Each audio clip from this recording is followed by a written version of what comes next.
Hey there, hi there, everybody. Behold, Spooky Baylor. Hey there, hey there.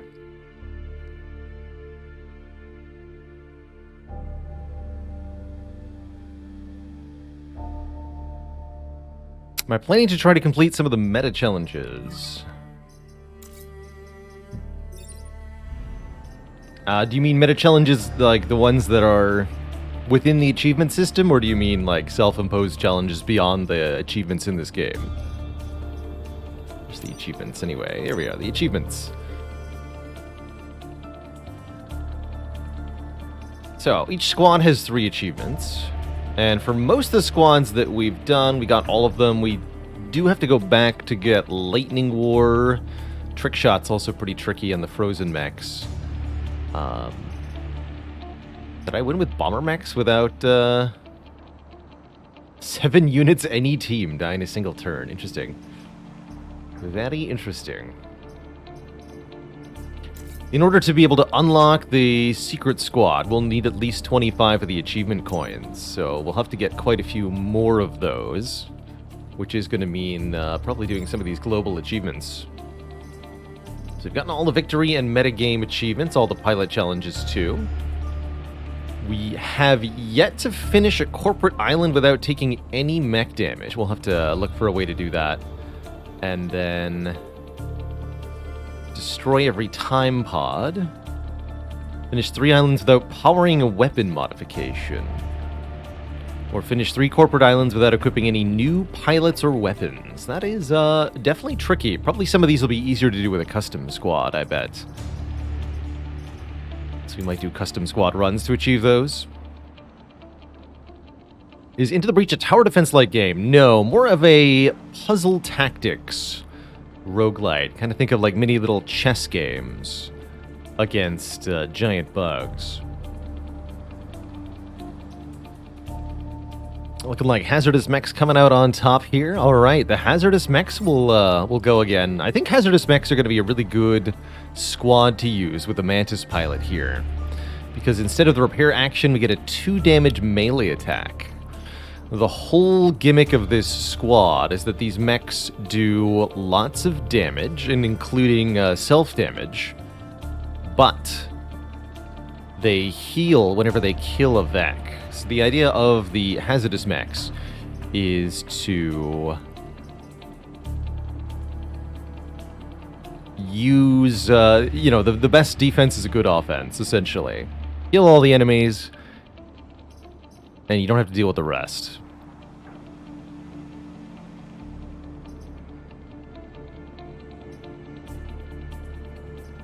It could also be a good pilot for the Nano Mech, because normally this mech is not capable of doing damage on its own. Interesting. But yeah, more health on the Leap Mech, and with the finisher trait, Kazak will even be boosted on the final turn, which is quite nice. So achievements we're looking to get. Finished 4 islands without a mech being destroyed at the end of a battle. And deal 8 damage to a unit with a single attack. That should be quite doable. Let's begin. Shrink the camera, bring it up a bit. You got it. Adjust here in a second. Let's go and Rome. Think it wants to communicate, Commander.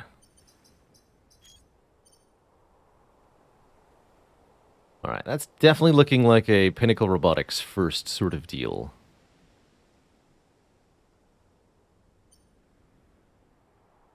We could maybe go Detritus Disposal. That also seems very reasonable. But yeah, let's do Pinnacle here. These VEC types are pretty basic, shouldn't be too hard to deal with, and it'll allow us to get our first reactor cores and sort of get a functioning set of gear, ideally without losing too much health in the early game.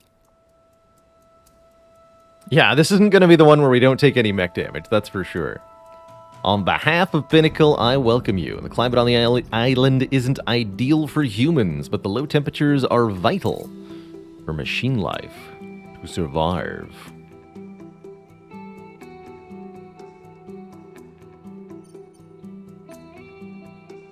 freeze and defend both robots.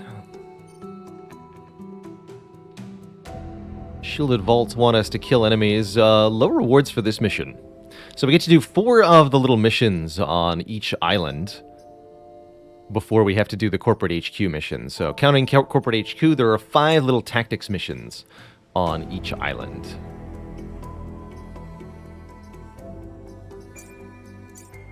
Okay, we'll mostly be playing with the default squad here. Do I want to contend with... Actually, this looks like a pretty good map.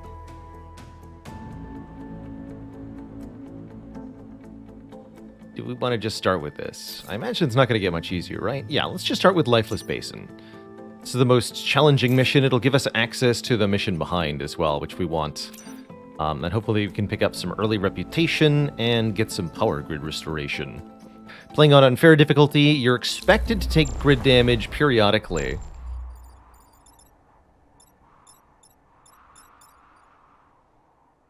Where do we want to spawn?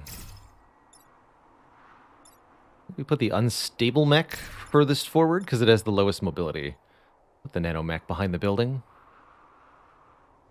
I could even put it here to protect this building from being attacked. Potentially. Let's do that.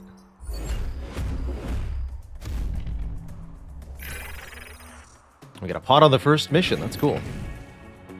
So each little mini tactics mission is about 4 turns in length. Oh dear.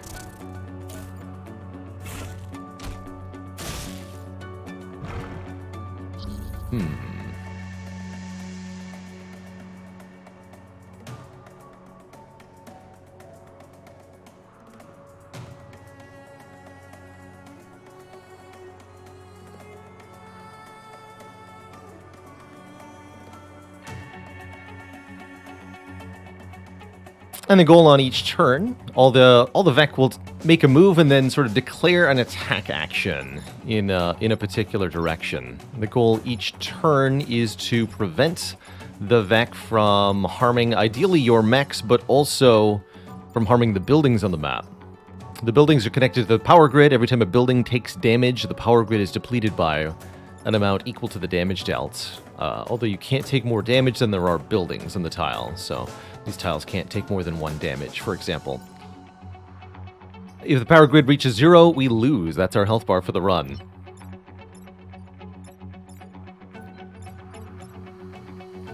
So, we have a freeze tank on this mission that is designed to help us with our task here. I think we're going to have to freeze this laser bot, which will otherwise be a great annoyance, and is going to destroy the time pod by shooting it with a laser.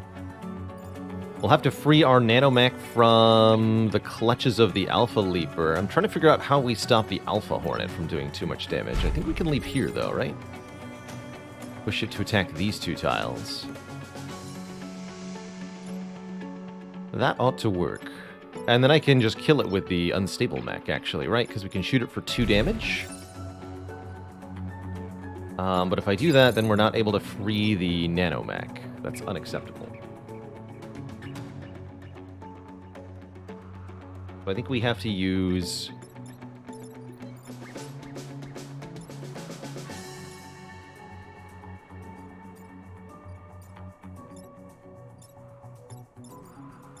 Cannon shot does 3 damage, huh?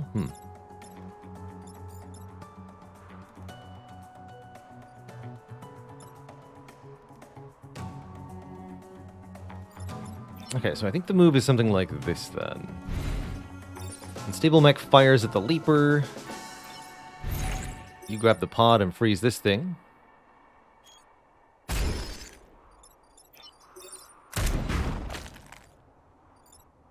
Nanomech is now free to move.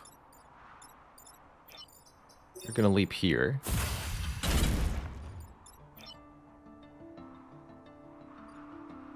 And I think we push the cannon bot with the acid. Oh yeah, this is also now shooting a building, right? Okay, so let's apply acid and push this here so that its shot hits the Alpha Leaper. Repositioning Vec to hit one another is a key component of doing well in Into the Breach, especially on the higher difficulties sometimes.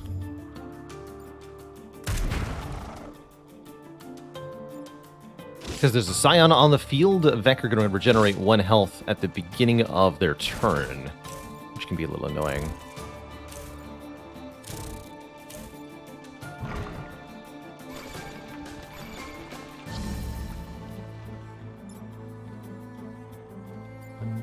Okay, these things have 4 movement. That's pretty good. So we can get to that tile. I need to freeze this Alpha Hornet, or it's going to cause me problems. So I think we just move out of the way, let the cannon bot shoot the Hornet. They've really goofed there. In order to freeze the Alpha Hornet, we have to kill the Psion here. So let's do that. Freeze that thing. Alright, now what? Do I want to leap and block a spawn tile? We'd prefer enemies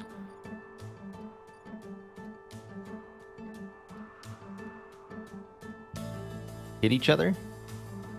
Here, actually, let's do this. Apply acid to the newly spawned Vec.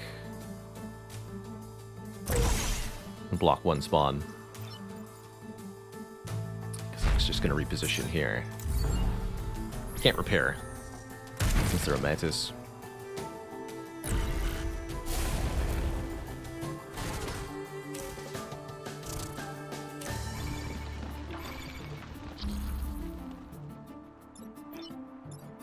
Okay, you can retreat and repair. You freeze this thing. There we go. Both robots sufficiently froze. And I think I leap over here.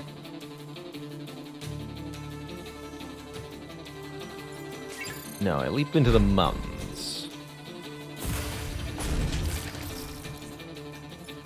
That works.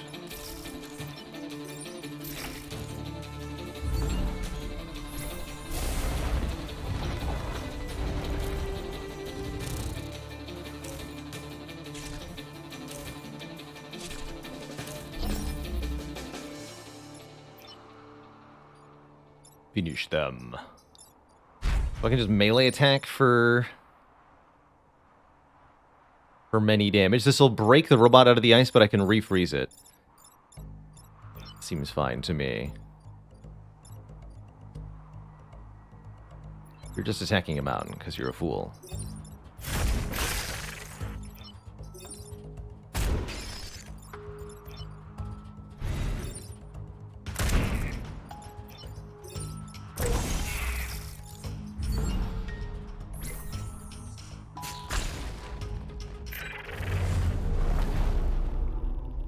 Okay, I would say that was an extremely good first mission. We got all objectives complete. We picked up a time pod, and we got some reasonable XP. Most of the XP went to the Mantis pilot, of course, who's already max level, alas.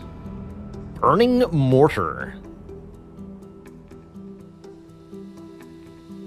It's a self-damage weapon that ignites 5 tiles. Neat.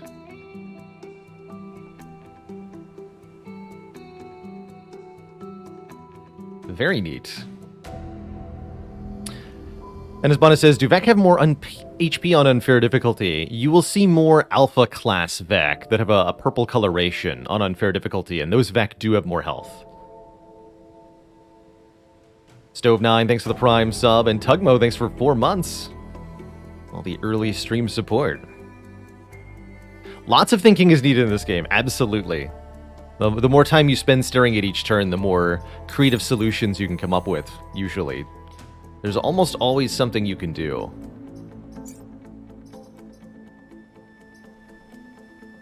So it takes a reactor core to power this.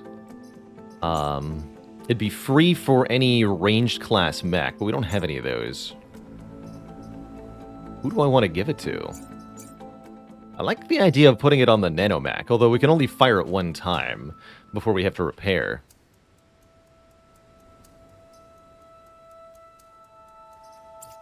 I still like it. We're allowed to swap the nanobots onto anybody else we want. Let's do it. Let's put it on this, the nanomech for now. The nanobot's passive restores health to our units when they get a kill. So that helps this squad mitigate their self-damage tactics quite a bit. So this is one of the missions where lots of enemies start spawned on the map. And break out of the ice instead of spawning from the ground. Mission can be a little weird because you're not allowed to block spawns, but we're not reliant on that anyway.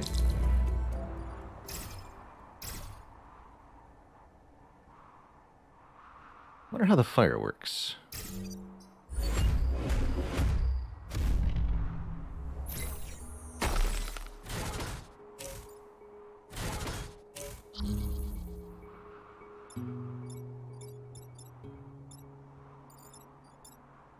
So this bot is attempting to break its companions out of the ice. Generally, enemies that are frozen will target other frozen enemies. Yeah. So if I do this... Oh, and they're on fire too. Brutal. Simply brutal.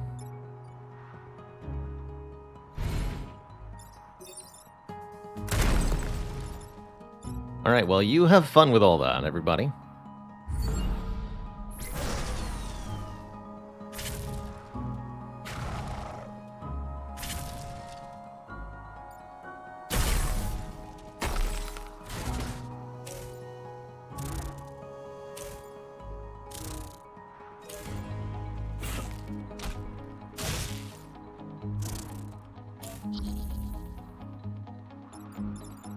Alright, we can solve that with this. I want to leap here.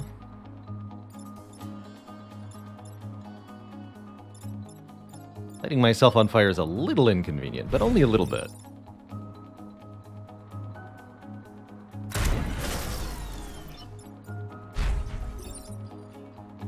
Alley-oop.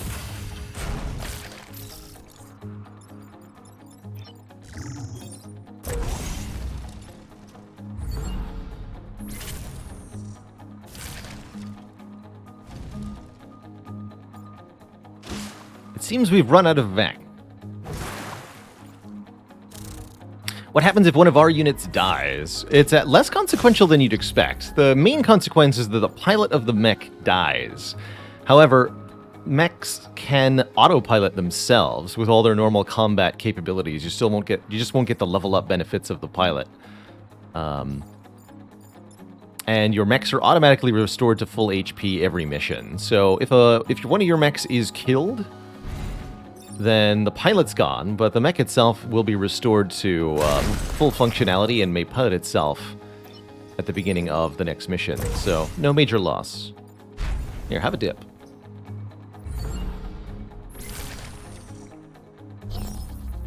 And this is the last turn. Do you get a new pilot after? You will periodically get new pilots offered to you in a run of Into the Breach. But it's not related to your mechs dying, so... Gotta make sure they stay alive if you want them. Great cheers for the hazardous mechs. That fire mortar actually did really good work. Good job, fire mortar. Destroy all Boombot. Not only have the Vet corrupted the AI of these machines, but they've also reconfigured them to explode when attacked. I haven't seen this mission. I think this is new to the Advanced Edition. Let's try it. Let's see how much of a nightmare this is. Boom laser. 1 health, explodes on death. Fires a piercing beam. And they're going to chain react? That seems kind of nightmarish, I'm going to be very honest. Note that they explode after being pushed if you use a pushing attack. So that can help? Question mark? Hinder? Kind of depends. I think you go here.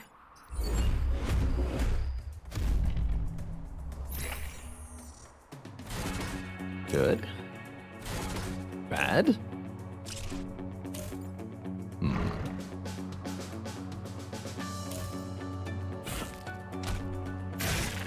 Ah, you son of a gun.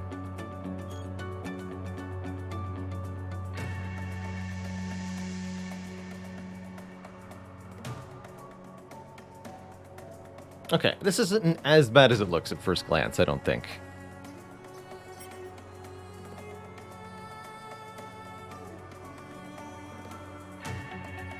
So we want to do a leap into F3 here. That'll push this Firefly out of the way. That'll push this Boombot into this tile upon which it will explode in harm nothing. And it'll cause the Blood Scion to be killed while also freeing this Boom Cannon from the ice.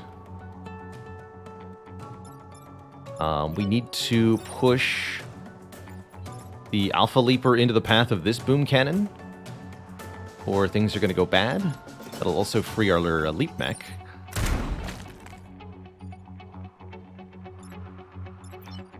So you're going to jump now to this tile, but we don't want the Nanomech to be in the way, otherwise the Boom Mech will just explode and kill them. We need to move you out of the way. I think we're going to launch a artillery fire shot, too, from here. Let's see how this goes. Looks like a really good turn overall.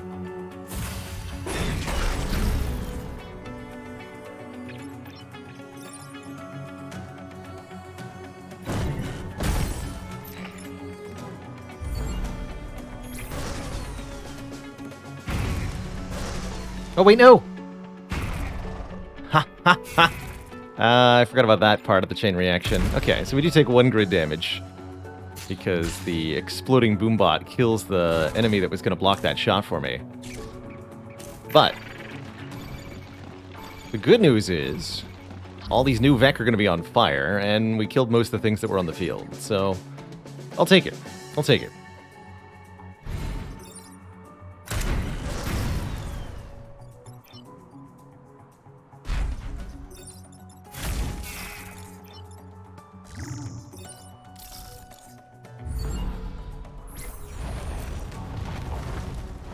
Do I already have the achievement for winning with the same pellet 3 times? Yes. Yeah, that was a while back. With our move after acting pilot. Don't remember which one exactly.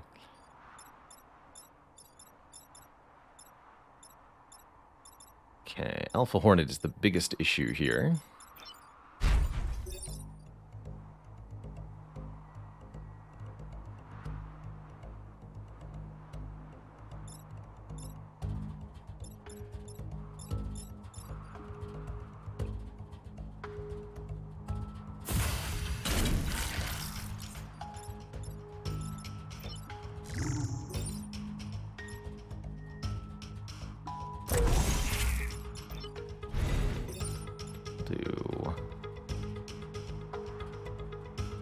So, with the Viscera Nanobot's passive, we're allowed to destroy ourselves with this shot, but then resurrect. And the pilot is fine when that happens.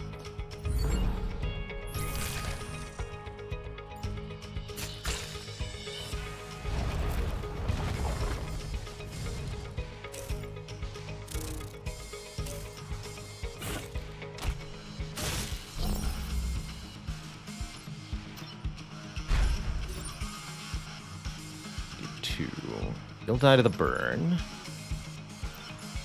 You just get out of the way.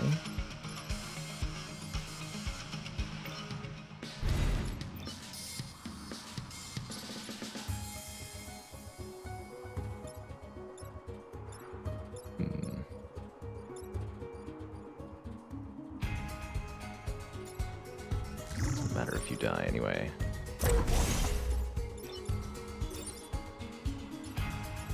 Gotta be really careful with this jump mech, lest ye accidentally hit a building with it. Or worse, have a enemy in a position where you can't hurt them without also destroying a building. Oh, and I failed to notice this building tile. Let me use my reset turn there.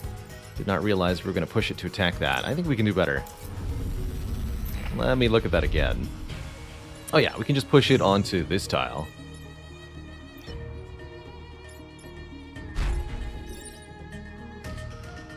Can we? Not if I want to get rid of this leaper also, because I can't jump to this tile. This building's here.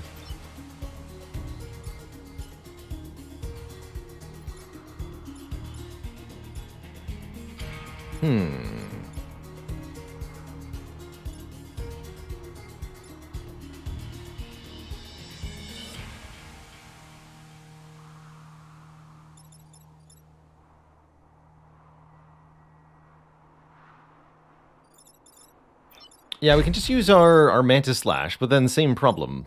I'm in the way of...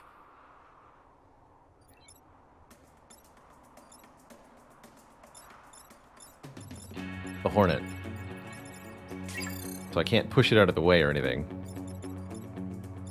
And like what... actually, what I can do... hold on, we can just do something simple, right? We can just reposition you with the acid. Melee slash you. Although again, you have to die for this to work.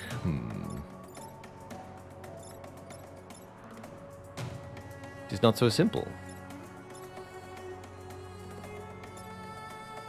And I leap to D6 and push that way.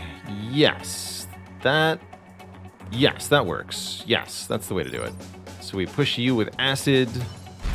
We leap here. Push you there. You kill this. Okay. That's the way to do it. Oh, wait, but... I just, I left the nanomech in the wrong tile, and I've used my reset, so... now I've really goofed it. Foolish! Alright, we'll take that one building damage after all. Very well. Yeah, don't kill the nanomech, indeed. Almost had it. So close. So close. Spotted the correct line, but then failed to execute. Still, it doesn't cost as much. Just 1 grid damage that we can get back by doing cold storage. Block Vex spawning 3 times? That's not too bad. Or defend these robot factories to get a bit more rep. I think I'd rather take the this mission. Are these hostile? Yeah, they've got to be.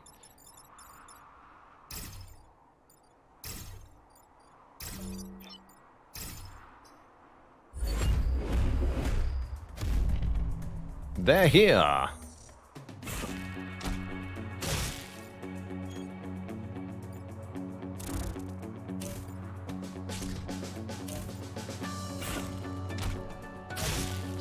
Excuse you.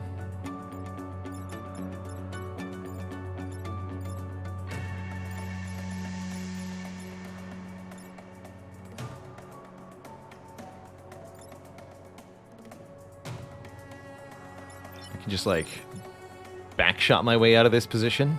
Kind of funny. Can I leap into the water? Yes. That's also a hilarious solve to that problem.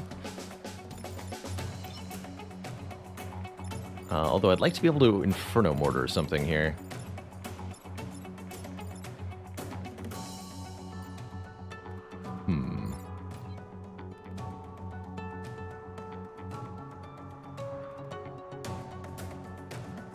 There are no Vex spawning. How do you block spawns that aren't there? We have to kill some Vec in order for new ones to spawn. Alas. So the first step is kill some Vec.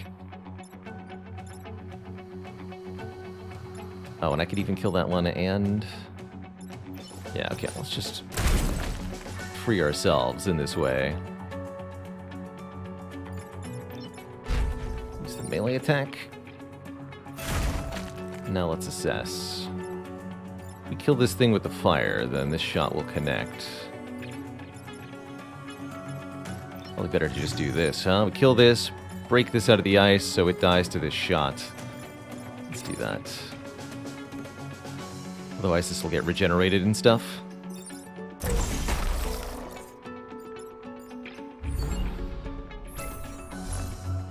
We'll have to be aggressive with blocking spawns, though, once we see them appear. If we want to get the achievement, the goal there.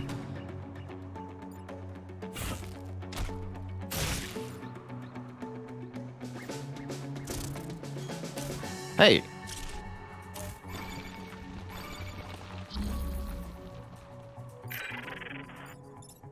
Yeah, I know.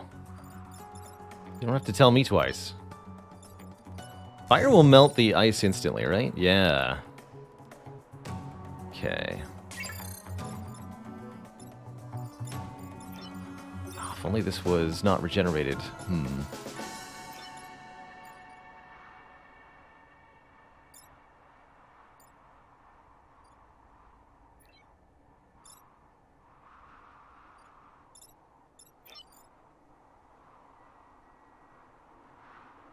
In 3 turns. There's no spawn on the last turn, so we realistically have to block a spawn this turn. And only the leap mech can do that with where they spawned.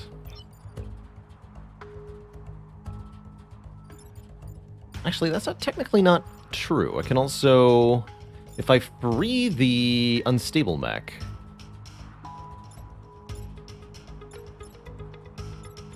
then it can move 1, 2, 3 onto this ice tile, shoot in this direction, and then push itself onto the spawn tile here.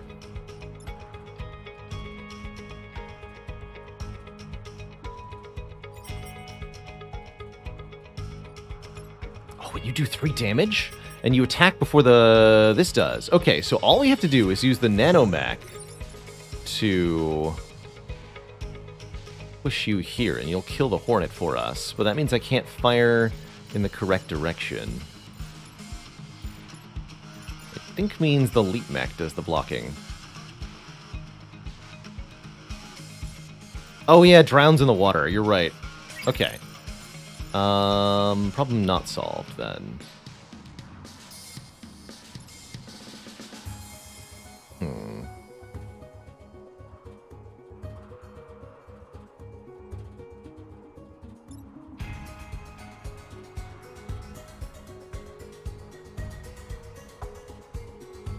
Can't leap here or here.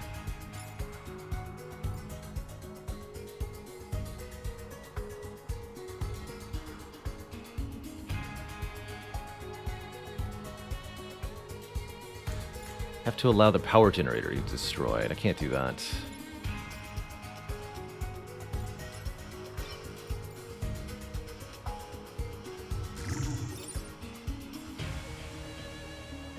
Won't work either.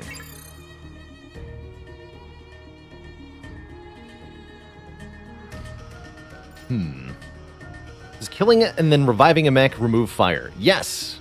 Yes, it does. And acid, I believe, too.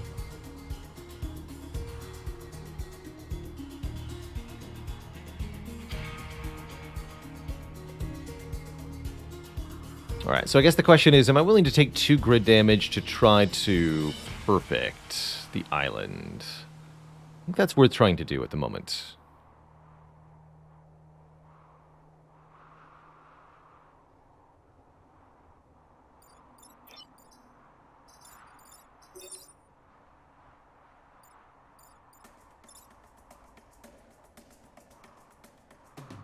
Do what? We just leap here? Push the Hornet here. Kill these with fire. Okay.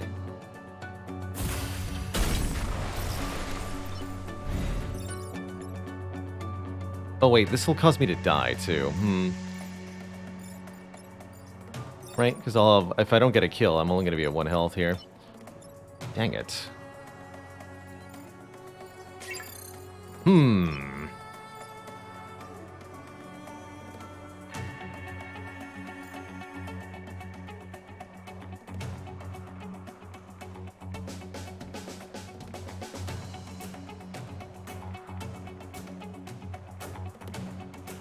Bummer.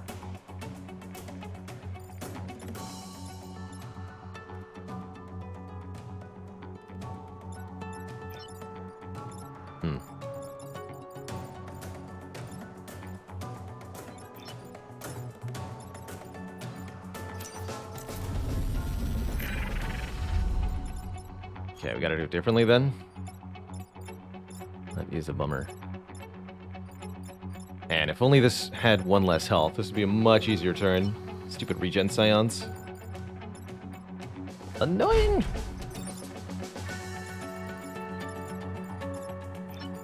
So annoying.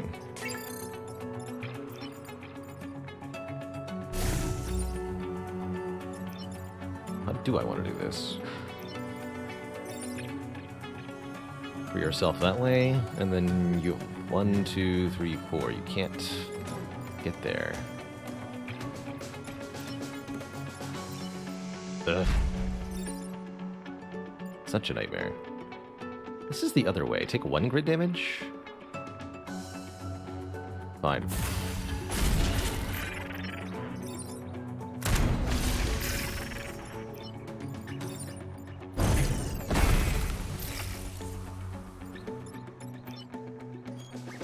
The self-resurrection powers. Oh, Masochist! What a great level up ability to get. That's good, that's good.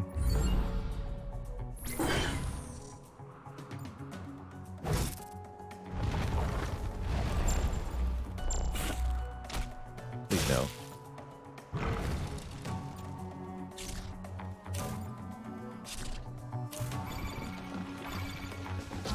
Yeah, okay, so it's impossible to complete the objective now. We'll just give up on that. Very well. If that's how it's gonna be, that's how it's gonna be. Let's see, these are both on ice tiles? Yeah. Then bombs away, friends. Back to full health. That's cool. That's really cool.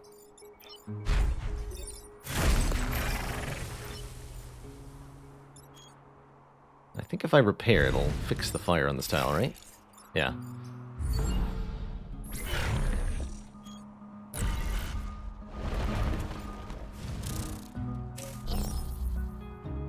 Alright, well, fission mailed, but that's fine.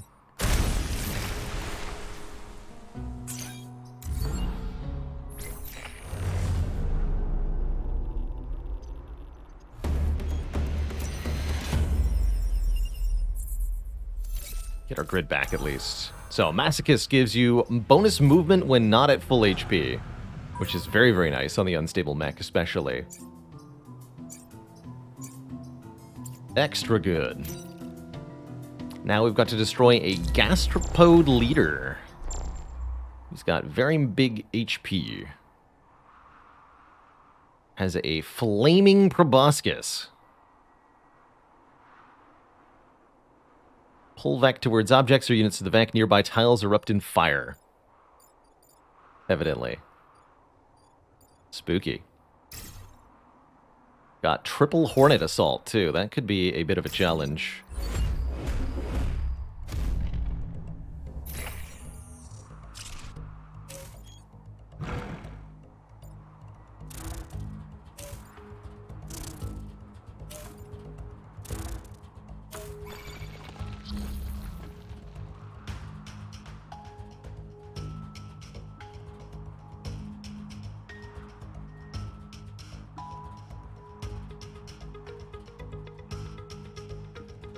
Alright, simply stepping out of the way of the flaming proboscis should be sufficient.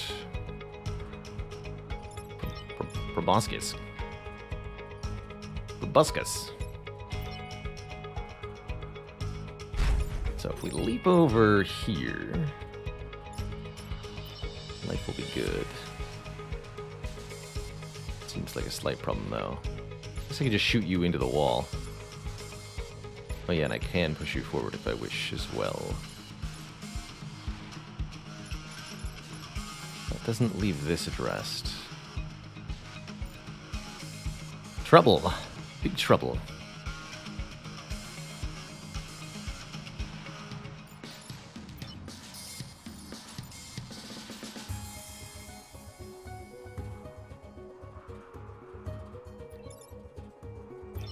If only we were not at full health, we'd have the movement to solve this thing. But next turn we won't be. Hooray! Hooray for not being at full health.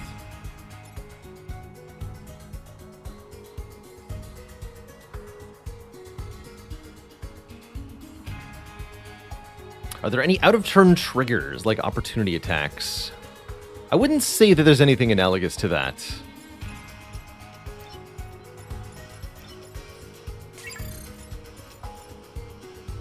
I'd say the closest are enemies that explode when dying, so they can do damage on your turn by exploding. You can also just melee attack there. For 2. This actually isn't threatening anything. I can just shoot it. And then you push that out of the way. I guess that's fine.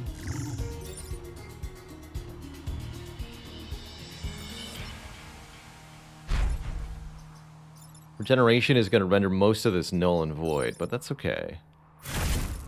I'll take this as a turn 1.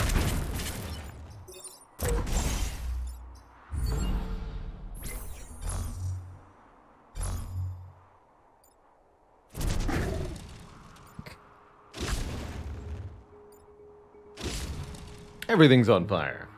Hooray!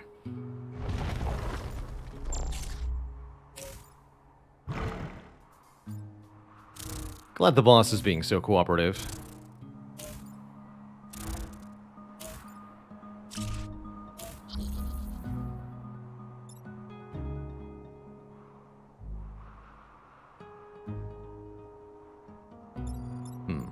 That's a bit weird, though.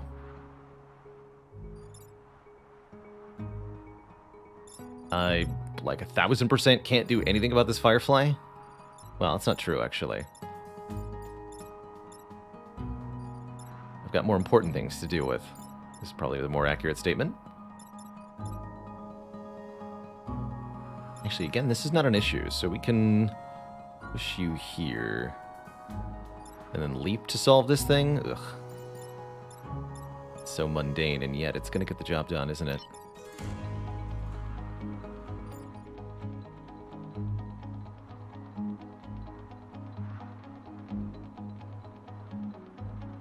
Alright, but we have to actually kill the leader soon. Or this is just not going to do it for me.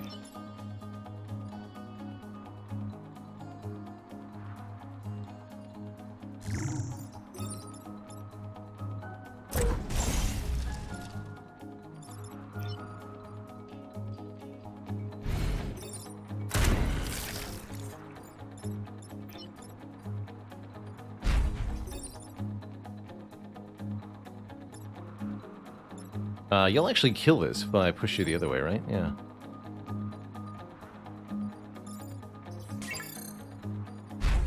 Might as well do that then.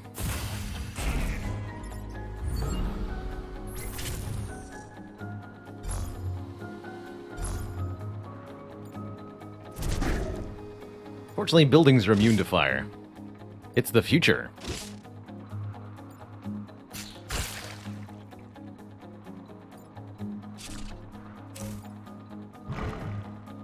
That looks like a good kill opportunity.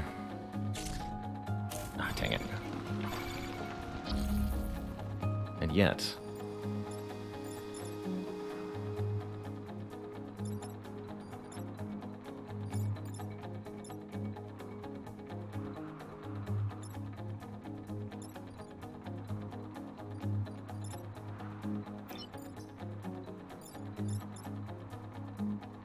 because I could just shoot it with acid, and then shoot it with the cannon. Take 1 grid damage to make that happen. I'm kind of okay with that. Gonna be really honest.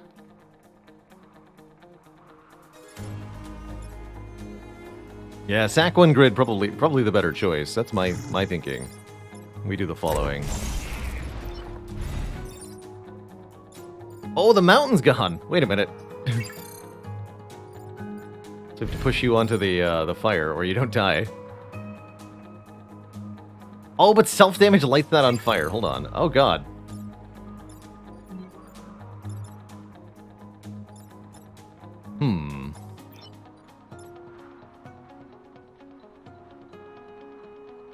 Well, that's not actually the easy solve I thought it was. Alright, hold on. Let's reset that.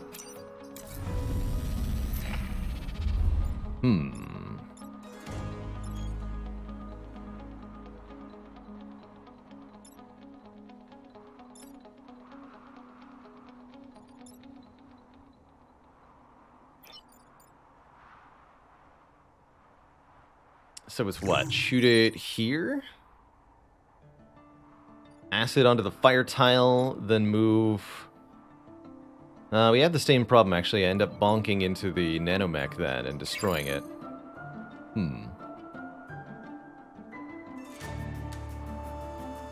Curious. Okay, well, in that case, I guess I will solve the shorter-term problems.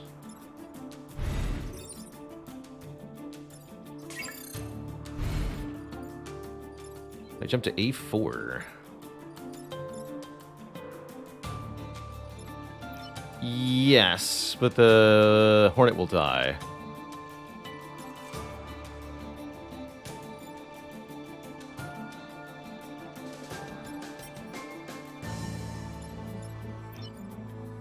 Oh yeah, I don't want to do that, actually. We do want to be here. And then here. And then you solve this. Yeah, with a jump here. Could also jump here if I want to kill the Scion too, and I do.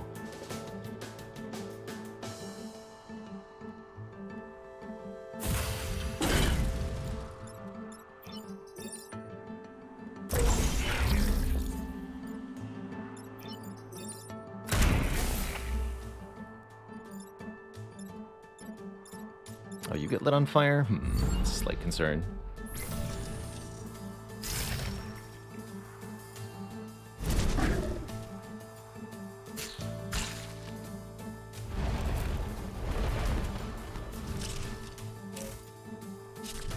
Got finisher, and this thing has acid, so we can simply melee attack.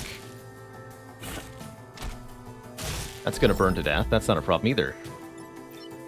Die, foul beast.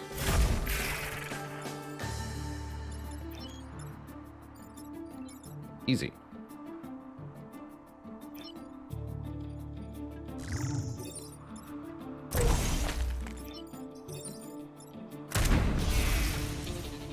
GG.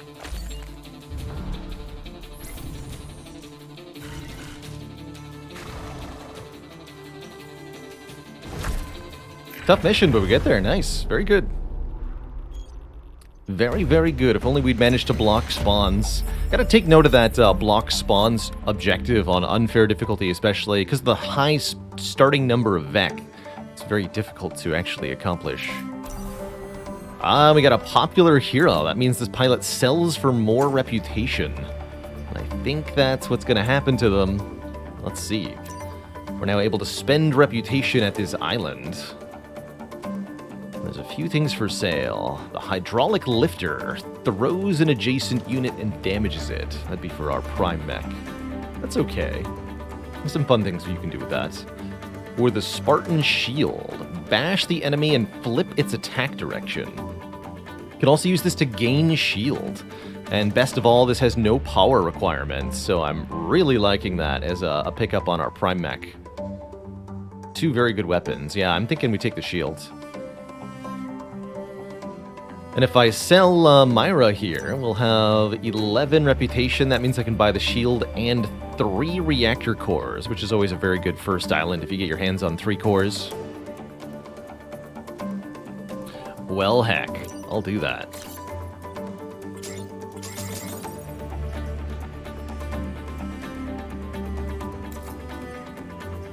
That means we get to choose now where to allocate the upgrades.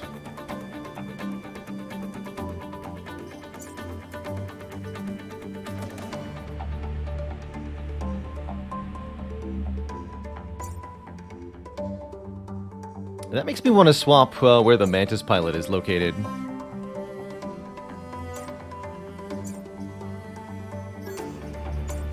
Put it on the nanomech or in the unstable mech. I think we put this pilot in the leap mech, and I'm gonna put Kazaki in the science mech here.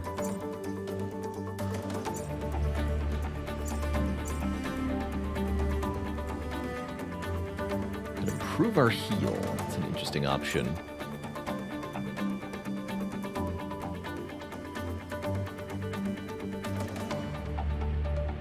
I like bonus damage to both on the legs if I have the shield upgraded too.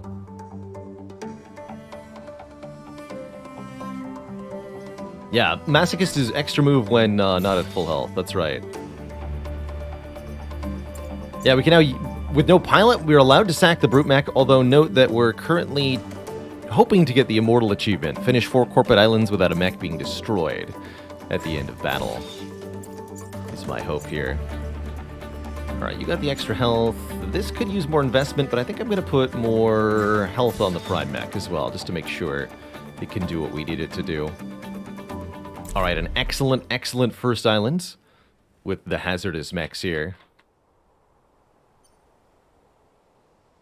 So note that the enemies in each island have changed now. There's moths and stinking rhino beetles at Detritus disposal. Starfish Leader at RST. Spooters at Archive Inc. Oof. Let's do a Detritus, I guess, but I'm a little scared of what this run is going to face later on. Defend the train. That's a tough one. So is use the Detritus contraption 4 times. Those are both very spooky here.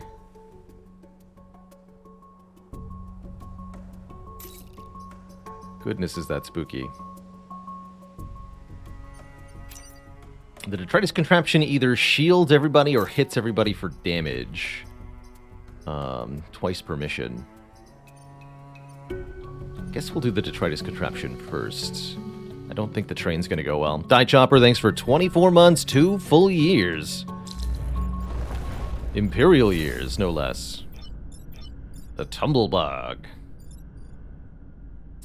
Create an explosive boulder.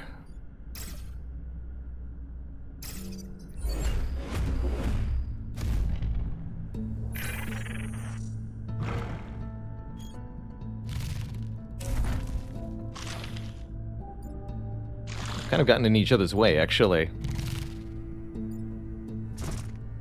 Only 2 Vec actually performing attacks here. It's kind of interesting.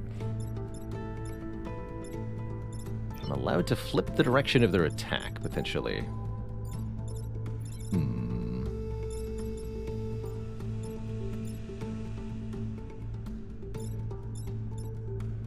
That seems like a pretty tricky situation, though. Can't get around to this bouncer because the boulder's in the way. If I clear the boulder, then the building will take 1 damage. I think we just accept that 1 damage. For unit. Can't see if this is targeting... Oh, it does target the boulder too. Okay, so the missile barrage will instantly destroy the boulder. Or I could shield the boulder? Yes, I could shield the boulder. Fascinating.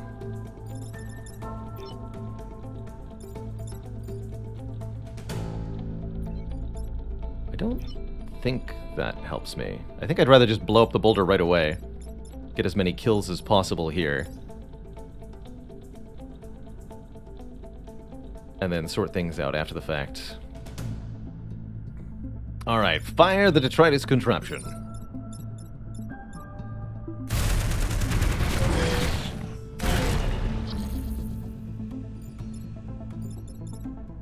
Now that's what I'm talking about.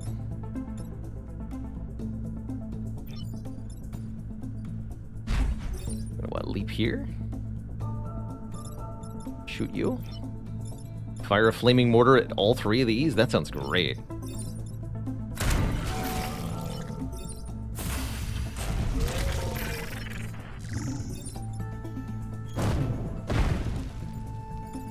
Although, if I have to shield them, that'll kind of be counterproductive.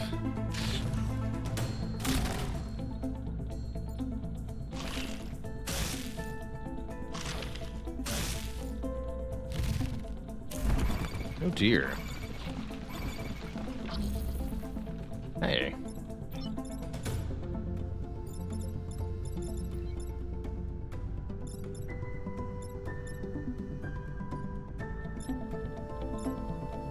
Actually, this doesn't look too bad.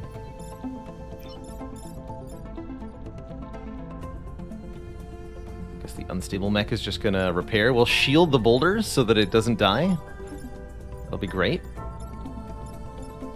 That's what we want. Alright, and then we shield bash you, flip you around. Push you away. Onto the spawn tile. And now everybody gets shield.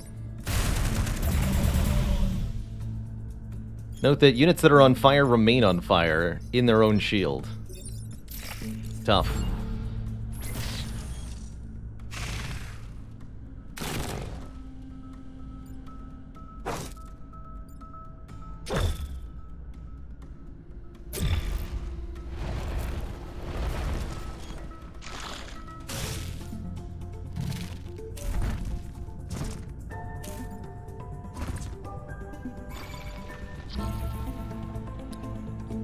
Please do not chain react the boulders. That is the opposite of what I am trying to achieve here.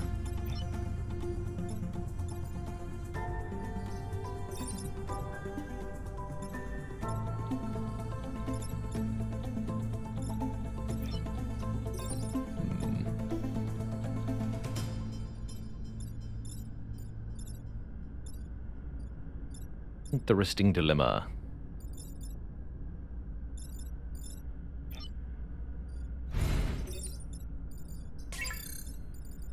Guess we just shield these again. But then next turn,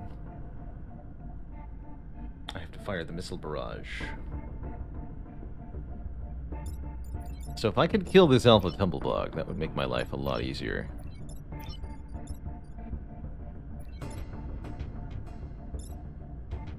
But how?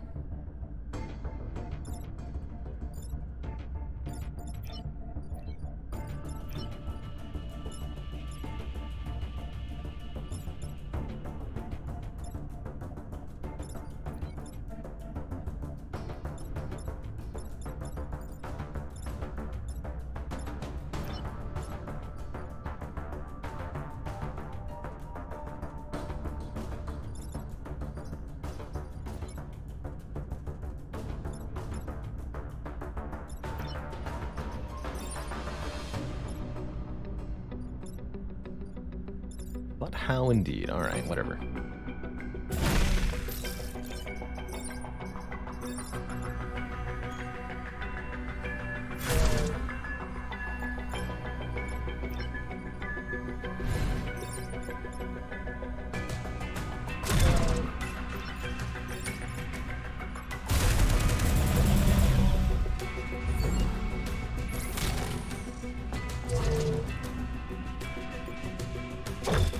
Oh, actually, it's okay as long as the other rock still keeps its shield, isn't it? No, it's not. No, that's right, it's not. The barrage will hit them both.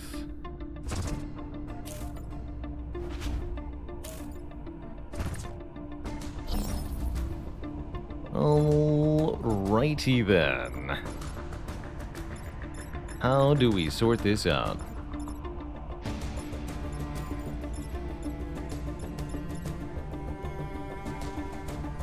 We can just shield bash the moth, that's no problem.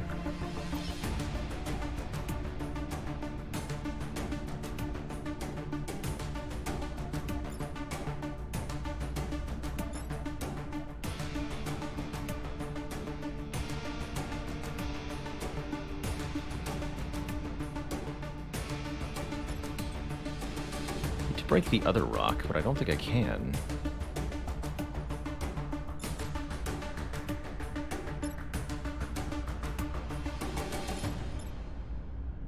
This doesn't have enough move. I think we're going to have to take that one grid damage if I want to use the Detritus Contraption another time. Because firing the Detritus Contraption will currently do 1 grid damage to us from the from the shielded boulder exploding. How new learner-friendly would I say this game is? Pretty friendly. The mechanics at their core are quite simple. A lot of the complexity comes from the different squads and their different equipment and learning how to use, but the intro squad, the Riftwalkers, are quite straightforward and a very nice introduction to this game. Very reasonable, I think. Actually, wait, what if I leap to... No, if I leap to this tile, I still do 1 grid damage. Okay, yeah, I don't think there's a way to prevent this 1 grid damage, so let's just... not try to prevent it. Sounds good to me.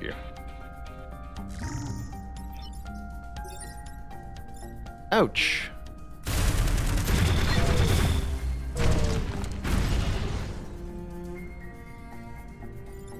The detritus contraption has been used successfully. You both burn to death. You get shield bashed. Not to death, but good enough. Doc doesn't want the XP. You don't get XP because you're a mech, but still kill it anyway. Alright, good talk, everyone. Oh wait, you actually take 1 more crit damage. Dang it. Fair enough. Ow. Well, that didn't go very well.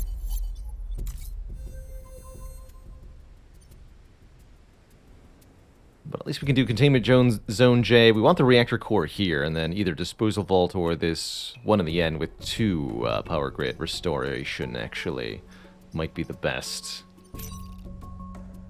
Killing 4 enemies inflicted with acid, that should be easy enough, at least. Since we can inflict acid with 2 of our own units. This acid tank that's here to help, and of course the nanomech. I don't really want to be entangled here, hey? Guess these ones can do it too, though? Good luck to us. It's a lot of Alpha Vac on the field to start.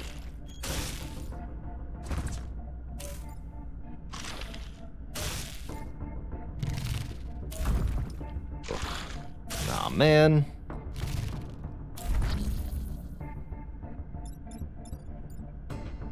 That's a bummer.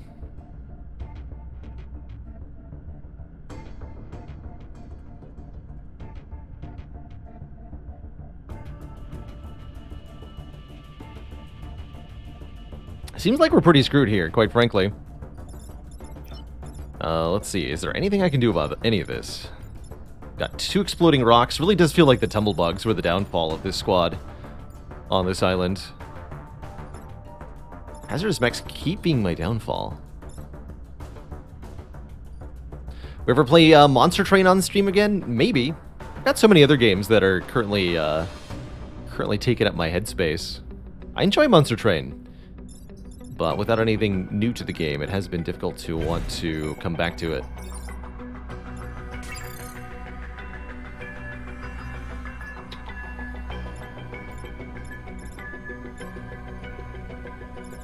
Actually can't reposition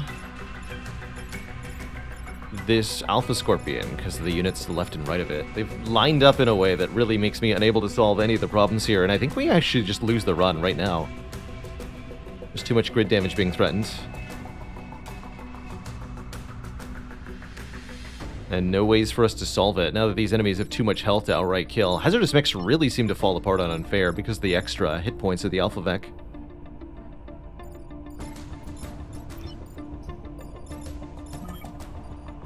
So I'm thinking this button is probably the most appropriate response.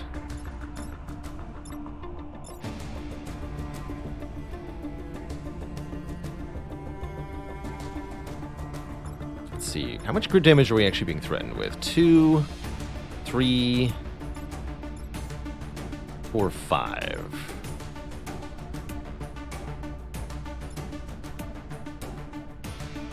This I can solve easily. We can just leap out of here. It's not really a big problem.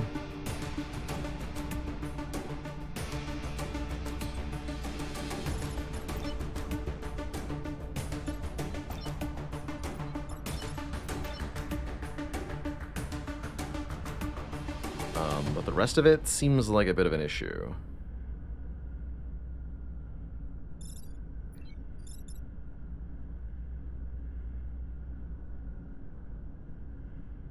The unstable mech can't really do anything because it's unable to move.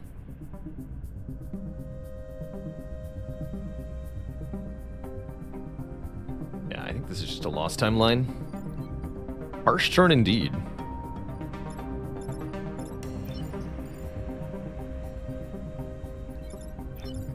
The mostly impossible turn.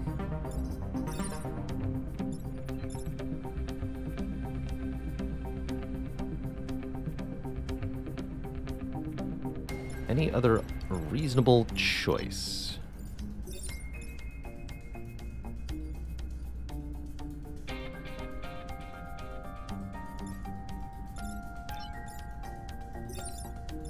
Yeah, probably actually 2 of our 3 units really can't do anything this turn, which is why we're so completely hosed here. Alright, fair enough then.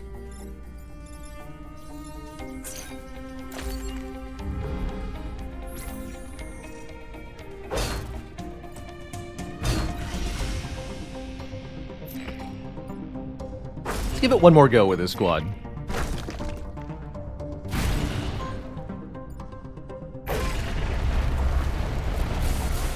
GG. It's possible to mitigate this at all with better initial mech placements. Probably. I still think that's my weakest point in this game, is the initial mech placement.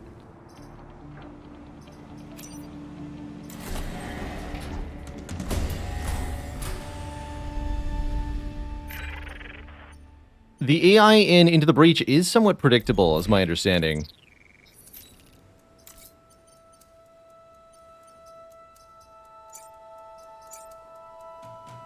Alright, we'll put you back in the lead mech for now. Okay, so back to our starting configuration. Yada yada. Really feels like we have to improve the capabilities of the unstable mech, first and foremost. It's the most limited in what it can do. Initially. Sad we lost our fire mortar. That was a nice weapon.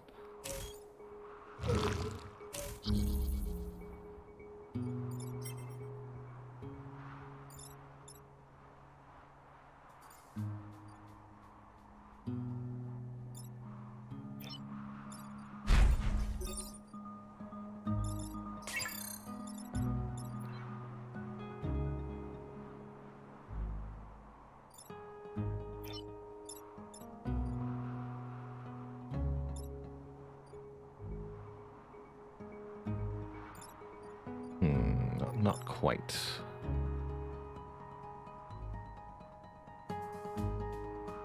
Surprisingly difficult first turn, actually. I think we have to take 1 grid damage here. Again.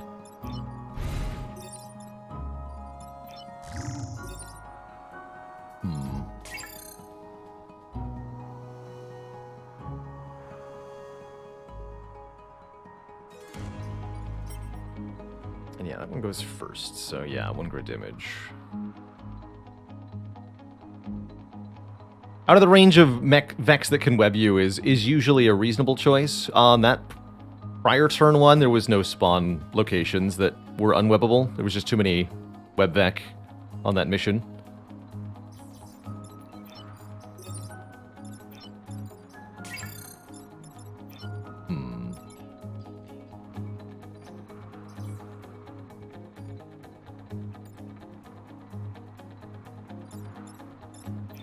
With 4 health.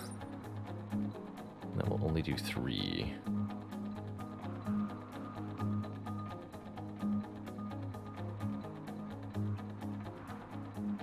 Yeah, I have to take 1 grid damage here. Okay. Fair enough.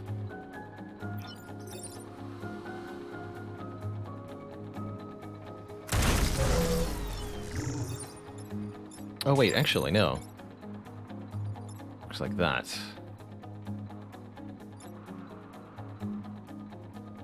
Still think I have to take 1 though, right?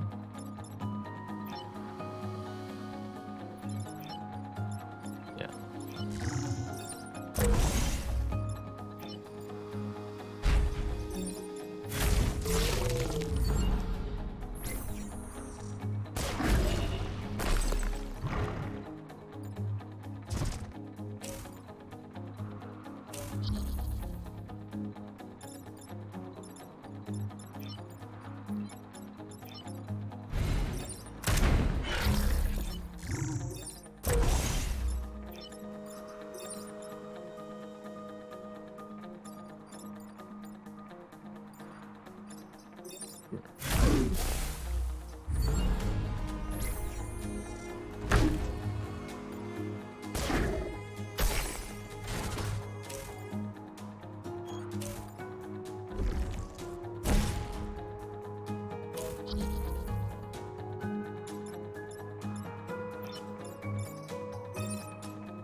I didn't think that through enough.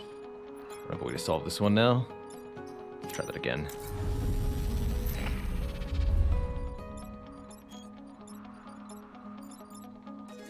Okay, so we leap here, actually. It's gonna light me on fire, but I think repairing will at least mitigate it, right? Yeah, just mitigate it. You go first, so... Get a kill on those two. Yeah, that's how the... Oh, but then I can't... Son of a bitch, this squad is annoying. Pardon my French.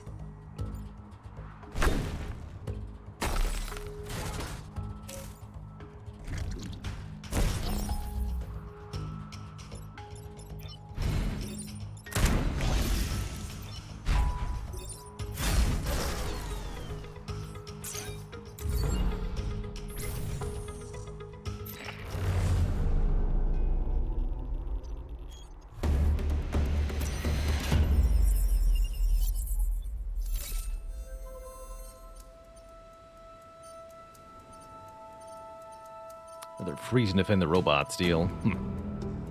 Knock mites off the mech. Well, that's easy enough for this squad. That requires us to take damage. Guess what? I can do that. Can definitely do that.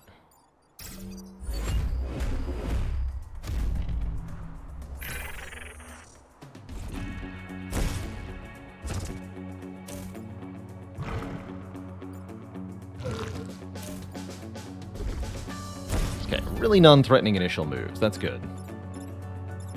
That's what we're hoping to see.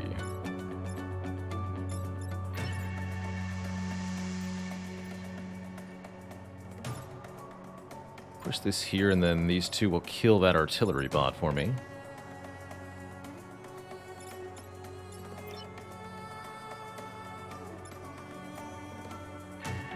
Alternately, I can do better than that.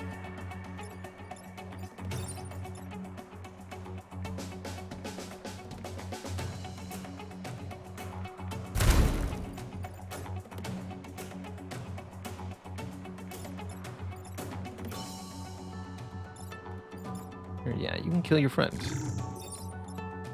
Well, that'll bump into me, but that's good, because then I'll take damage too.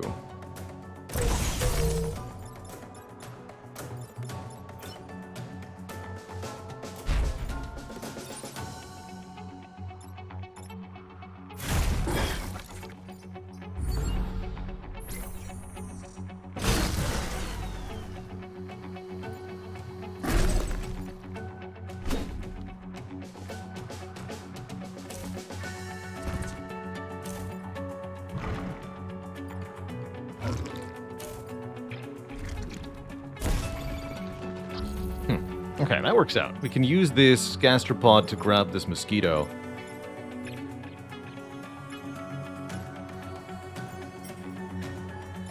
This thing's annoying, though, this bouncer. Use 2 mechs to deal with that. Have to solve this with a leap.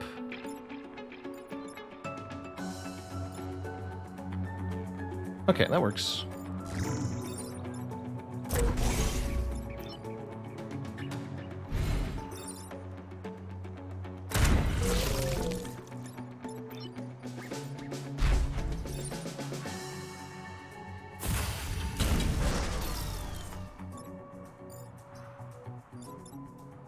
This might be a good turn.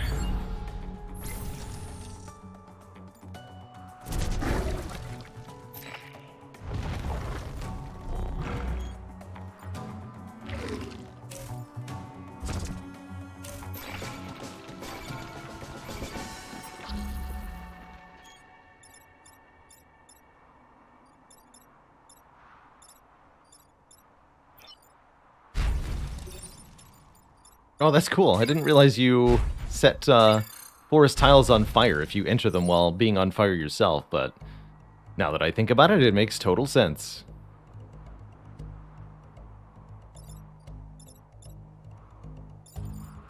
Complete and total sense.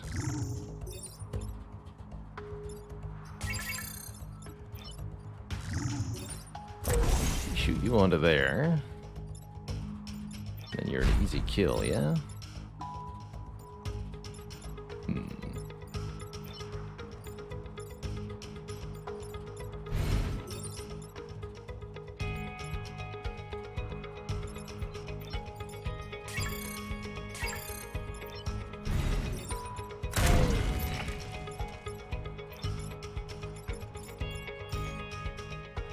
And then that actually dies immediately if I kill that thing, huh? This will also put me out. Well, and that XP got distributed. Good. Also created an acid tile.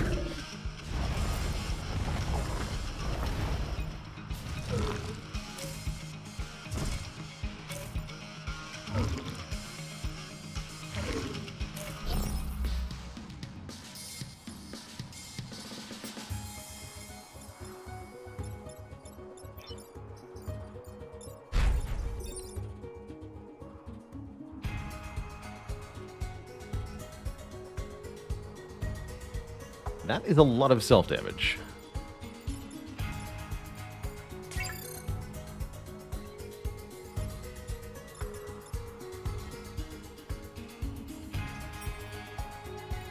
Who's first?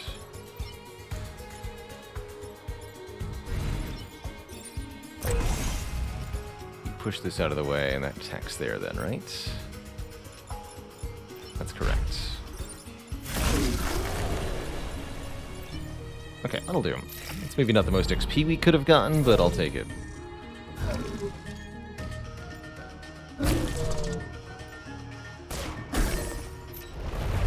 GG.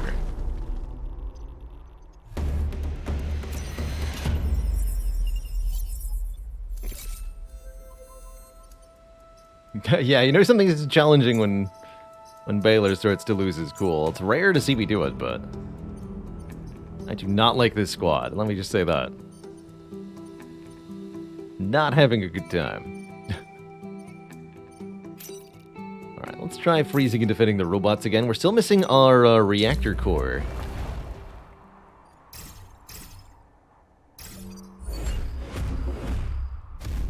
Let's see what we can make happen here. There it is.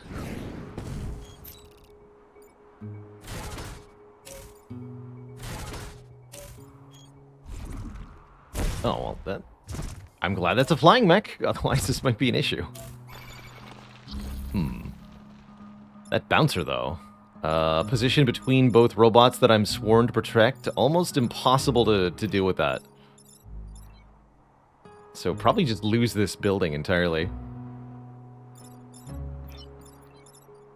As I don't think I can otherwise stop any of that nonsense.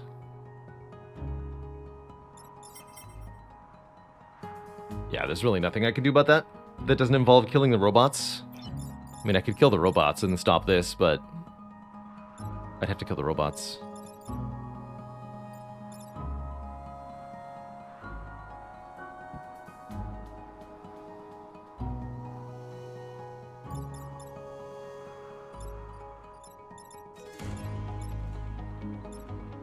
So we freeze this laser bot, let this laser bot shoot the mosquito.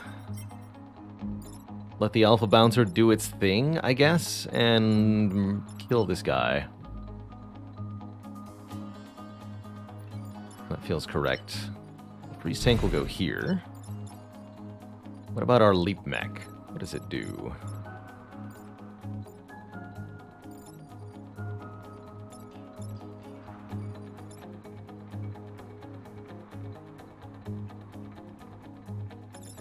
You freeze the building. Oh, that's true, actually. I could freeze the building, but that means not freezing the laser bot.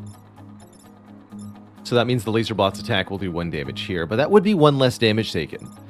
Although we're in a considerably worse mission state for the following turn. So I think I'd rather take the 2 crit damage. But yes, we could use the ice shot on the building to freeze it and protect it from 1 attack. That's true. Very true.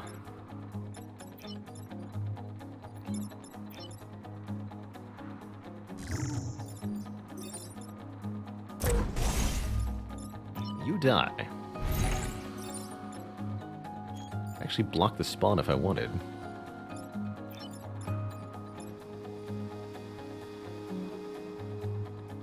Suppose I could using the leap mech as well. Best of both worlds, kid. Best of both worlds.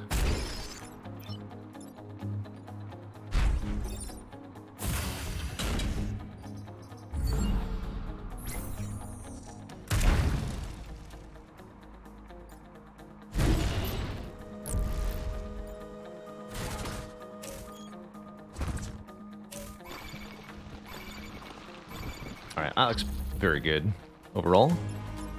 Freeze you. Alright, both robots frozen. You die. And you can't repair indefinitely, so you may want to let at least one of these things spawn. Let's, yeah. That'll work. That will work.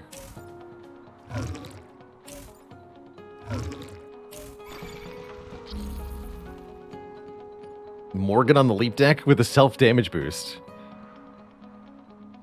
Interesting. I like that, Jubal. Just lean in on the all-out offense. Even more. I mean, if it works, right?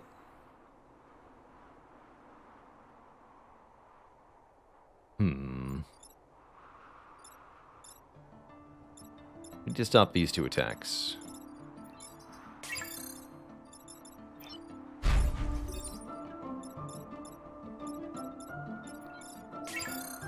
So this would do 3 damage, kill. That would then do 3 damage, kill. Perfect, okay. Get a kill. Get a kill.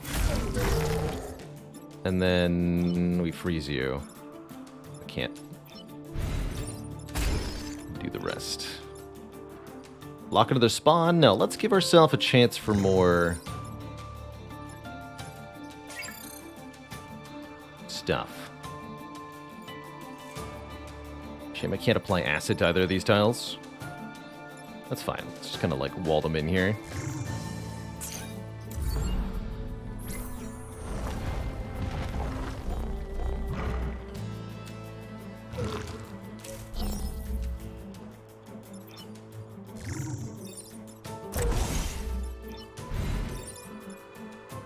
We can get 4 XP on there.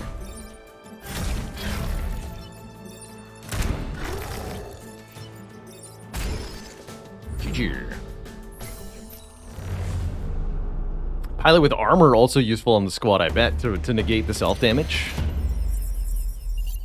I feel like self-damage is not the issue that I'm having on most of these missions, though. It's the,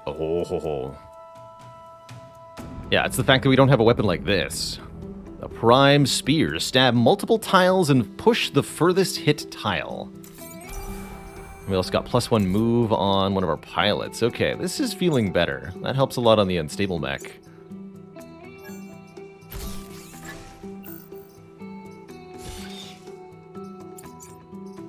You. Kazako's in here. Or maybe Kazako's in here, actually. Nah, I want the 4 move. Let's try this. Kill 7 enemies and protect the coal plant. That shouldn't be too hard. At least that's my line of thinking anyway. That shouldn't be too hard.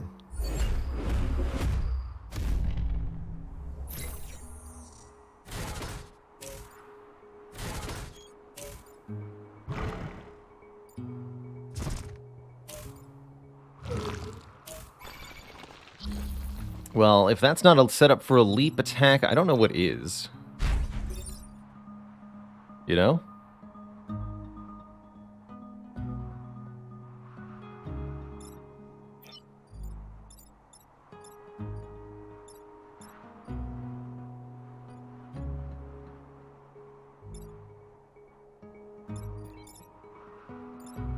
The Alpha Bouncer needs to be stopped, though.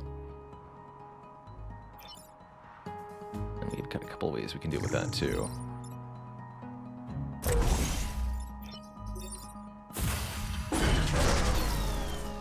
And stay dead.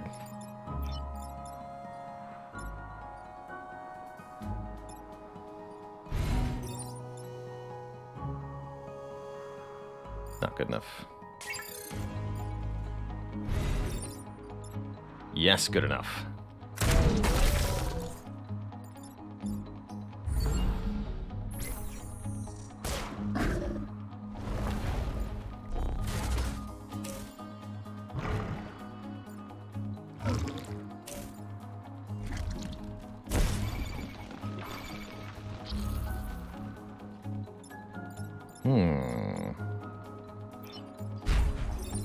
Stabby stabs? I like me some stabby stabs.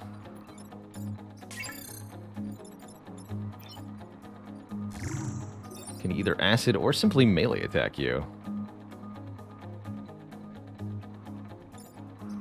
And it pushes the furthest one hit, right? So it'll push the mosquito here.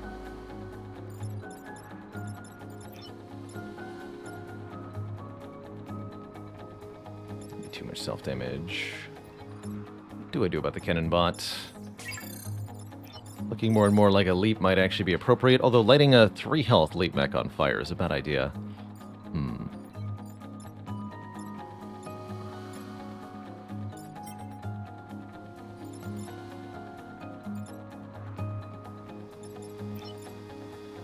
Well, maybe I don't need to overthink it then.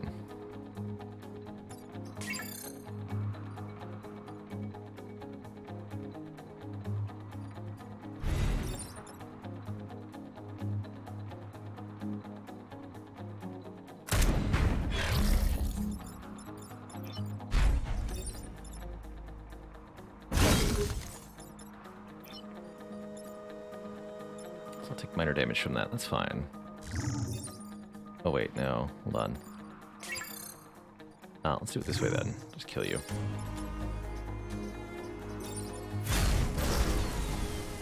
That seems fine.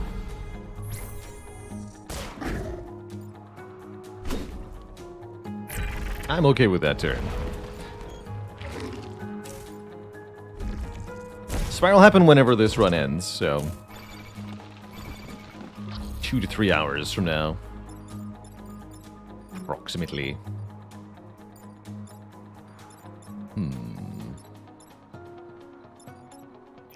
Okay, we can use the melee attack of Kazakh to kill that thing.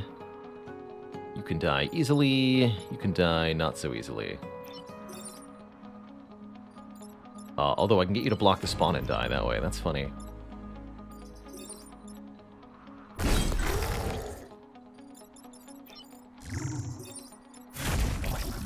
Seven enemies dead, no prob.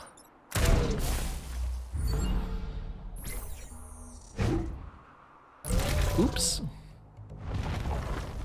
You went squish, sir.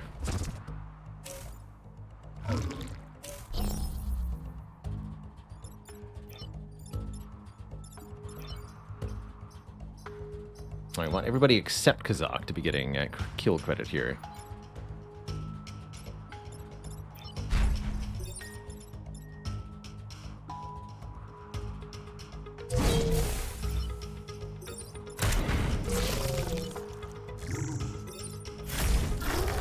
GG.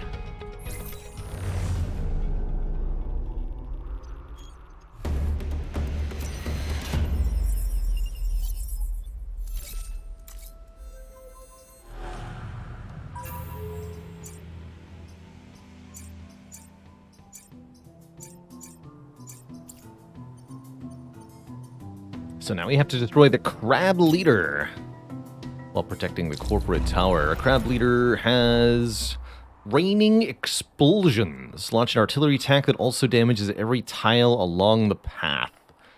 So it attacks an entire line of tiles, which is definitely going to be a bit of a problem for us. But how much? Maybe we can use it to our favor. We'll see. I think killing it quickly is probably the best idea, though.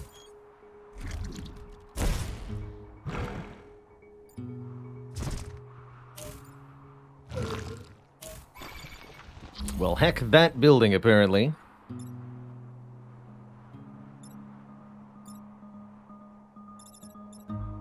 And everyone in it.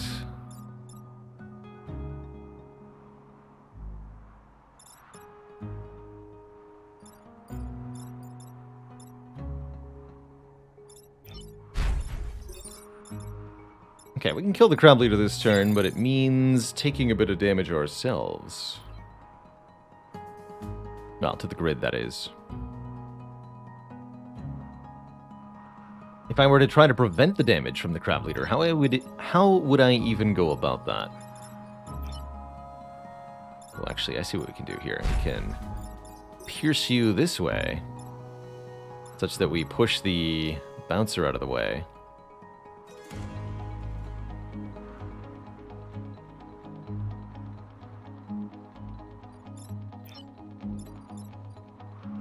This is probably acid application, but it doesn't have to be.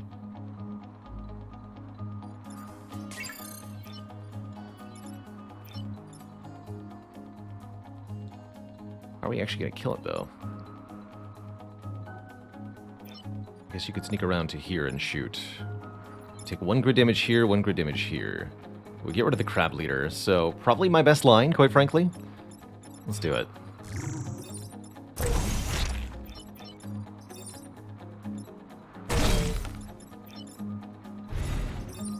This will put me in water.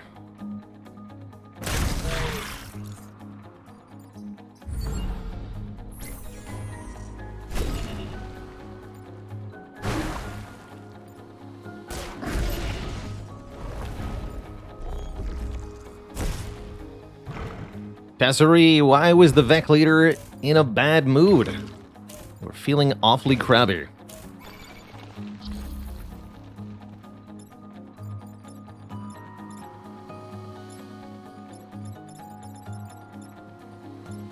Let's see, so you're grappling over there, huh? Interesting.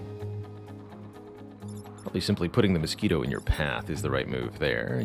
We can kill easily. Even block the spawn if I want to. You are whiffing most thoroughly. Any other shenanigans I want to do?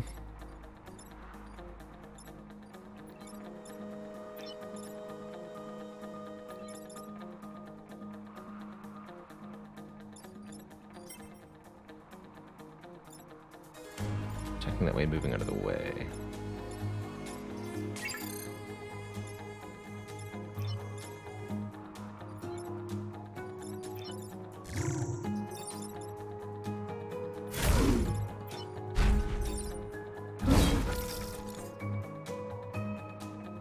That's the move I wanted to make. So this actually gets out of the way. It's going to move into this tile.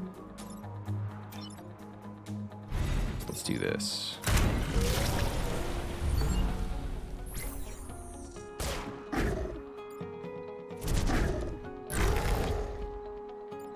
Great turn.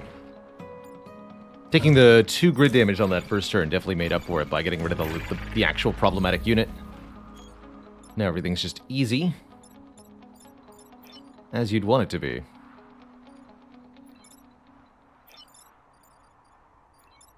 gonna block a couple spawns here.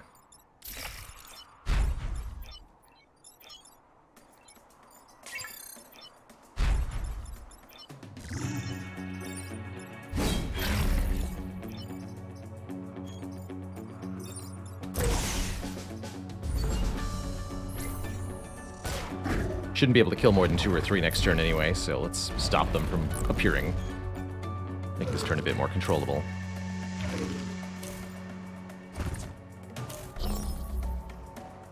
Foolish.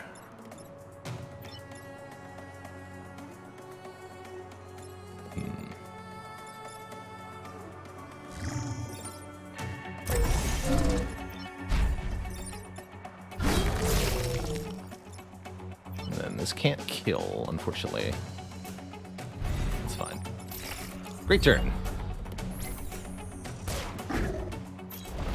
We leveled up our pilot there. What do we get?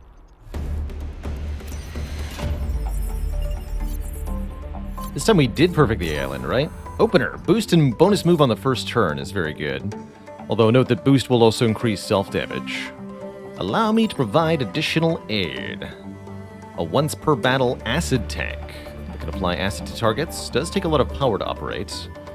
Prospero, who grants flying to his mech, as long as you We're willing to put power into it, or 4 more grid defense to shore us up here. The acid tanks are nice, but they cost your action on the first turn. Makes them difficult to deploy. Into the peach. Love it, not so bad, Andy.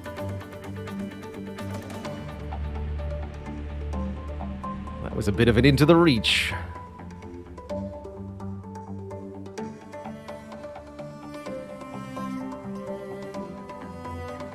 All these terrible jokes make me want to get out of here and go into the beach. What is the acronym for acid? I don't think there is one. At least not one that it gets explained in the game. It's just acid. I'll take 4 grid power here. Ooh, 2 passives for sale. All mechs gain 1 HP. Straightforward, simple. Force amp. All Vec take additional damage from bumps and from blocking emerging Vec. That's kind of cool. Additional bump damage is a big one for us. Although buying the passive will prevent us from getting 2 reactor cores, unless I also sell one other piece of equipment here.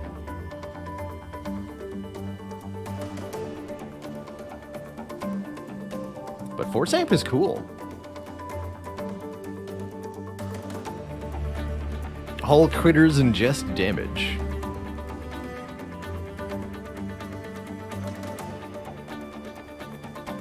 Acid can increase damage. That's what I'm going to go with. It stands for. Acid can increase damage. And it's a recurring acronym, of course. So the first A stands for ACID. Zuthis, thanks for 37 months of prime time.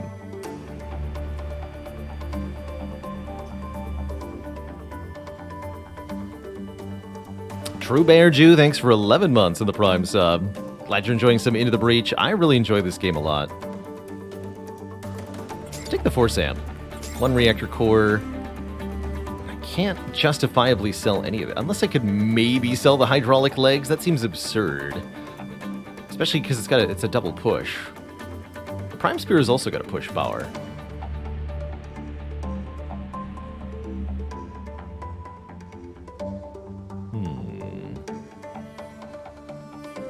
Alright, let's just take the defense. 11% grid defense probably will pay off by the end of this run. So, you get this. Oh, and that does take a power. Got it. Okay, that's my upgrade then. That's right, yes. Into the Breach mobile version is free on Netflix. So if you've got a Netflix account, you can get the mobile version of Into the Breach completely for free as long as you maintain your Netflix account. Kind of cool. Scion Leader. Those dang tumblebugs again. Explosive Scions are pretty scary. This looks more manageable. Yeah, Netflix Gaming is up and running, and this is one of their flagship titles. I don't know what kind of deal the Into the Breach devs, Subset Games, got for putting Into the Breach on Netflix, but I'm sure it made them a pretty penny. It's a real shame Google Stadia never took off. I was really hoping we'd see a movement towards not needing to run games directly on the hardware that you own. But I guess we haven't really figured that out yet.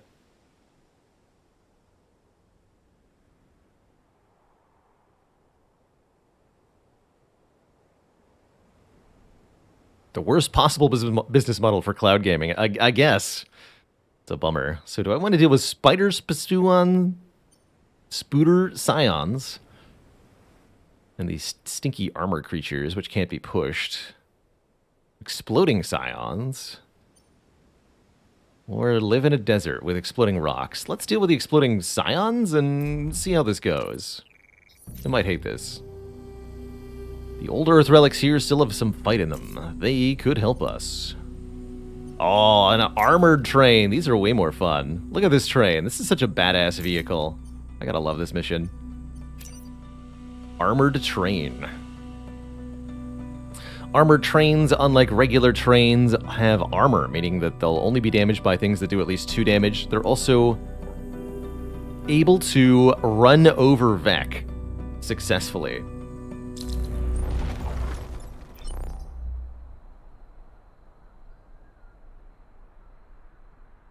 A really cool alternate version of the train mission you'll now see on Archive Inc. missions occasionally.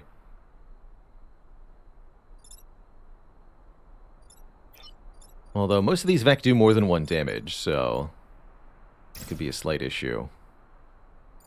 I want to come back here. I don't want to get entangled by the Scorpion here. I guess this is a safe tile.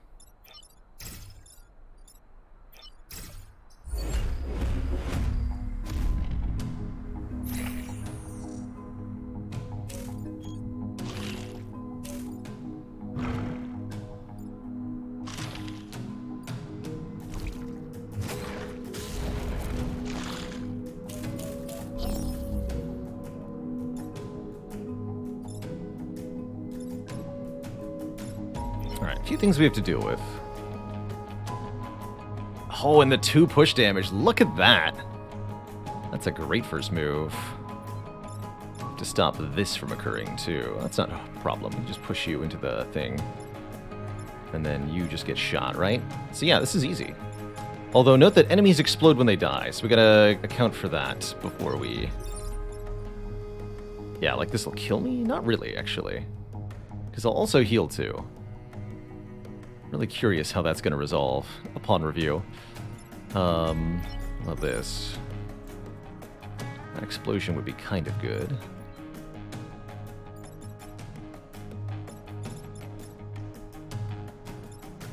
Overall, this looks fantastic.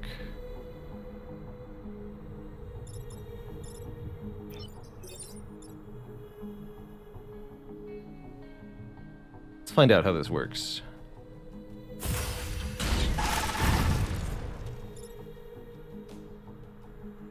Okay, only 1 exploded. Got it. Seems like it worked out pretty well.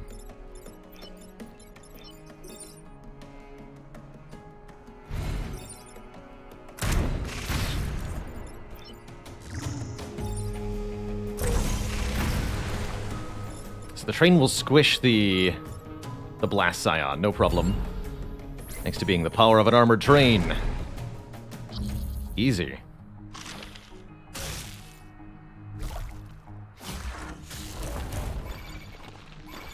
This too shall be squished.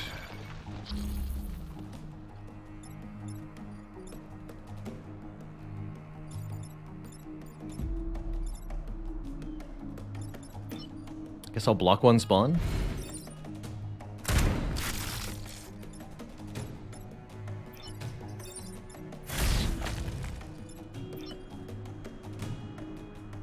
This one.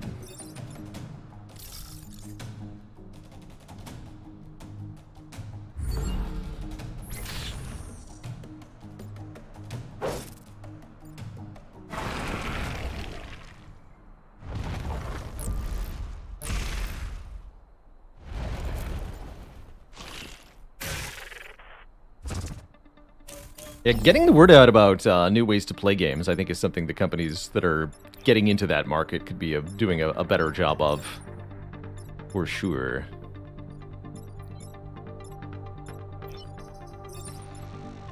It's just a kill, huh?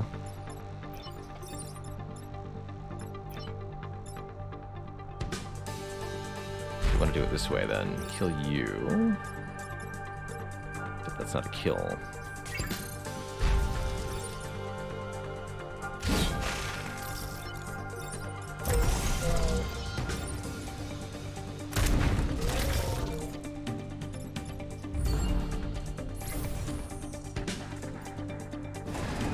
Killing Vec is not necessary for the mission objectives, but does give our pilots experience points, which will help them get better abilities over the course of the run. So we're looking to optimize that on most turns where we can.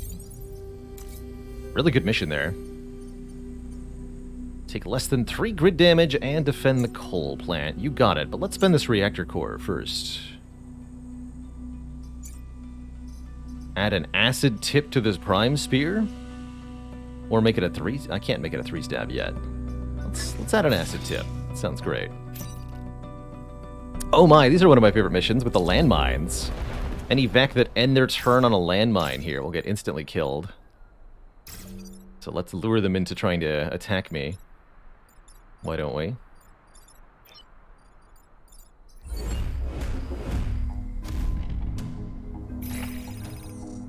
Oh, and a pod will prevent Vec from moving onto this tile too. That's even better.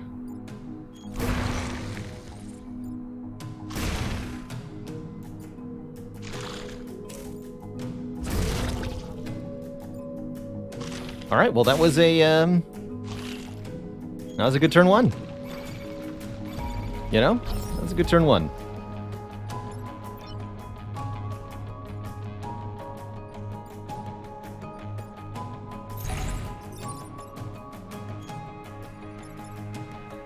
We'll swap places. I'll be here. You'll be teching this tile. That's fine.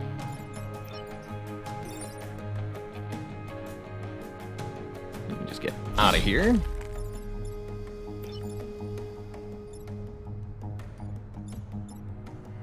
Push this one way or the other, but it's not a good idea.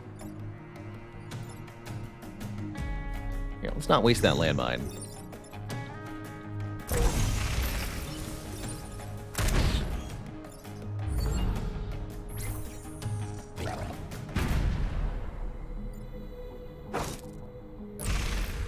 Oh, right, and they take 2 damage from blocking spawns. That's right.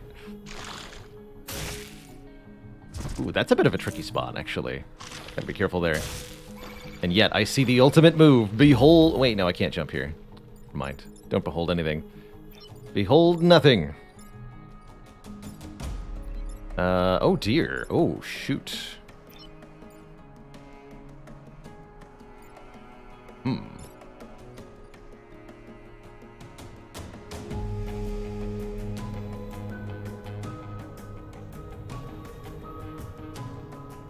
Maybe I do have to behold after all. 2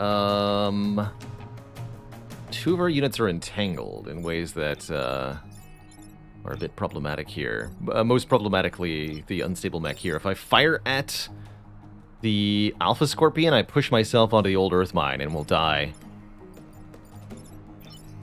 Although... And I think that happens before the self-heal. Does leaping into water work? Yes. However, I'll hit the building here.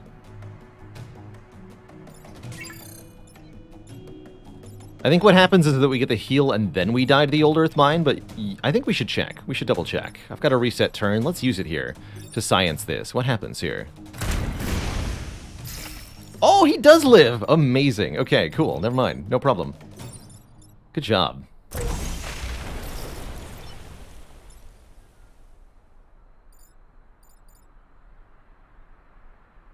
The lucky boy. Have fun blocking that spawn and dying again. Death lasts for but a moment. There is no need to be afraid.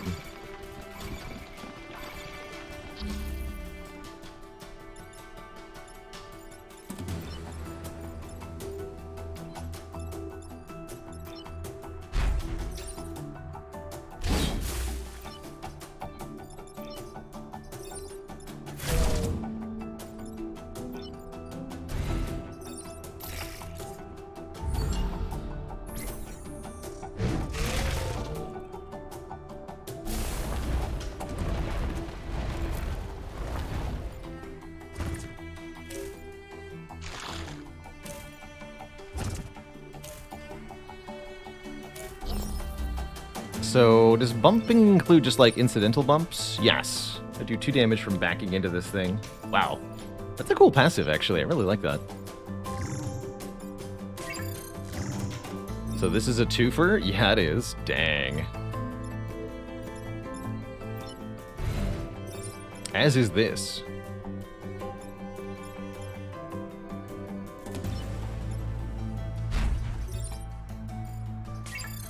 Wow, spicy.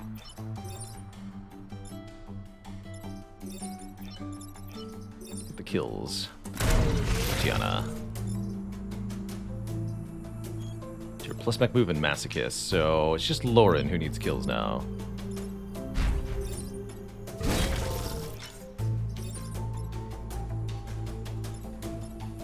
Pushing you back one will prevent damage. Good. Wonderful mission. Simply wonderful. That went really well, thanks to the mines. Look at that, 13, 19 XP. Oh. Well, I'm having enough difficulty on this squad. This is a welcome find. Ice Generator, very arguably the most powerful piece of equipment in Into the Breach. Allows you to freeze a huge portion of the map all at once. Sneaky Teak! Hello and welcome, friends and raiders. Welcome, welcome. Hope you enjoyed the slice and dice. Really liked tuning in for that. Yeah, I meant to fix the camera a while ago. I even promised I would do that. Go up here and shrink a little bit. Hello, everyone. Joining us for some unfair difficulty Into the Breach. Currently playing the unstable mechs, they're called. All about self-damage, and they've been giving us a really hard time so far. But I think that might be at an end with the addition of the Ice Generator. Need 4 reactor cores to make it fully effective.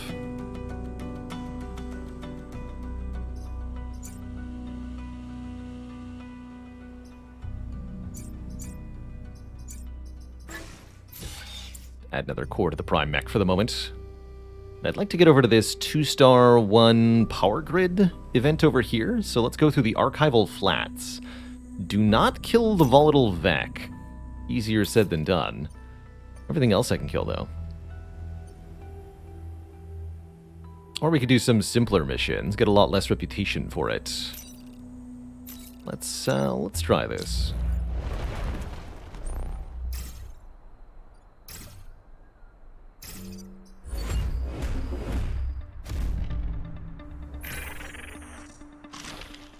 Perfect. I can always leap away from that.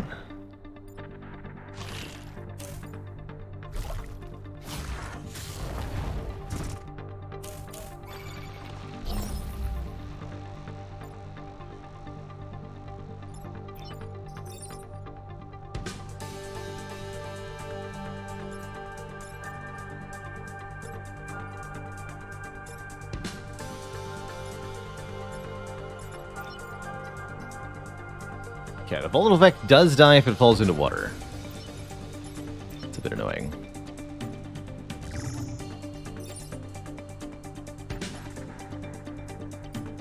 That pushes, noted.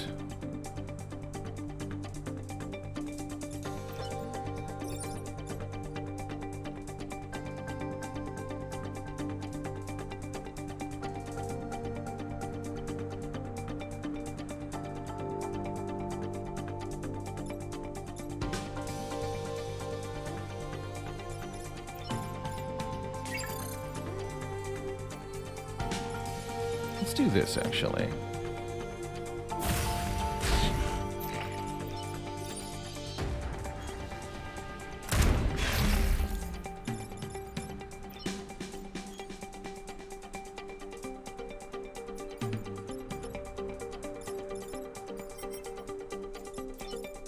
Can't push this. Could kill this, but then this still gets to shoot, right?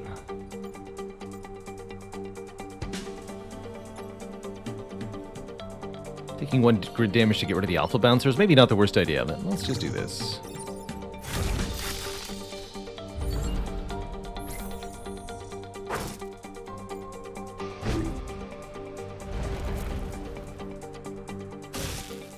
Figured that might happen.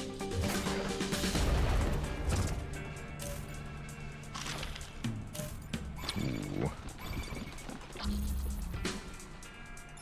It's not good.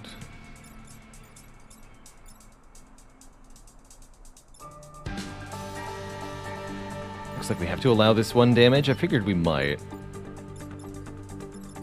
Not attacking. Interesting.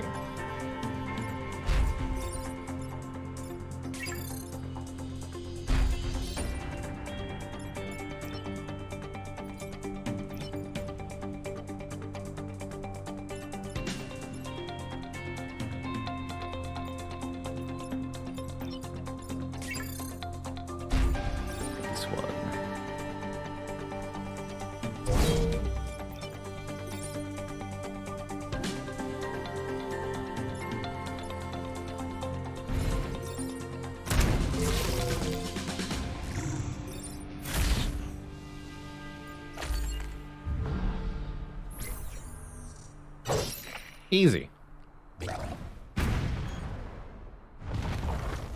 Whenever we would take damage to a building, there's a percentage chance equal to this value, the grid defense number, that we don't take any damage. Have I dug the Advanced Edition release? I think it's added a lot of replayability to Into the Breach. I really like the new squads that they added, and I really like the addition of more equipment and more enemy variety. All of that has really dramatically improved how much there is to explore in this game. In a lot of ways. Oh, we're entangled, huh? A lot of nonsense is happening here, I see. Very good.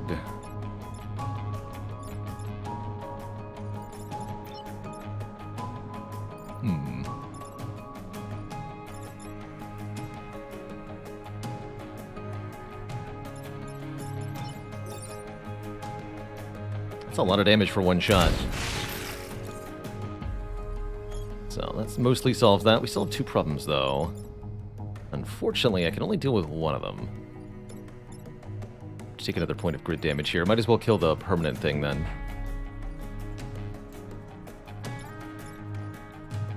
Actually, I can do this, too. Oh, the push damage. Frig.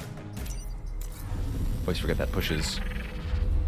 Let's say tech order here. That's the end? Okay.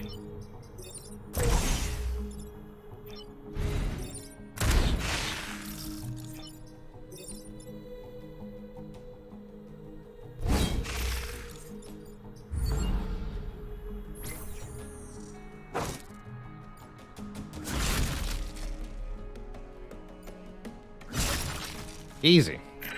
Double 13s. Never a problem in my life.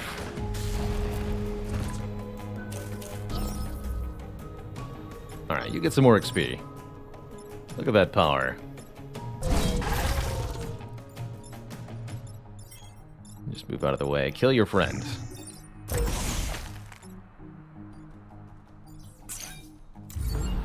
Somehow managed to avoid taking any damage during that mission. That's impressive.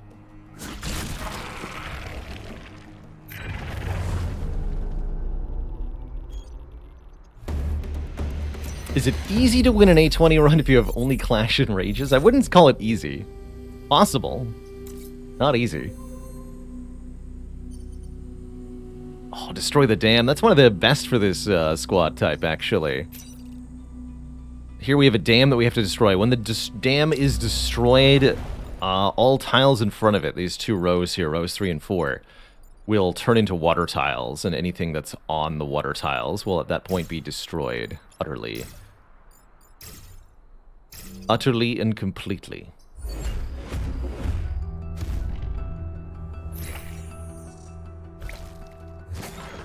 Oh, come on. You're supposed to go in the river.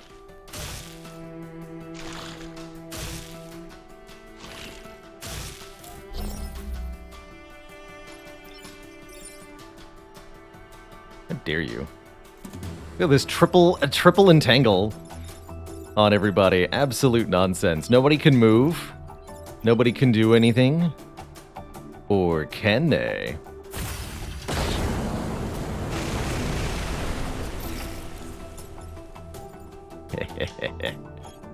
Fools.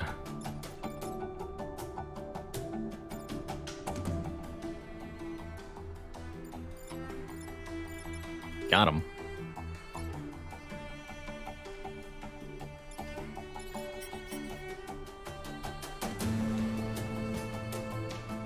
Not even that building could move.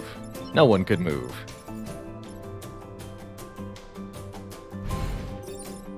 Alright, this thing needs to die? Question mark?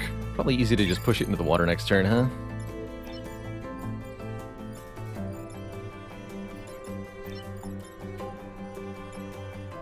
Can't quite...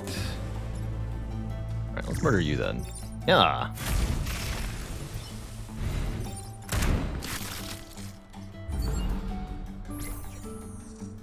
So Vex should only be able to spawn on the area over here, I believe. Which is going to really limit them. Yeah. do, like the big blorp.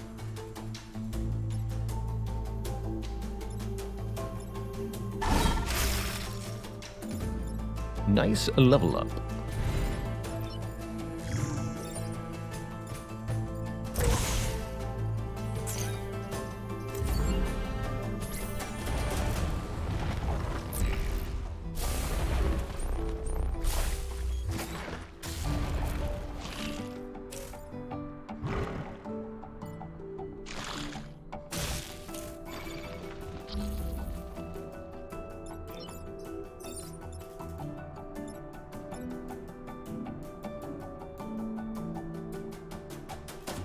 That'll cause a chain reaction. You can go fix that. I can sit on the corner and shoot this guy. That's a fun little island to be on. I like that.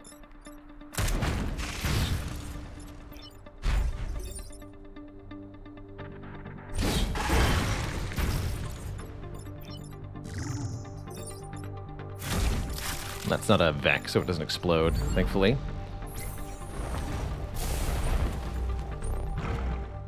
So all of our pilots are now max level as well.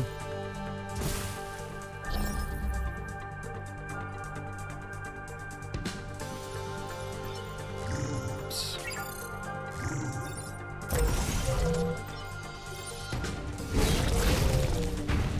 Ow. Good enough.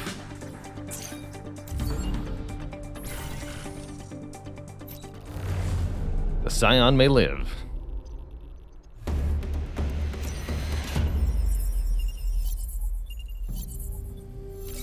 Grid defense up to 17%. And we get a popular hero. So we can swap out our pilot at some point if we want.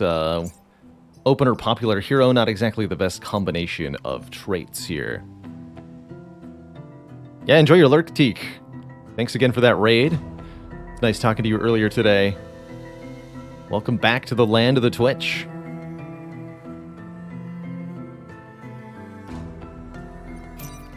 Welcome back.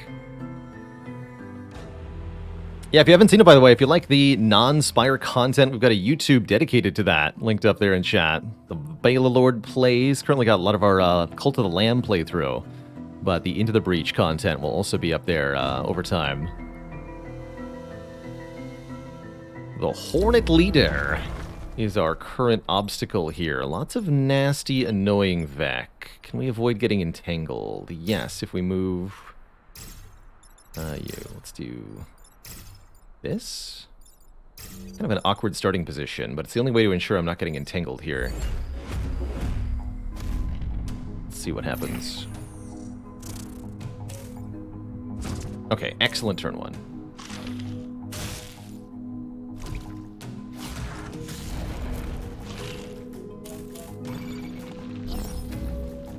Okay, maybe not as excellent as I'd hoped initially.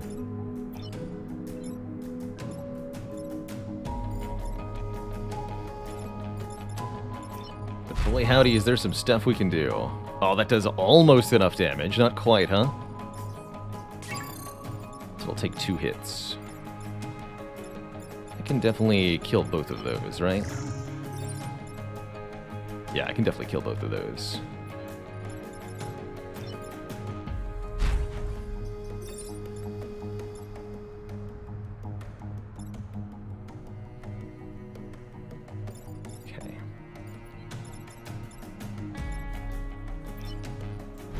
Then bonk ourselves, or what do we do here? Wish I could get around and shoot one of these into the other. Doesn't seem quite possible. There's no other fancy nonsense I could do like this, right? It's not too bad. Doesn't kill this though.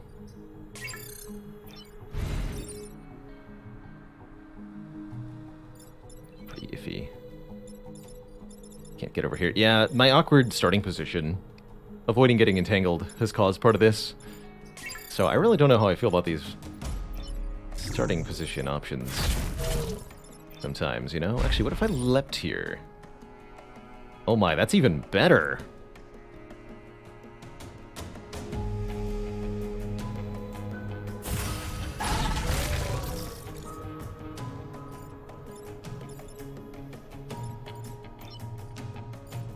Now I can shoot this and take only 1 grid damage this turn. Excellent turn.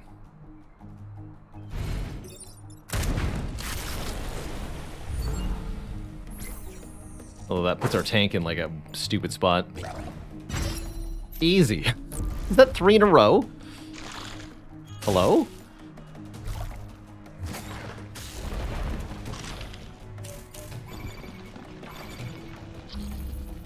Absurd.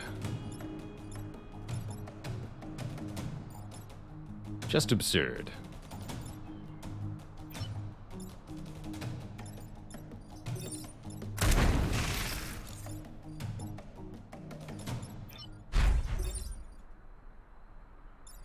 Actually, just step out of the way of that thing, huh? No need to overcomplicate it.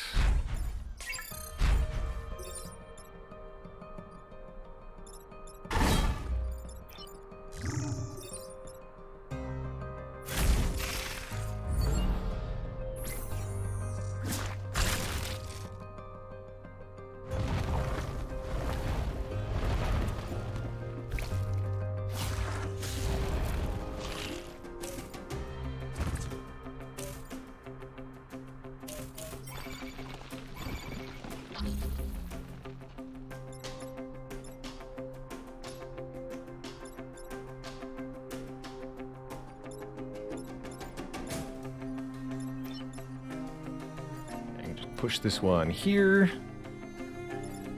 How about you guys? Yeah, we can get multiple kills there too. Okay.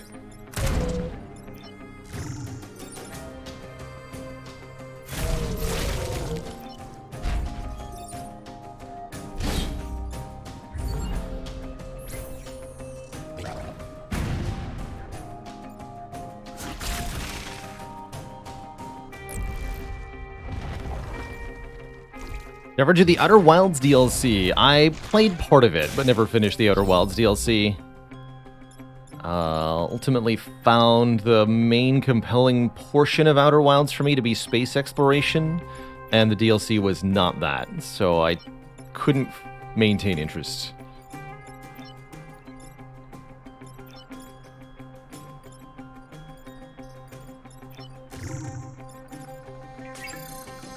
Really enjoyed the base game Outer Wilds, though. That was a fun time, barring a couple specific puzzles, which I think were hot nonsense, but that's okay. Really good game overall.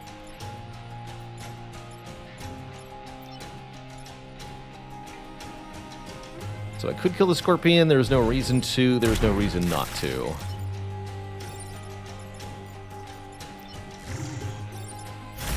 Kill you instead.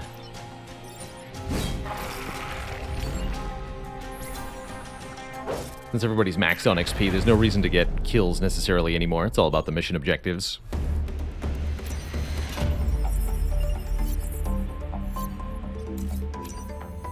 You've accomplished every archive mission, an astounding achievement. Please, you and the hazardous mechs, accept this as thanks. Spring-loaded legs, a different kind of leap attack that doesn't do self-damage. Only attacks 1 tile. For 2 damage and push. Silica. The mech can act twice if it does not move, and Silica is a popular hero, so we could immediately sell this Silica for 4 reputation.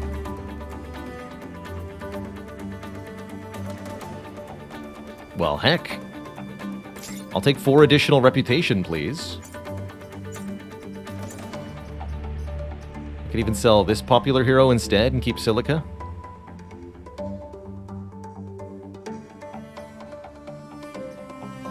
I'd lose opener then. Let's just sell Silica.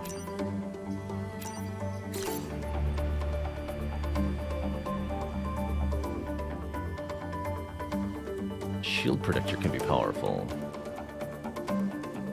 Grid Charger, a weapon that can charge the power grid. I've used that to some success previously, and the pull tank's good too. Buy 4 reactor cores, which is kind of a big deal. Shield super helpful for the boss fight. I also see it being really good with the ice generator.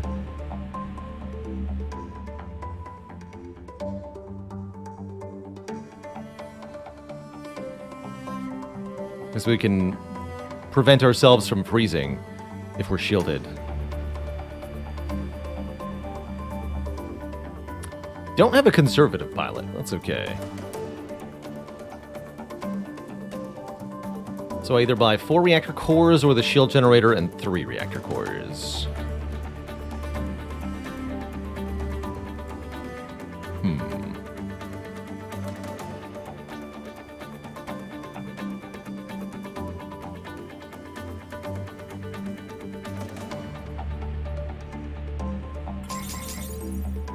I'd have to buy 2 grid defense as well.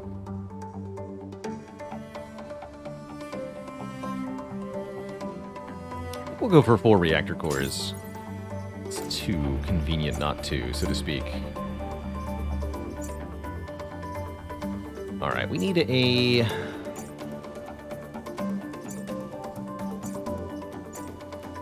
Need a way to do 5 damage? I know how we can do that. We use opener plus a fully upgraded unstable mech here. And then we can eventually swap the ice generator onto the unstable mech.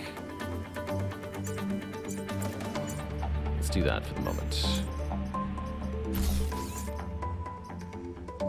Just to set up our achievement here. And we'll be doing a 4th island as well, because we want to get the... Oh, it's 8 or more. Oh, I don't need the full power then. In that case, we can put these reactor cores somewhere else, where they'll be more use.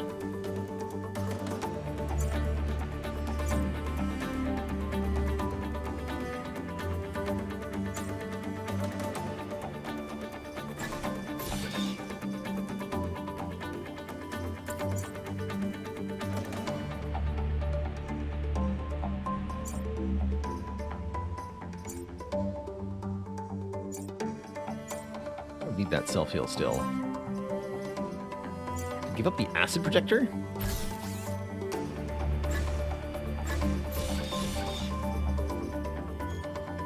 Let's try that.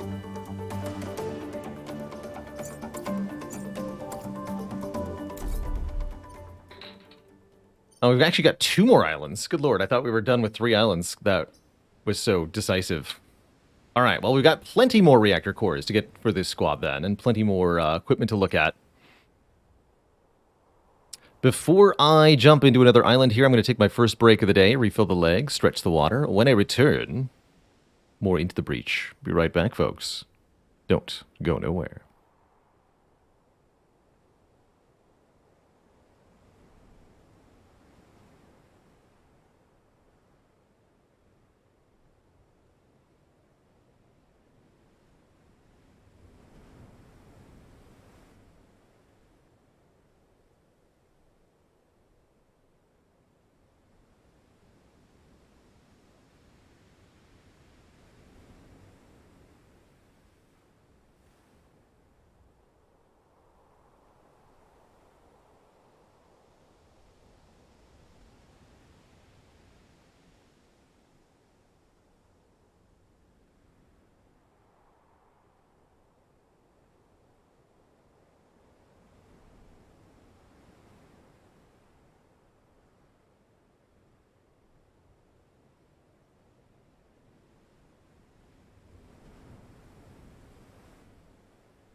Alrighty, folks, we're back.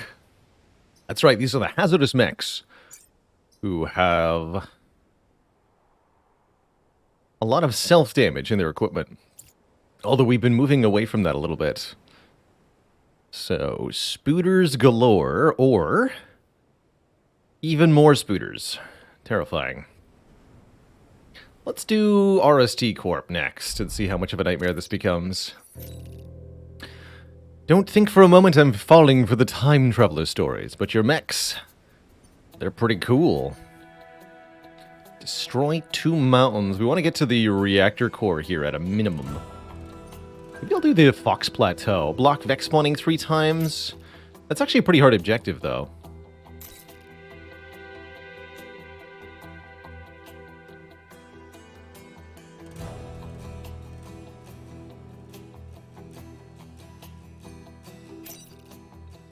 We've got several cracked mountains already, so destroying 2 mountains shouldn't be too hard. Okay, let's try this one first. 2 tumblebugs and a spider, though. This could get really gnarly really fast. Put the nanomech forward so that we can do an ice generator thing, maybe. Just leap into the hole. That's right. That's no problem. You break 3 mountains. Yeah. Problem solved.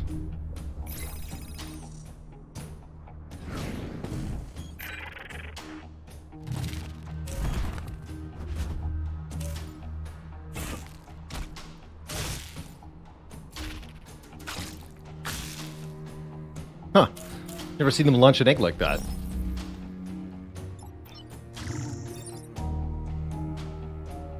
Okay, that's pretty decent.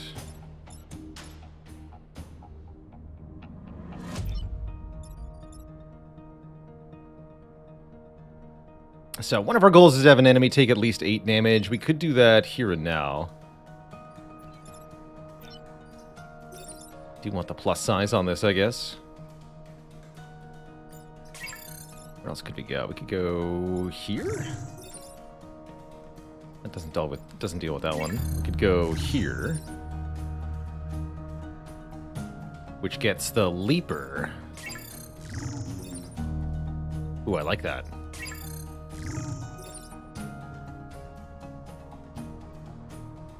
The rock isn't frozen, but then nobody's attacking the rock. So we freeze these 2 vac and prevent this building damage. Then we can get our achievement by killing this moth.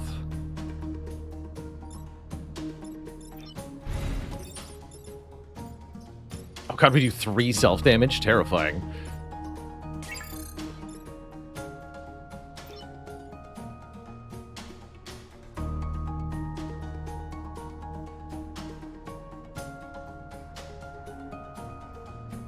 Be careful with how I do this, though. This would be the way. But acid, and then 8 damage. Gives us the overkill achievement. Cancel those 2 attacks and end the turn. Gotta make sure we kill at least 7 enemies while we're at this, though. Can't just freeze them.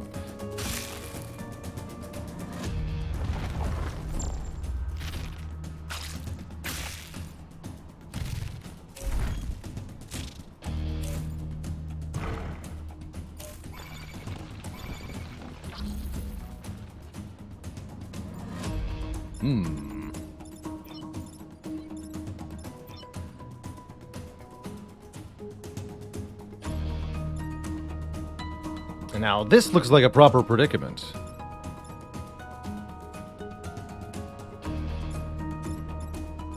Actually, what if I just spear you?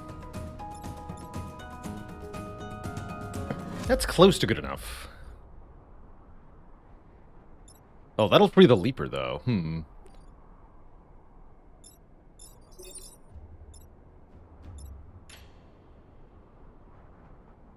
And would do 1 grid damage to us. Probably.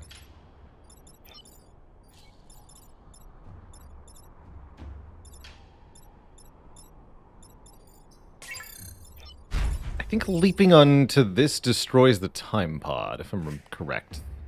Because it does 1 damage. Although, man, it's a good move otherwise. Let's science it. Yeah, destroys the pod.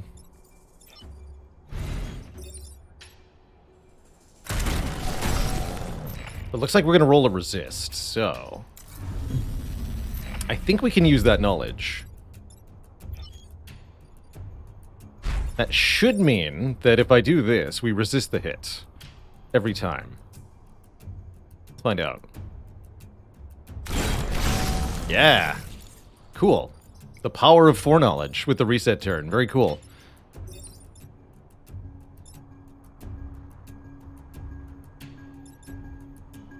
Don't know if these spiders now count as enemies or not. Doesn't look like they do.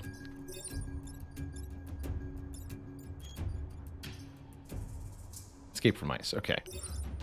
So you can attack while frozen. I actually didn't realize it worked like this. Huh.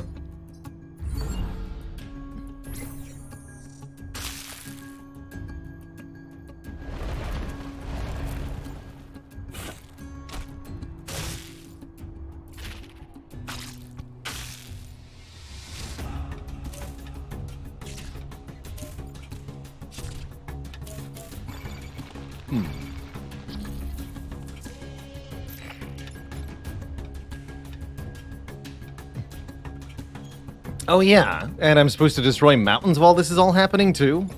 Good luck to me.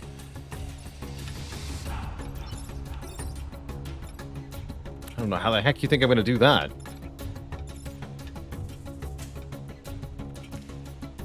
Mission has gotten way out of control.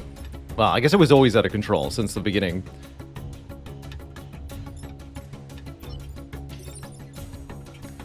Always has been. Gonna rely on the self-res here.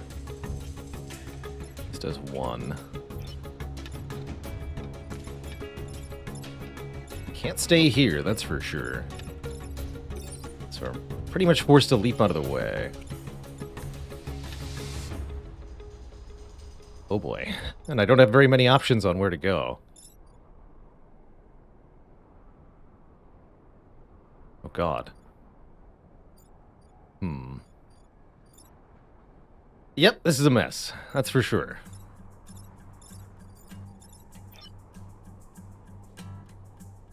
Great big mess. You can still always jump into the hole. Easy. Just die. No problem. It's almost a KO.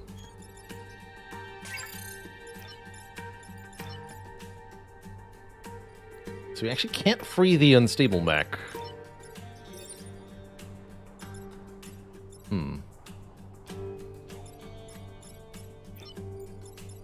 And this won't free... This would. And then I could just dunk this one in the ocean.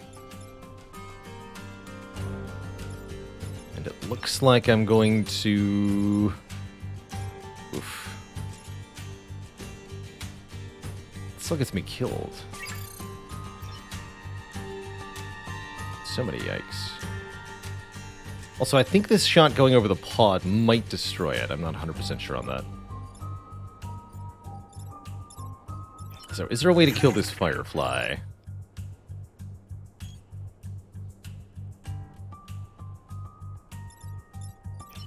Doesn't look like it. Oh wait, yes there is.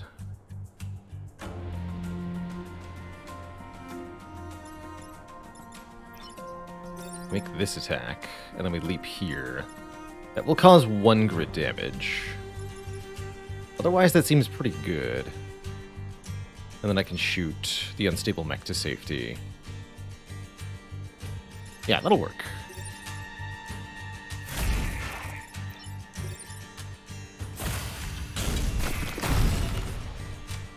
And also freeze this alpha tumblebug, which is a little bit of a concern. Actually, wait, does this now count as 2 kills?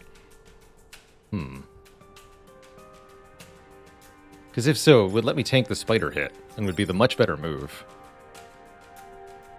If I'm wrong, though, we've already used our reset turn. That'd be pretty disastrous. I think that does count as 2 kills.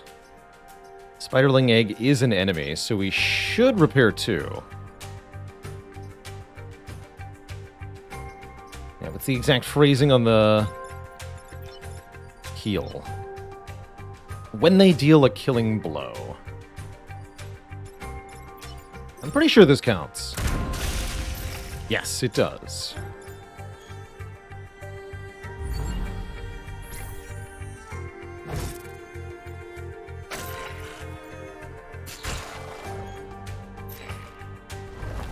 So, in one turn, can we kill an enemy and destroy 2 mountains? Well, okay, we're not entangled. Actually, that's a pretty helpful move. Thank you.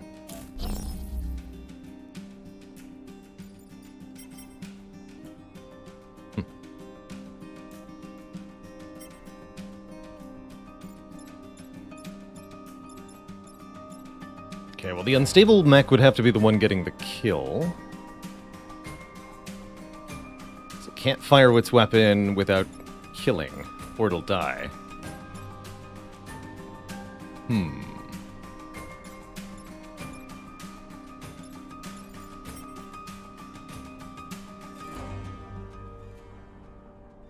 I think I see the line, and it's hilarious. Although, how do I deal with this attack?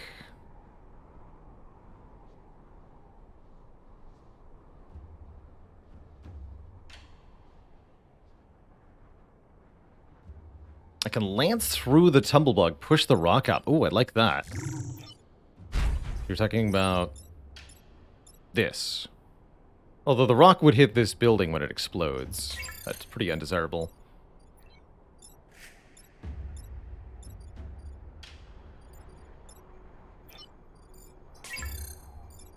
So we don't have a reset. We gotta make sure we think this one through. If this building gets destroyed by the rock exploding, which is an 83% chance, then we can get the Firefly to destroy the mountain for us. But we might resist, which would be bad if we were trying to count on that play. Probably want to displace this thing here. We also have to get an enemy kill, don't forget.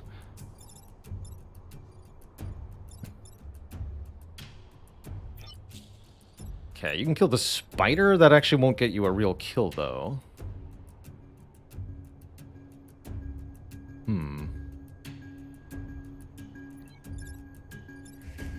So what can the unstable mech do?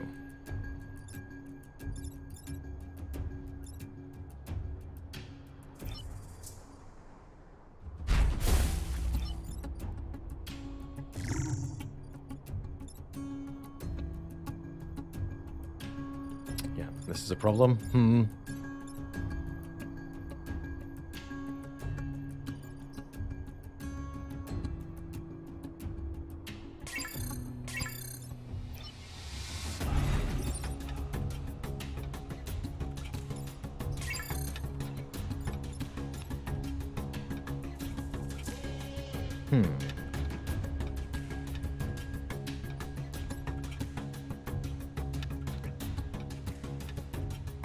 How did the grid defense reach 17% on unfair? That much overheal. Basically, since you get double grid healing on unfair, it's really easy to overheal the grid. We've gotten a lot of that on this run.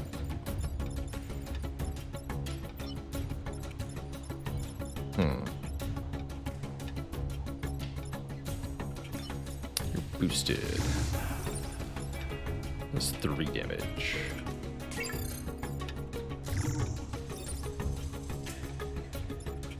Is only a 1 damage attack. So I think avoiding all grid damage this turn is pretty easy. It's a matter of also maybe getting the objectives here. That part seems hard.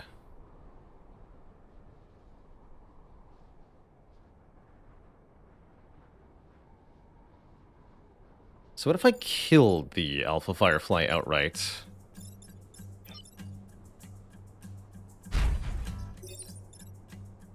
With a 1-2 from these two. And then we let this explode.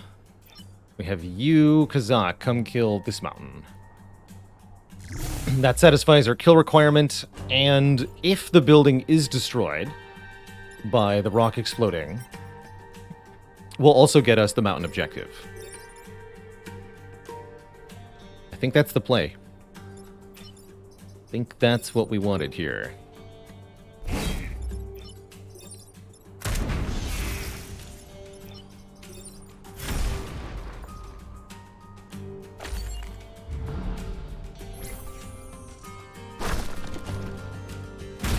Perfect. Take that, you stinky civilians.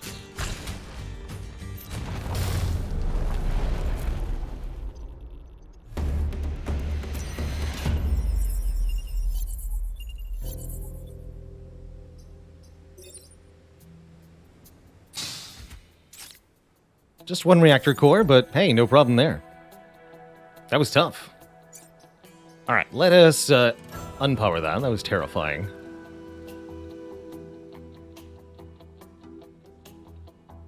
No, thank you. Take the move back. Actually, let's swap the pilots back. Just needed the opener for that,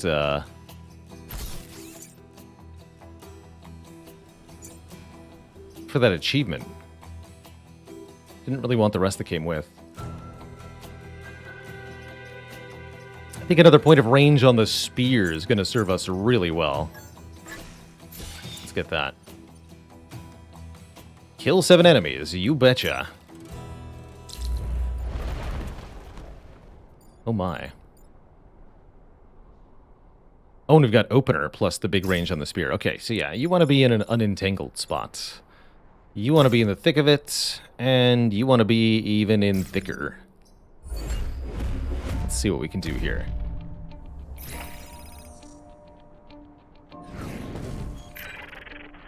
So many pods. So little time.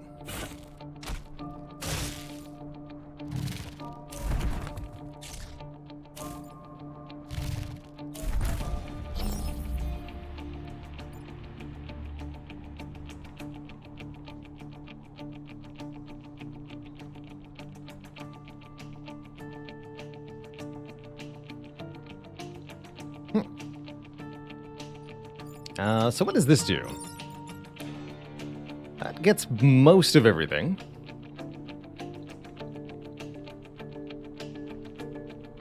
Seriously, we can't use the unstable mech to shoot the leaper because there's a chasm behind us?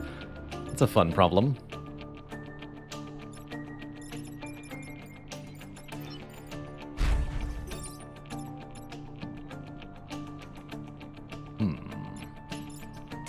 But how do I deal with this?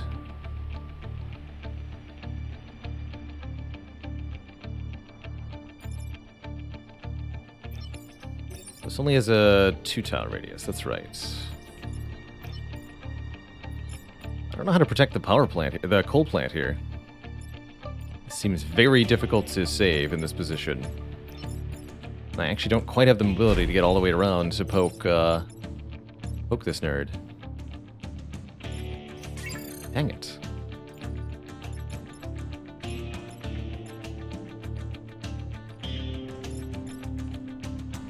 Even with the bonus move from opener, we needed one more. That's so funny. How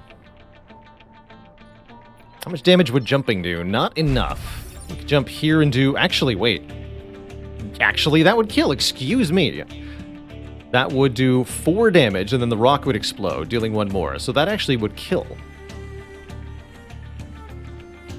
That is an enormous amount of damage. Man, I love this bonus push damage. So good. Oh yeah, and we can grab the pod before we do that. Excellent. We'll get 1 health back. Taking the 1 grid damage here, not really an issue, quite frankly. Especially considering the rest of the turn. And then we freeze after that. That solves just about everything. Cool. Alley-oop. Easy resist. Wow, that worked out perfectly. Got him.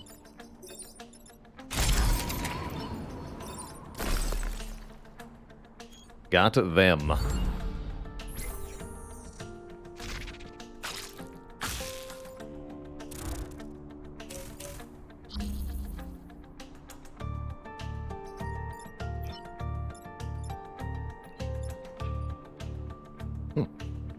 It's a little spooky.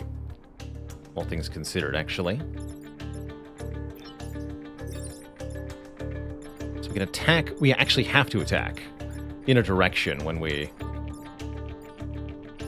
escape the ice.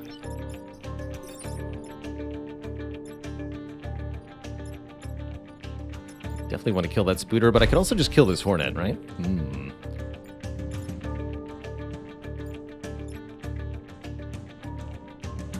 Perish.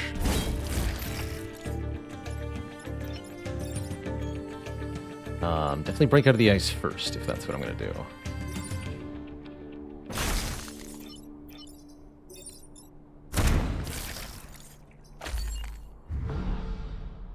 Alright, need 4 kills in 2 turns. That shouldn't be too bad. Hey!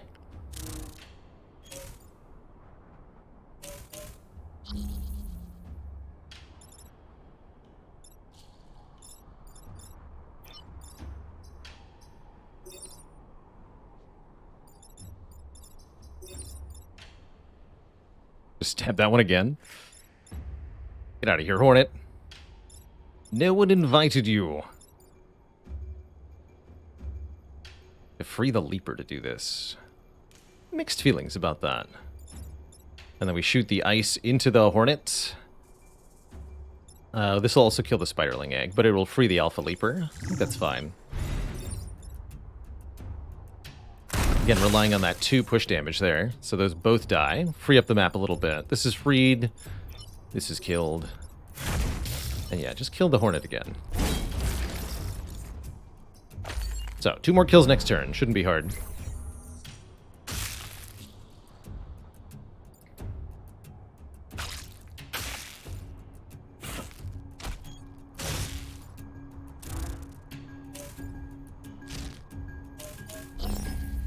Seems easy, in fact. Here's 1.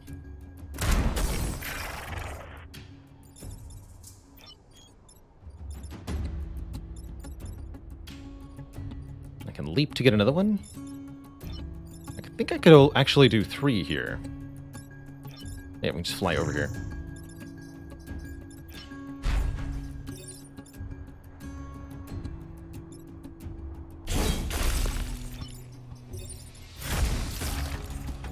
GG.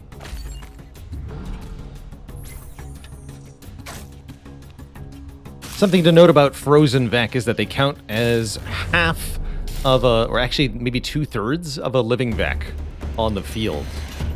So freezing Vec will cause additional Vec to spawn, but not as many Vec as you froze.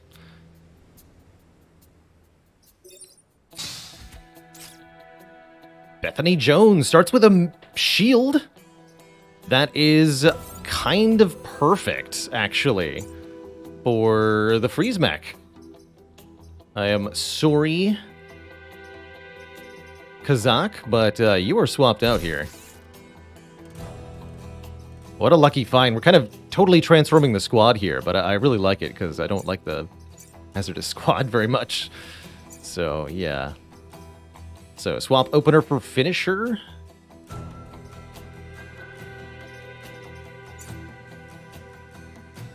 No, we should add the... Although I don't like losing the move, I like having the melee attack on the cannon here.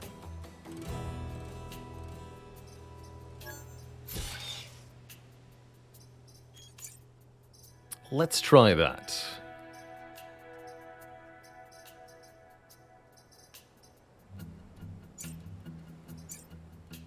And our next upgrade should be the second size up on the ice generator. Let's go with move on her. So let's get the turbine cluster. Defend the earth mover. Destroy 2 Vec egg sacs and protect the robotics lab. All. Sounds like a difficult burden, maybe. At the same time, maybe not.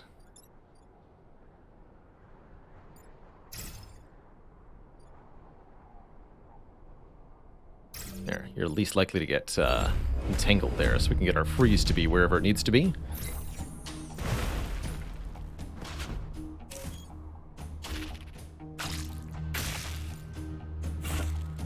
Yep, everybody else got entangled, but not Not Bethany.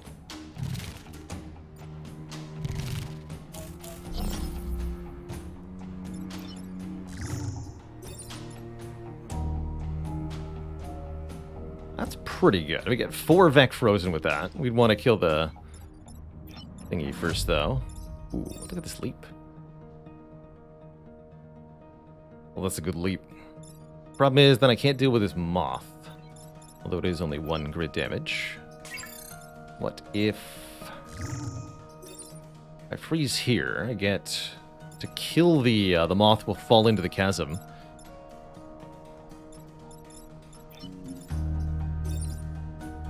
Can still be dealt with.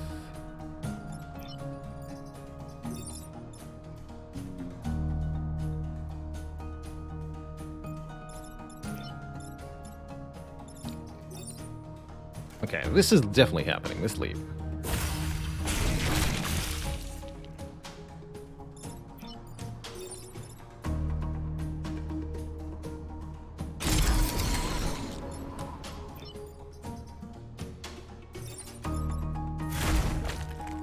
Good turn.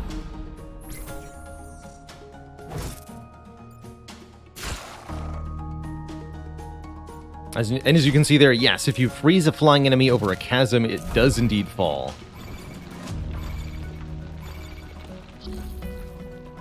You can also drown flying enemies that are frozen by pushing them onto water, but if you freeze them while they're over water, the water also freezes. Bit of an obstacle there.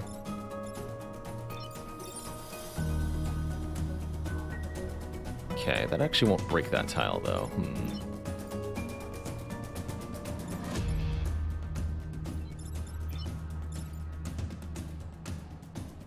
So now that Bethany's here, we don't... we should swap the passive off. I didn't think about that. Bethany now can't attack other than the ice generator. That was a mistake. So her job is to block shots now. Got it. Whoops.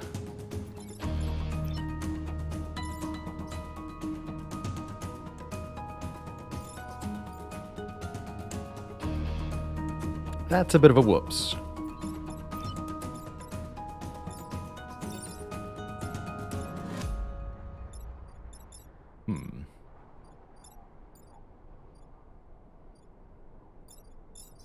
I'd love to jump here, except the problem is we'll create a chasm and kill ourselves if we jump on that tile. So I won't be doing that.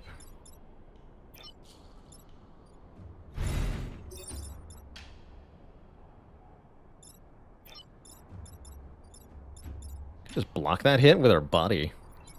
The body block. Though again, that's what Bethany's here to do. Be hard to do that with such low health, though. Problems. This is base 3? That is. Okay, so we just gotta kill this way. Make life nice and simple.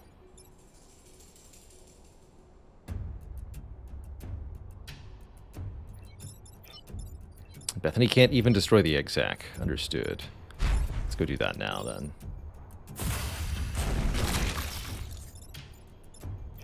Bethany can block spawns.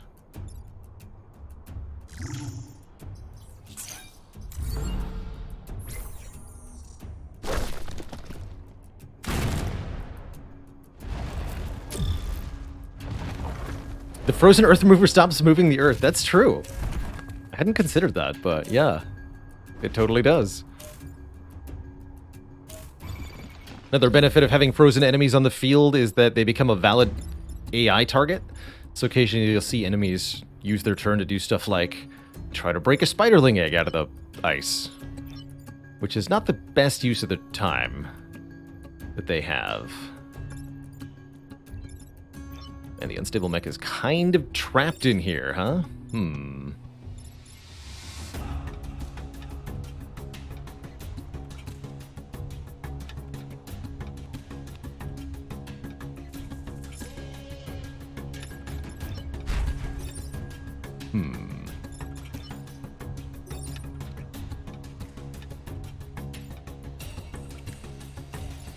Bethany can't do anything. That is definitely bad.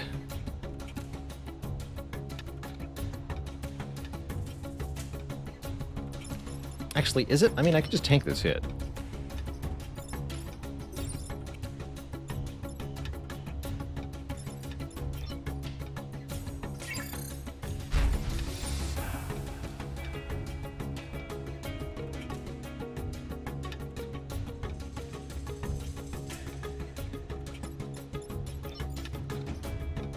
And I would want Kazak to get the kill.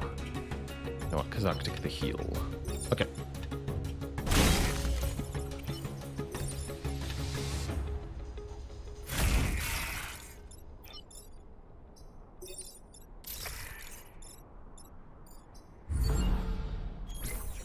That'll do.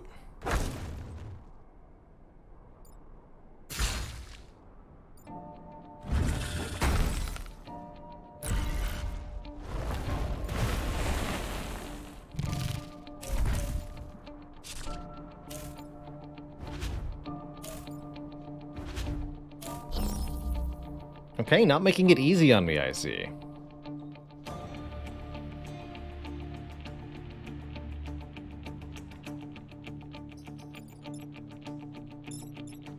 This rock will only do 1 damage. Okay, that's the key to success here. Ignoring the rock. The Earth Remover has 2 health, so that's fine. We just need to deal with this Alpha Moth. How the heck do I do that?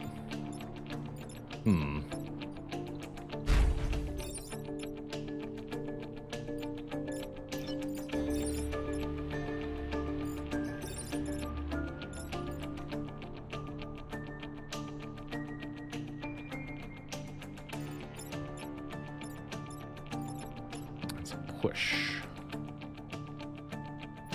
You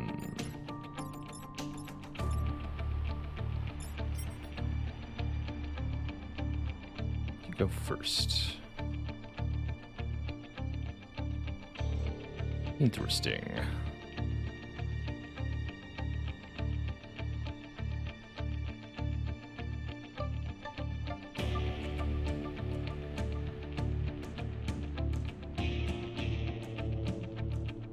This seems like an exceedingly difficult solve, actually. Maybe I just let the Earth Mover get destroyed, and I don't worry about it.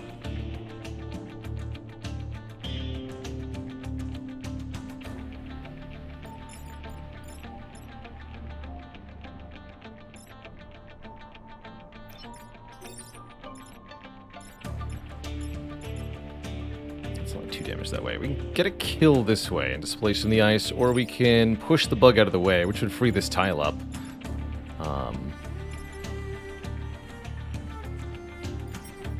Fortunately, this moth attacks first, so what I could do is push the tumblebug onto D5 here, and then move the leap mech onto where the frozen tumblebug is on D4 and use that to push the Alpha Moth out of the way. The problem is then the Alpha Moth would be attacking the tile the Leap Mech is in for a damage equal to the Leap Mech's health.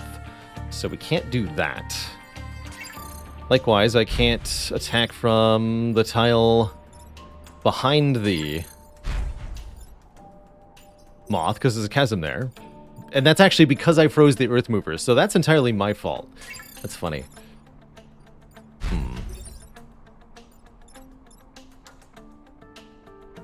Interesting.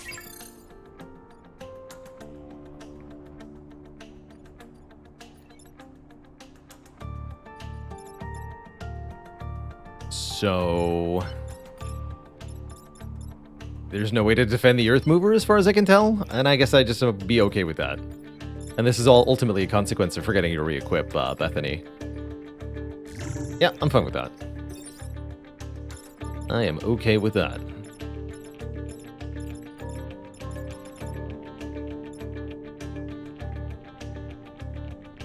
Is there anything else that I could do, though?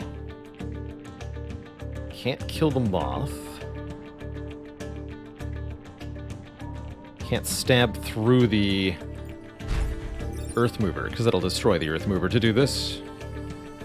But I could hit it here.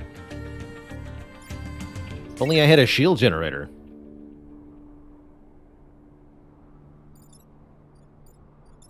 Yeah, exactly, Frozmana. Tried to... what I was describing there earlier, pushing the Tumblebug out and then attacking from that tile kills the Leap Mech. So I'd rather just fail the bonus objective than that.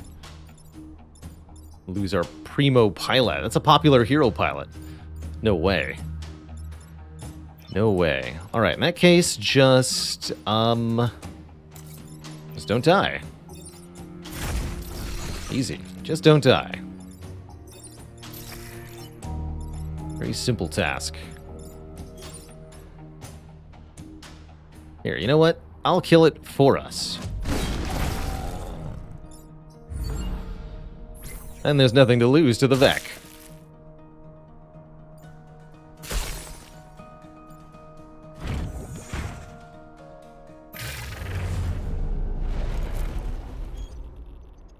Alas, poor Earth Mover, we knew ye well. But I do get the reactor core I was looking for. So how do I want to handle this? Lose the hydraulic legs? Lose the hydraulic legs. Could also consider losing the self-heal soon. Food for thoughts.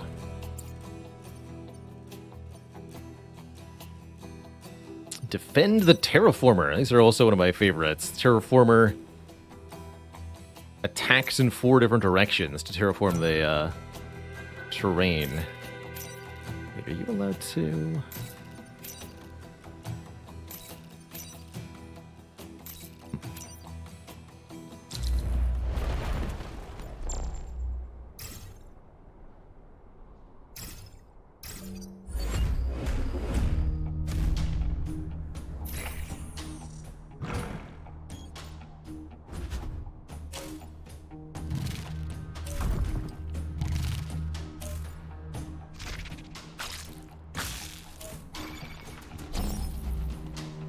Alright, probably going to terraform in this direction. Every time it terraforms, it hits the 6 tiles. That 2x3 grid, killing everything. You instantly lose if all your mechs are destroyed? Kind of wondering what the interface would look like if I did that.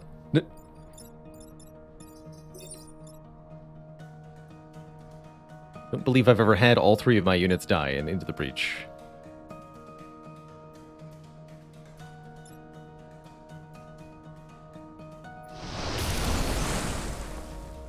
Okay, I know Spider is a good spider. Basically.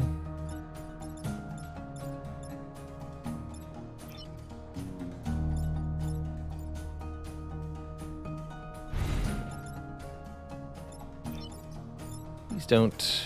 Oh wait, hold on. You need to die.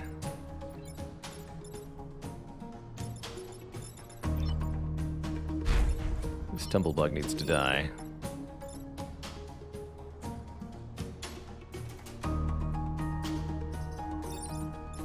Break my shield. And light me on fire? Blah. Oh no, because you'll get pushed, so we'll be in this tile. Never mind.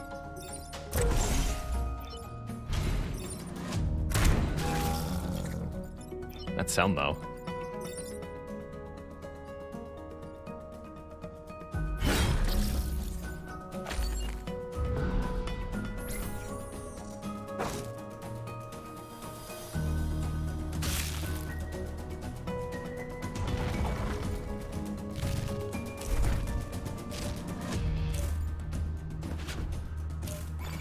Well, now you're just making it easy on me.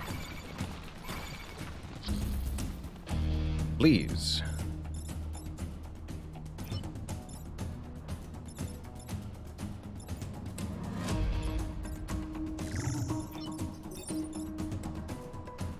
Wow, they're just outright kills.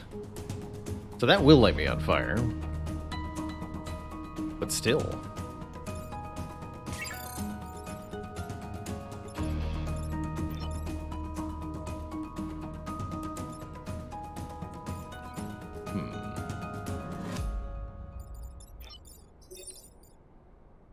Actually nothing to hit with the terraformer. I guess we could hit the tumblebug if we moved everybody out of the way. Okay, that's an easier solve to the tumblebug, huh? So, what about the alpha moth? How are we dealing with this?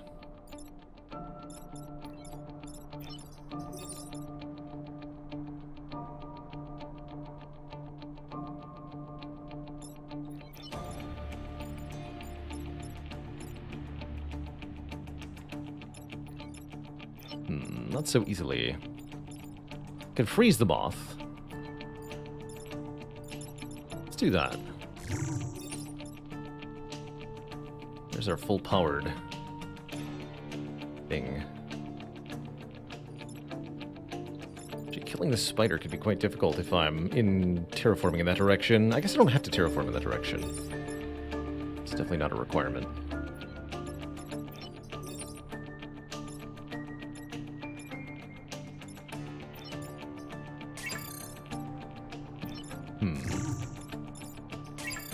I guess I could freeze less stuff too, right?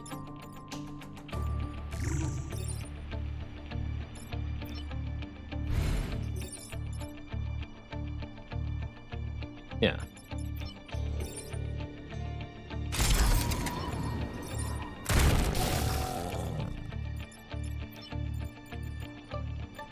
Can't block that spot. Let's block this one. Terraform this direction.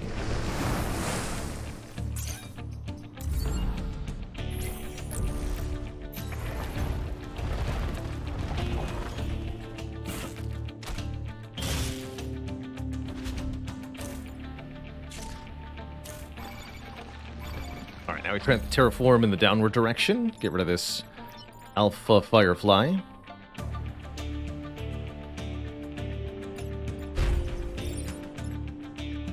You want to free your friend so bad, huh? I'll show you freeing your friend from a badness. Yeah.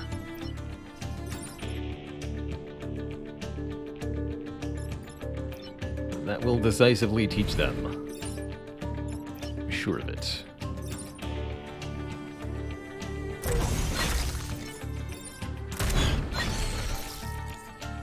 And then you die to bumping into Bethany. Okay.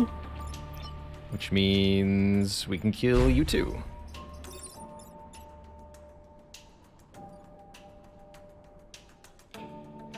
I'll not kill you, but injure you. Badly.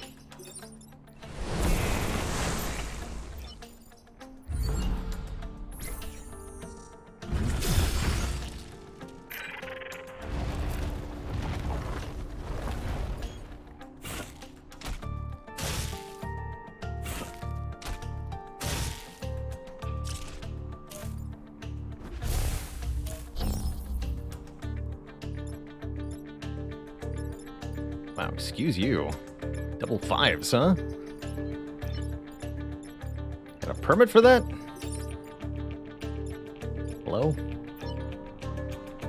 So we can get this killed with the terrain thingy if we want to. Can't free myself without... Oh, that's fine. 1 damage to the terraformer's fine. Okay, so let's do this. And we'll get to find out.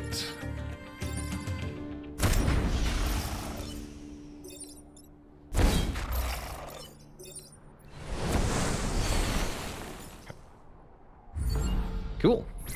Good mission.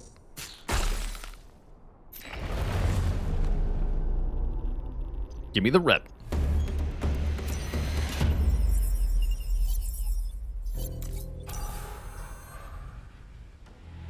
OP.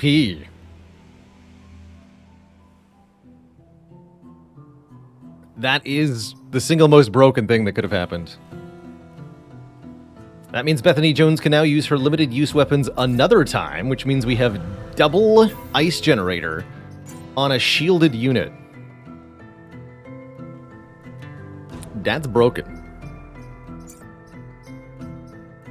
That is broken. I don't know why I didn't swap you out. Yeah, let's go mech move masochist rather than the opener trait, because I want to sell off the popular hero, or I guess we keep the opener for now, right? Keep Tatiana after the corporate HQ. Sure, that sounds good. Please don't cause another ice age. Listen, you're not my real dad. I can do what I want.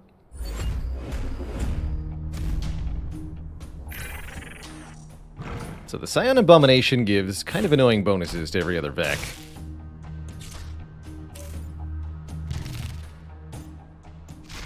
So which is Explode on Death.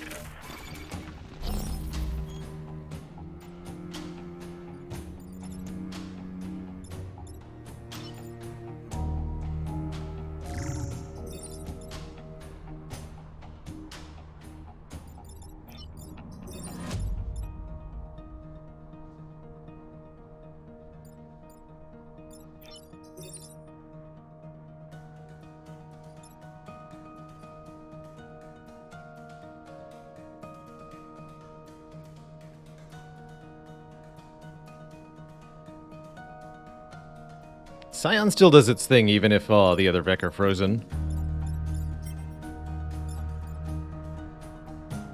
Tis a bit annoying.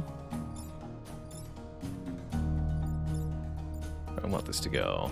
I think I am gonna freeze here. Should probably freeze the Spooter, huh? I'll freeze here. She can't get to the Spooter. Got it. Alright. Well, future Spooter will be frozen then. You get to the Spooter. Yes, perfect actually. Okay, this is what we want then. Wait. No, that's not what I wanted to do. I know what I want to do. Slightly different. Attack, but don't push them. Like this. There we go. That's the move. Then this heals too. Makes a bunch of dust.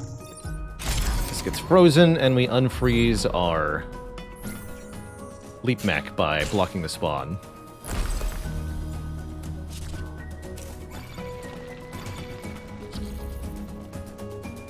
And now we can kill the Scion Abomination. Or at least we can try.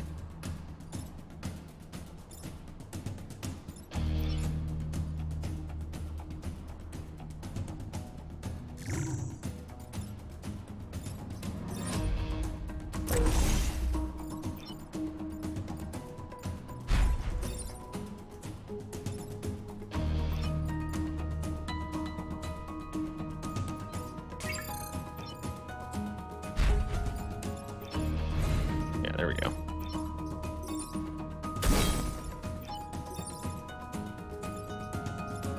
Lock the spawn too? Sure.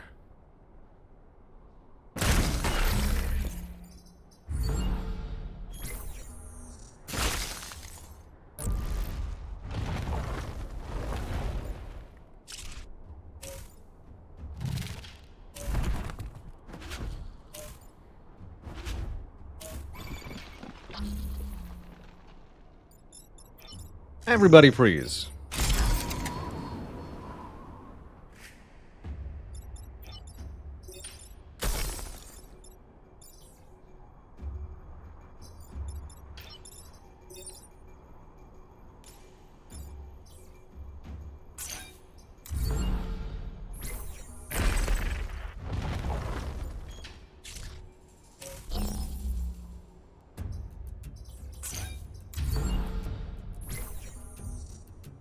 GG. That was a cool move. Yeah.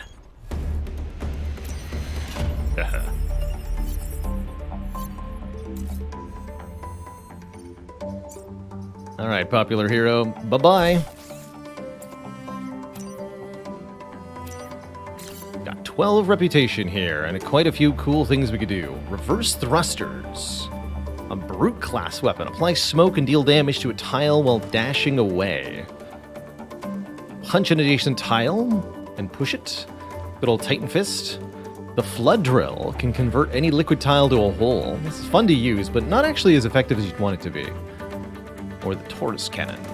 There's two of the starting weapons here. The Titan Fist, the Taurus Cannon. I think we mostly just buy a whole bunch more reactor cores. 4 more sounds good to me. And we look to buy maybe better equipment on the final island. 4 more reactor cores sure is a ton. So let's get more move on Bethany.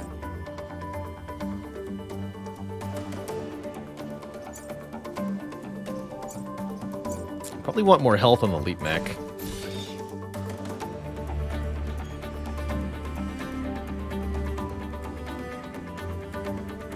got very good move. Might soon consider abandoning the heals. Could increase, or we could increase the power of the healing. I think what I'll do is reduce the self-damage instead. Just have the unstable cannon just do more base damage. Alright, on to the fourth and final island, Detritus Disposal.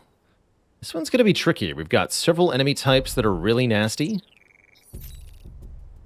But I think we have the tools to defeat them.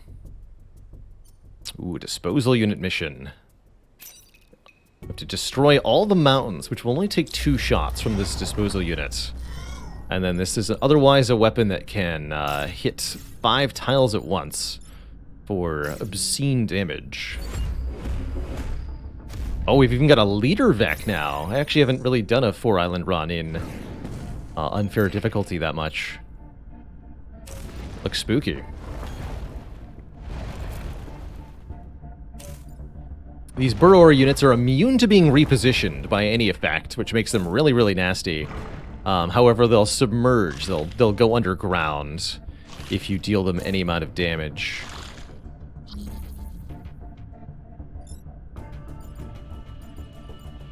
See an ample opportunity here to kill the Scorpion leader with the acid launcher while also getting 2 mountains.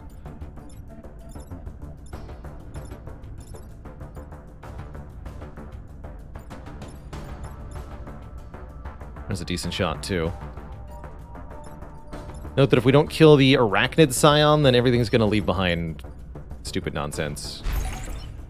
This does do damage to both. That's right. Okay. And, of course, we can always just freeze everything, right?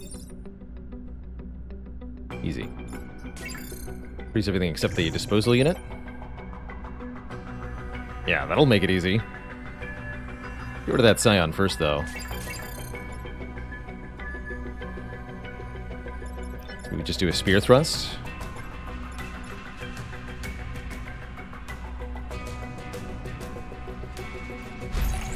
Oops. But how do we deal with this Burrower?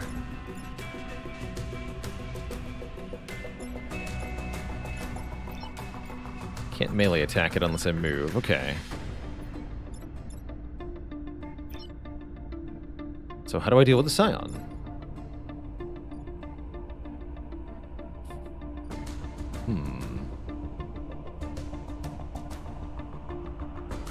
Tricky, huh?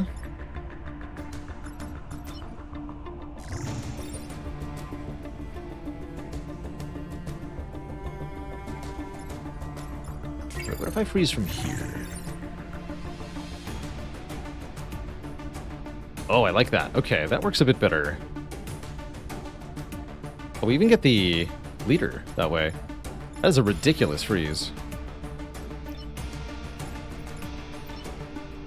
So I just have to stop this creature. How do I do that? You have to do it. Got it. Okay. That I can do. That means not actually dealing with the thingy. I understand. I accept my fate.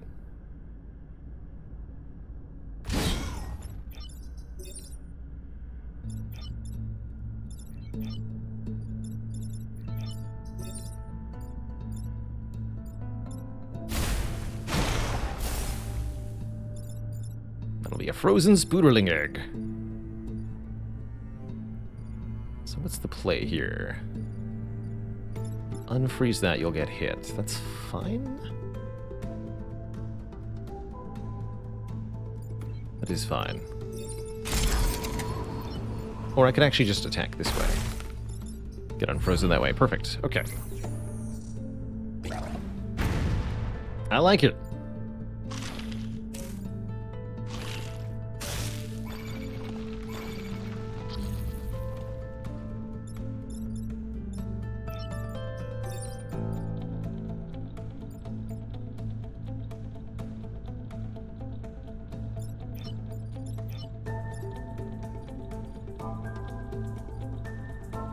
They want to have Bethany free the Leap Mech so the Leap Mech can do Stibby Stab?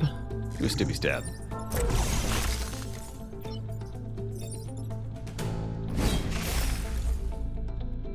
Become spootered.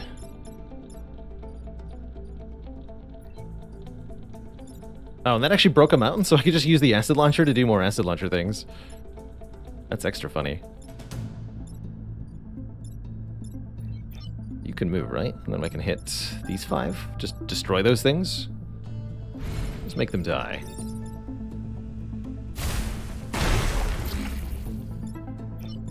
No problem. Never had a problem.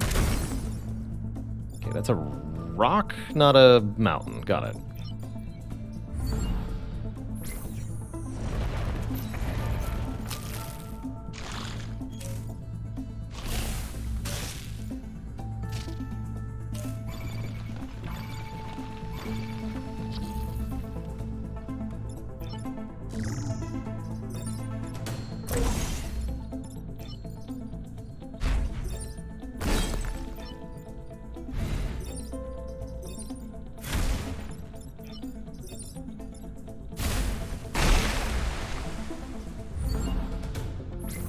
So you're supposed to use the disposal unit to destroy the mountains. You don't actually have to, though.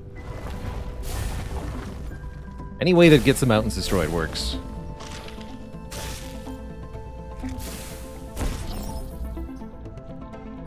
But why do we hate the mountains so?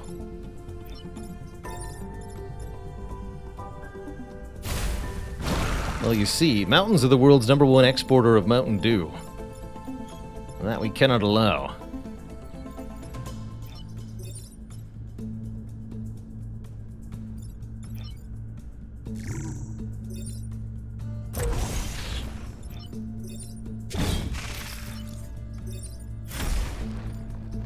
Gee.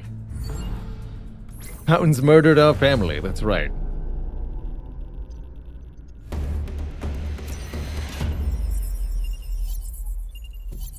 Look, you can't just dismiss them as a threat. That'd be making molehills out of mountains.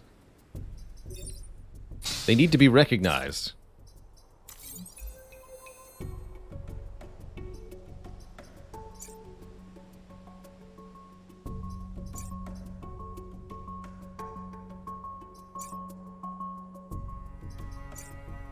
What's our next upgrade here?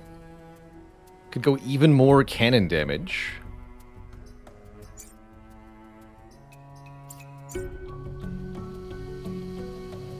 We can save up for plus heal. Let's just take the plus move for now. Look at all that grid defense. Defend the power plants. Let's do it. I want 25 grid defense for the final mission.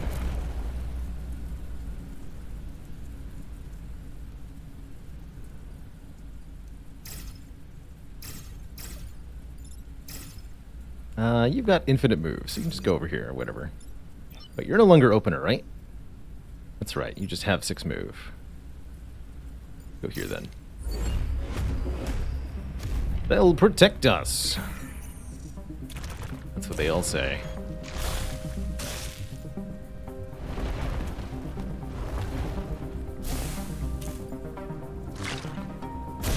Hey!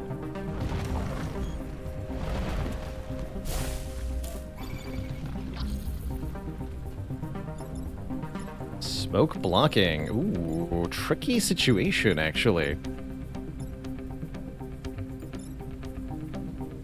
That's a gnarly mosquito leader. They entangle, and then they have a kill as their damage. That's pretty potent. Do I already have the grid defense achievement? Oh, yeah. Definitely.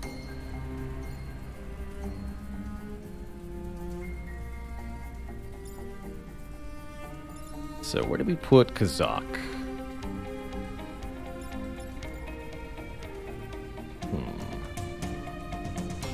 Get to go on top of the ice if I do that? That's curious. So we have to push the leader using this. We'll break Bethany's shield by striking through with the spear, but I think it's the only way to reposition this Alpha Mosquito to allow us to actually use Bethany's freeze.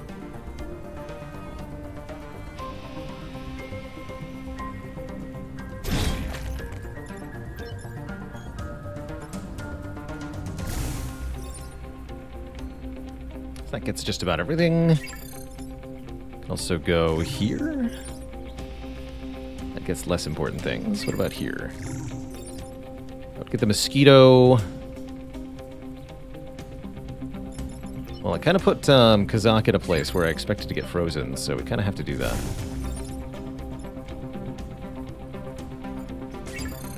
I'd like to freeze from the tile she's in, but can't do that because of the smoke that was generated. Yeah, I think we do it from here.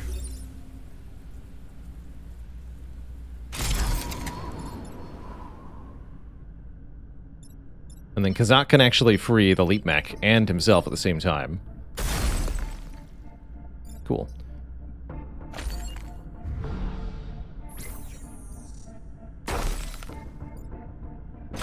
Gotta be careful though, that mosquito leader could definitely kill somebody.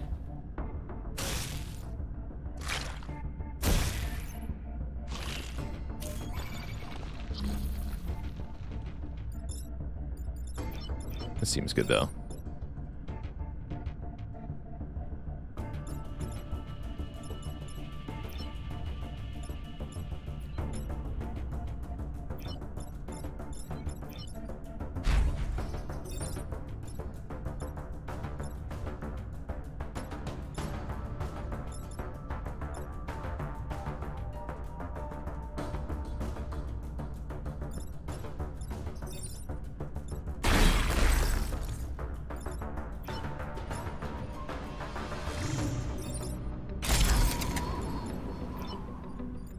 Easy.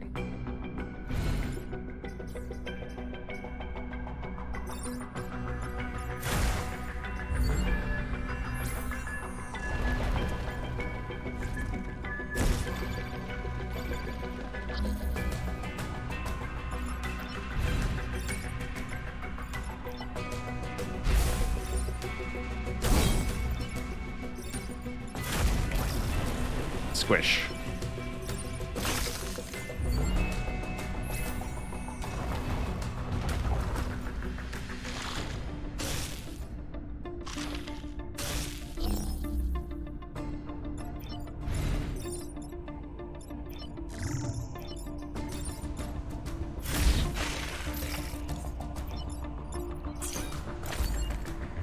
GG.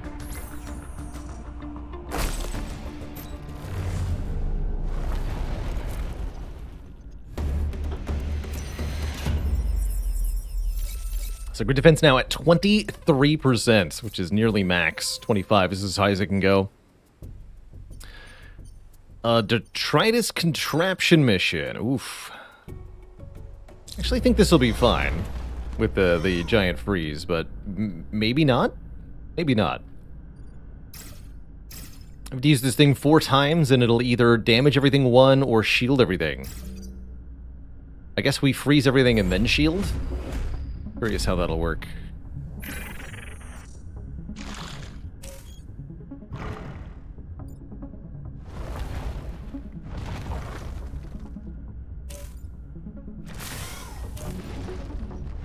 Like that one lonely boulder.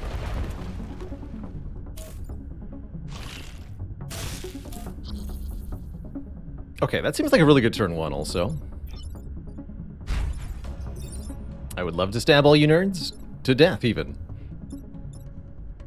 Do that from here, actually.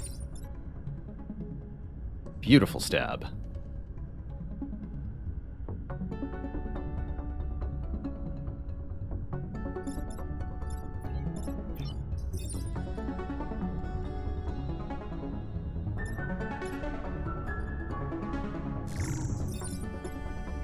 Thing is, using the detritus contraption to damage everything will probably break everything out of the ice at the same time. That's tricky right there. Need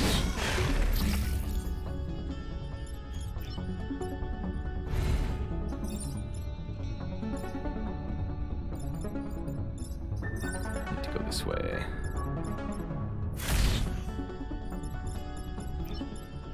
And then you 3 get frozen.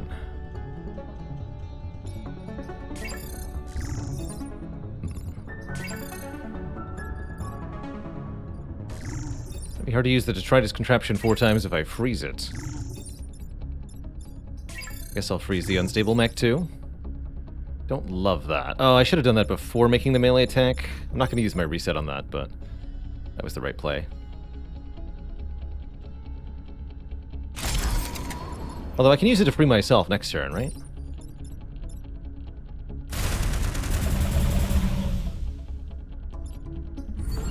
Actually, will that prevent them from being broken from the ice? Now I'm even more curious.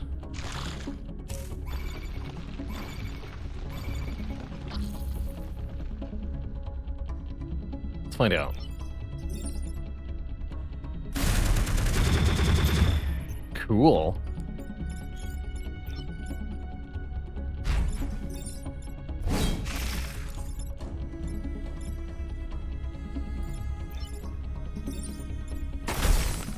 Take that, you stinky mountain.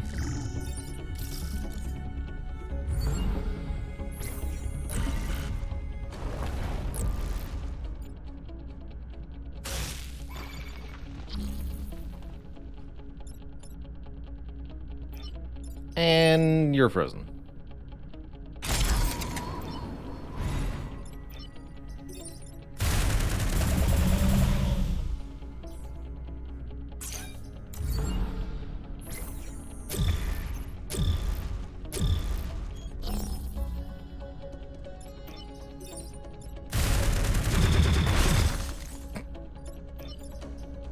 That's fun. I like that. That was a fun mission.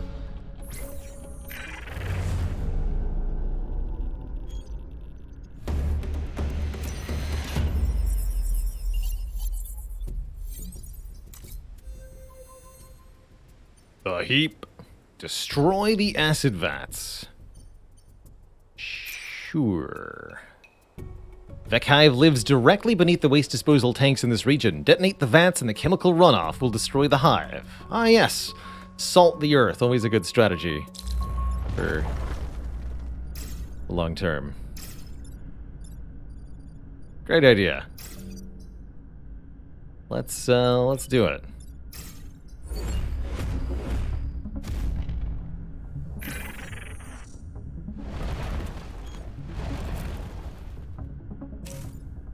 $25 is the base limit. You can get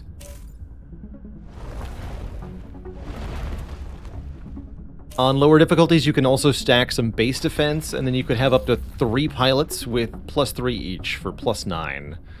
So you could probably get to 34 on unfair, and then maybe like a little bit more than that. I don't know what the base defense is on lower difficulties. 25 maybe, 15 or 25.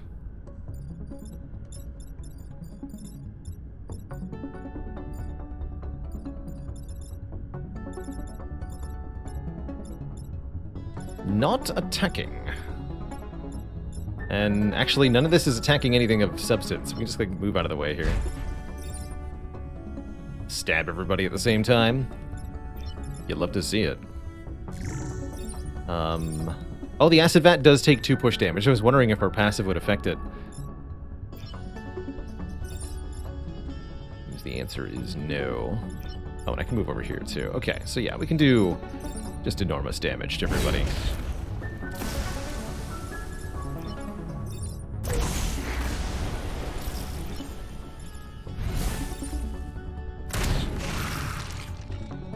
How's that for a turn 1? We destroyed both objectives and killed every Vec except 1.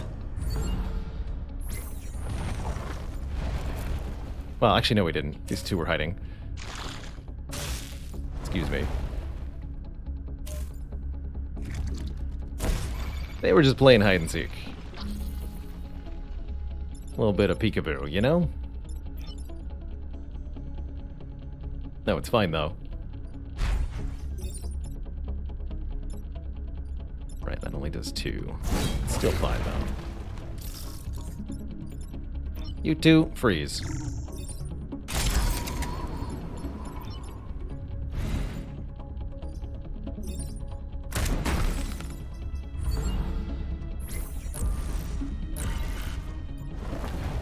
Alright, I can't actually rely on that, huh?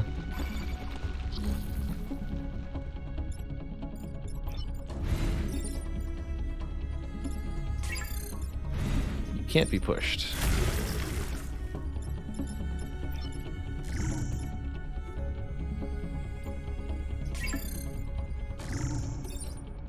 Yes, it's the mountain. That's fine. This one then.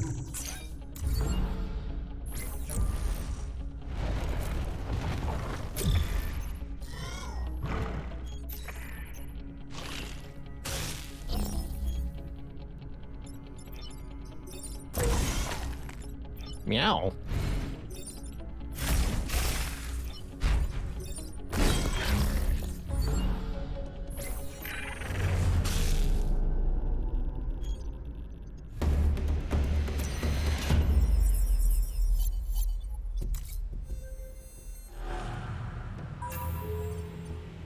Starfish Leader is our obstacle here. I do have a core.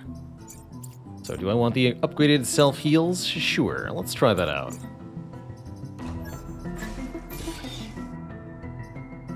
Unless I want even more unstable cannon damage? No, I think I want the better self-heals first. Then we can buy 2 more reactor cores with this.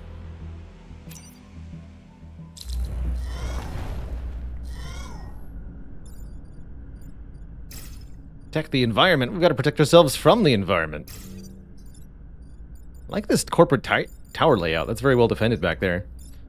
So, Starfish Leader attacks... Oh, that's right. It damages the oblique tiles, aka the diagonal tiles, and pushes the orthogonal tiles. The non-diagonal adjacent ones.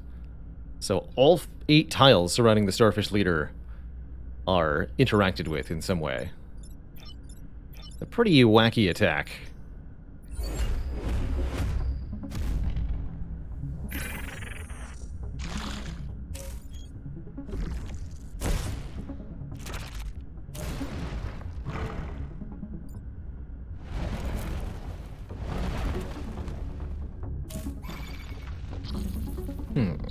That's a bit rude.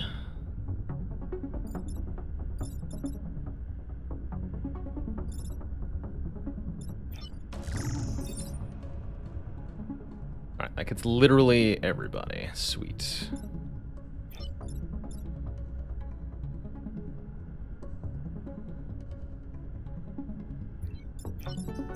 Exactly where she is. Perfect.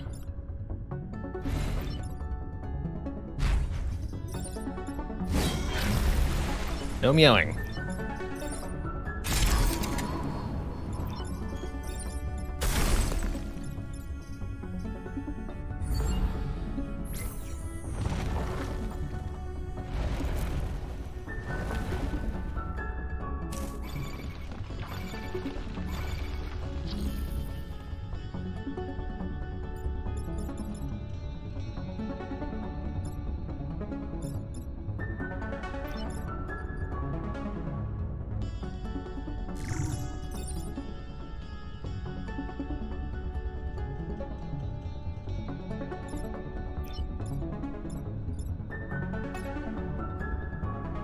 This is fine, too.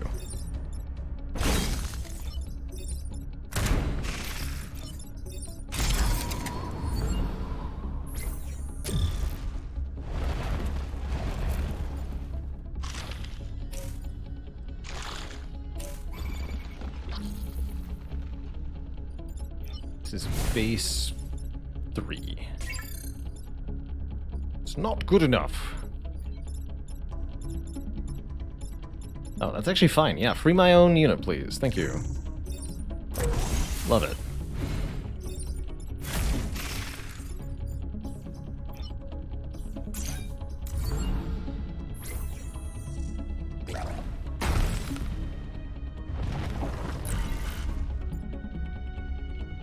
A replacement leader vac.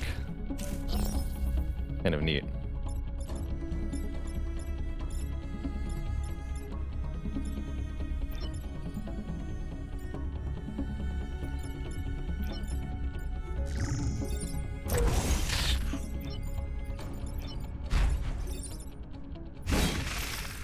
GG.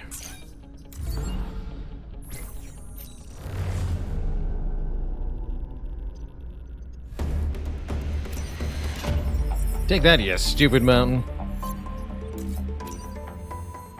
Titus has an aggressive bonus plan for excellence in performance. You and your hazardous mechs deserve it.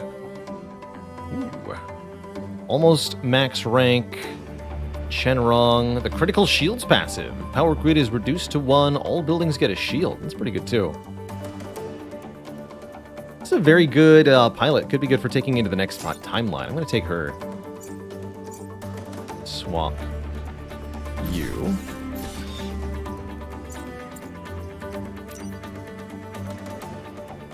The wind generator pushes all units in a single direction. Potentially unlimited times per battle. Very, very, very broken for the final mission, from what I've seen. What else we got here? Control shot. Temporarily control a unit. Moving at a short distance. Cool. The rock launcher. Throw a rock.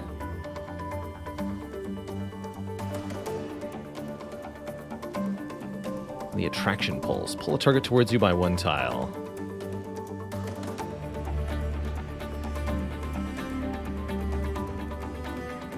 I like control shot quite a lot.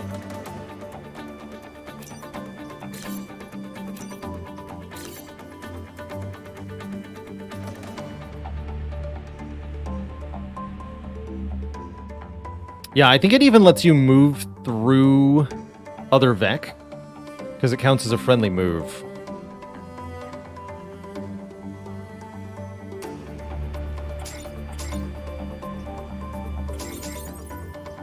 Let's see what we got here. Alright, we don't need nanobots no more.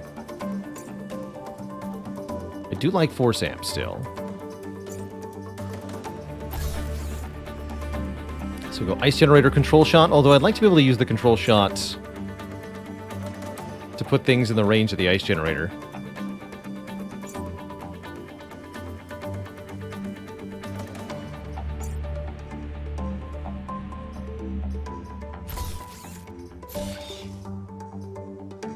Actually have too much mech power. Oops. Yeah, I think this is what we end up with.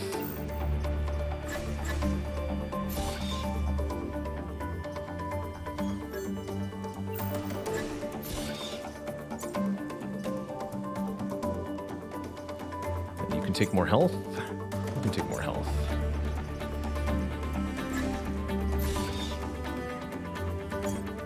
And then we can go all the way up to 25.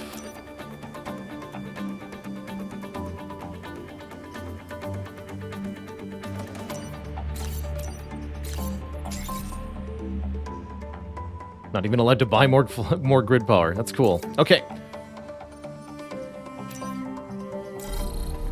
You get the Immortal Achievement for finishing 4 corporate islands without a mech being destroyed. It's been quite a run. But now it's time for the last stand.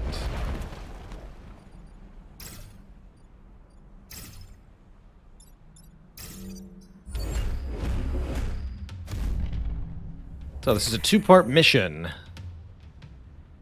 on a field with many natural disasters occurring and lots of very nasty Vec.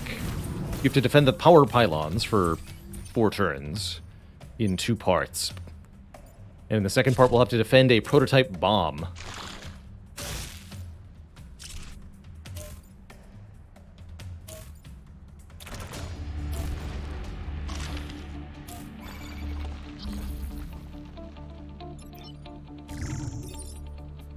Yep.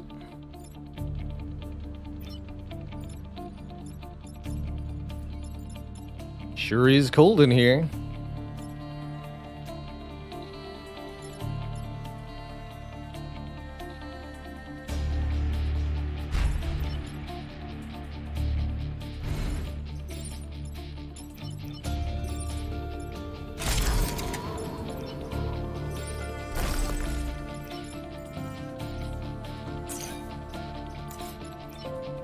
Oh, that's right, you get a bonus move too.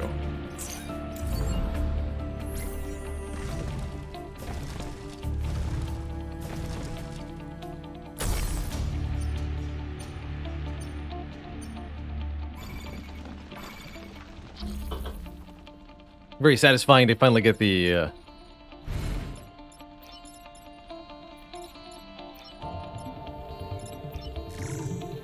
max difficulty win with this squad.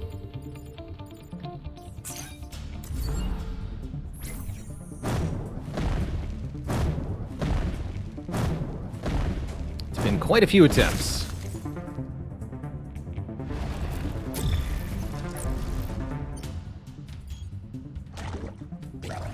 Be gone, blubber.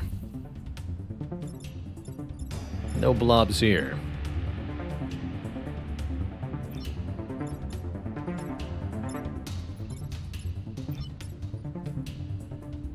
Can I...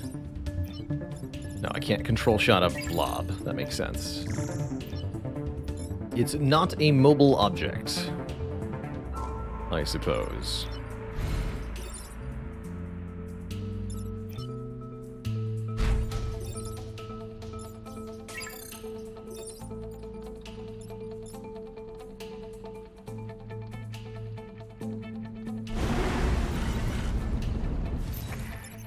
Oh, that does cause a problem there, huh? That's fine. There's no problems at all. Just put everything in the ice. You make a Vec run into lava? You sure can. Definitely.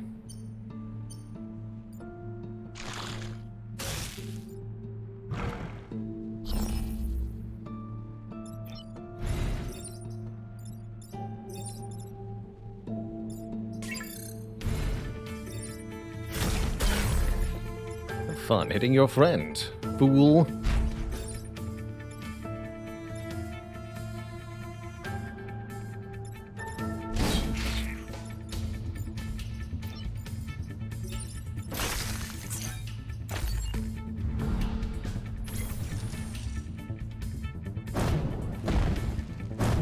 Oh no, that poor blob.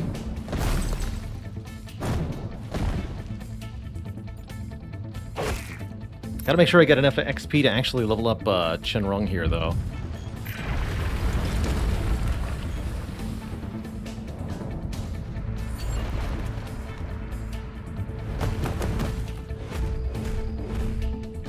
But I already have so many candidate pilots for keeping the next timeline.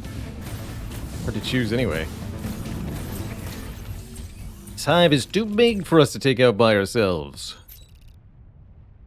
So here's a bomb.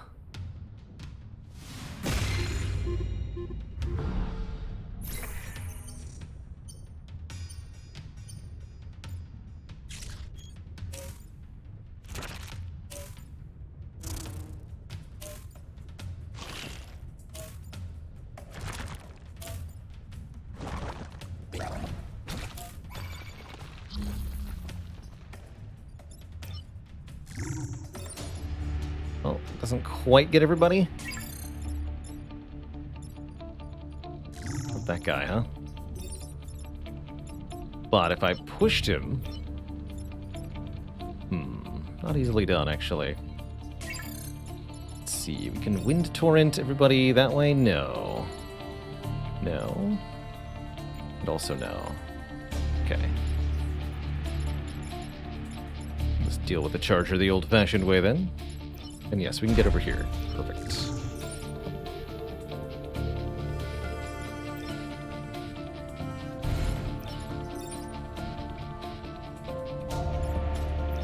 Perfect. Better to freeze you or have you killed? I think better to have you frozen.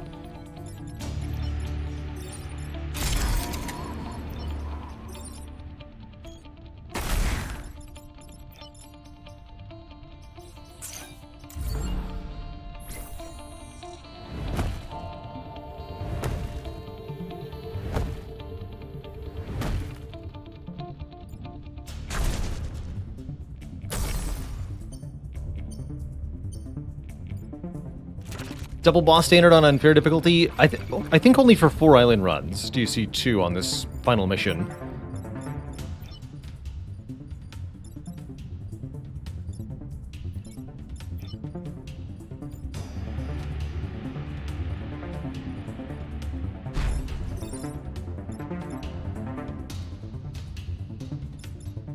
Could go for some kills here.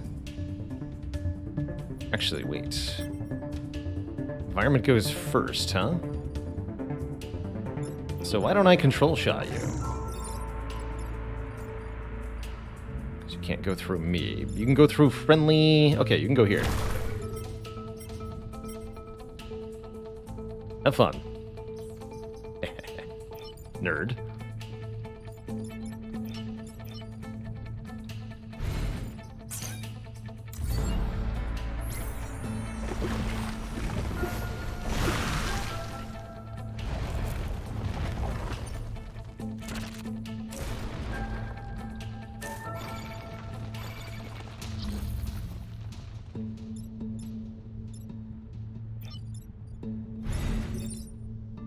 Bonk? That's actually going to do something.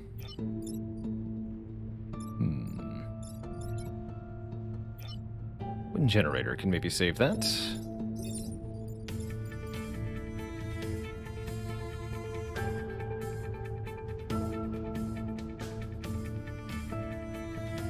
That's going to push the bomb into lava? I don't think I want to do that. Basami, thanks for 3 months of support. I think we'll just use the ice generator again.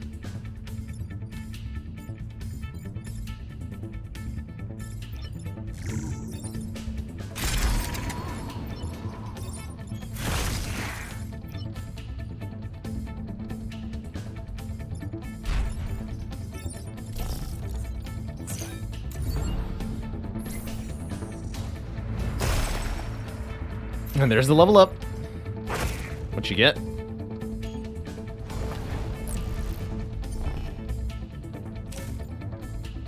So boss mech are a little bit more difficult in that they have more powerful attacks usually. For example, the Firefly boss attacks in both directions rather than just one. And they're also immune to being dunked into water as a kill condition. But they're not too much harder than normal Vec.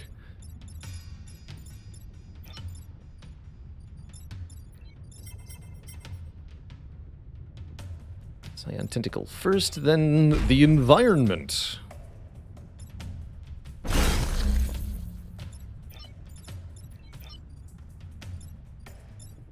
Anything but the environment.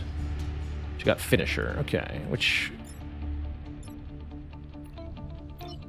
for some reason wasn't active this turn. Demand a refund.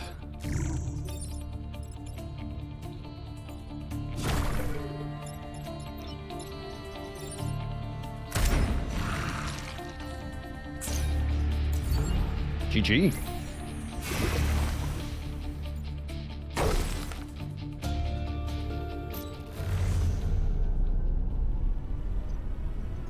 Looks like I'm standing indeed. Yeah, I'm using my standing desk in the standing mode right now. Probably switch to sitting sometime during the Spire content, which will be starting soon.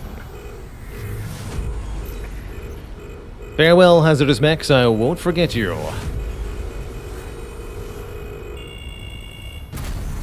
GG. Yeah, that was only a half dozen attempts to get here. And a casual use of ice abuse. But I'll take it.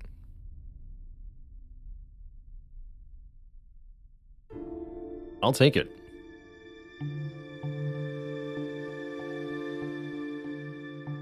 A chilling victory and a dang close to a 40k unfair run.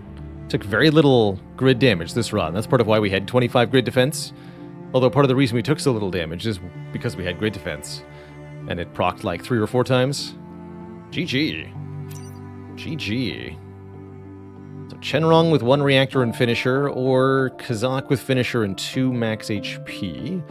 Or Bethany with masochist. Oh, conservative. So one of her skills is useless. None of these are a perfect pilot. But they are all pretty good. If I wanted to get some of the custom squad achievements, Bethany Jones would be one of the easiest ways to do that. So I'm going to pick Bethany here. We're going to use this lady. Next time we play, using probably a custom squad here, we might do a multi-challenge run. Let me just take a look here. the achievements here. So for the customized squad, 3 of the same mech, 3 different mechs in the same class, or 3 flying mechs are your achievements. So you can get 2 out of 3 by doing like 3 of the same flying mech, or 3 different flying mechs. You can't have 3 different mechs that are the same, so these must necessarily be 2 separate runs to get the customized squad achievements. We also want destroy every time pod, don't power a weapon modification, and don't get any new pilots or weapons. And I think I can get all 3 of these in the same run if we use triple ice mech and just freeze everything. My favorite team of the vanilla squads, I think my favorite might be the Heat Sinkers, actually. But of the originals, probably the Flame Behemoths. I really like the swap mech. The Last Island Challenge. Oh yeah, and finish a corporate island without taking any mech damage, and that would also be triple ice mech. So the idea was we just freeze everything at every point. Although, will freezing 3 things per turn actually be enough on unfair? I don't know that it will be.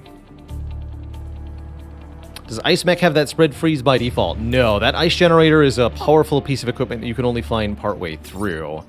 The normal freeze is the cryo launcher, an artillery-style weapon that freezes both. Oh, and this is also a flying mech, so we'll also get 3 flying mechs. Forgot about that. So that'll be a whole bunch of achievements at the same time. Good lord.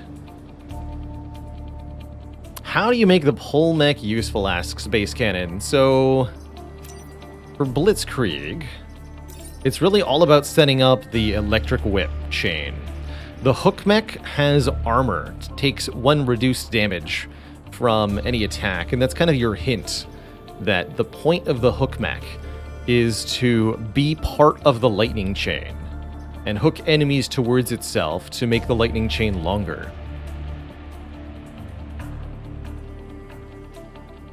So that's what you're trying to do, is if you've got 3 or 4 separate enemies, use the hook mech position between a couple, maybe hook another enemy, and then zap them all with the lightning mech. That's the goal. Kazak on the hook mech, also reasonable advice.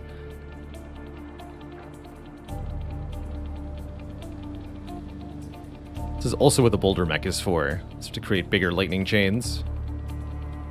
You can zap through the boulder, yes. Yes, you can.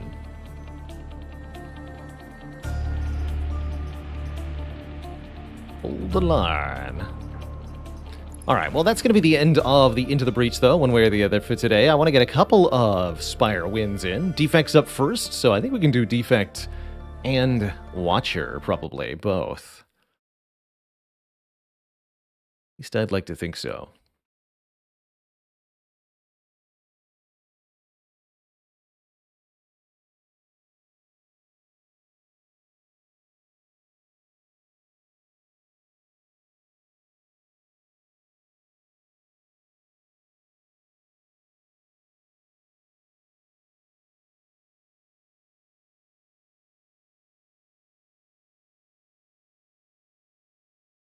$324.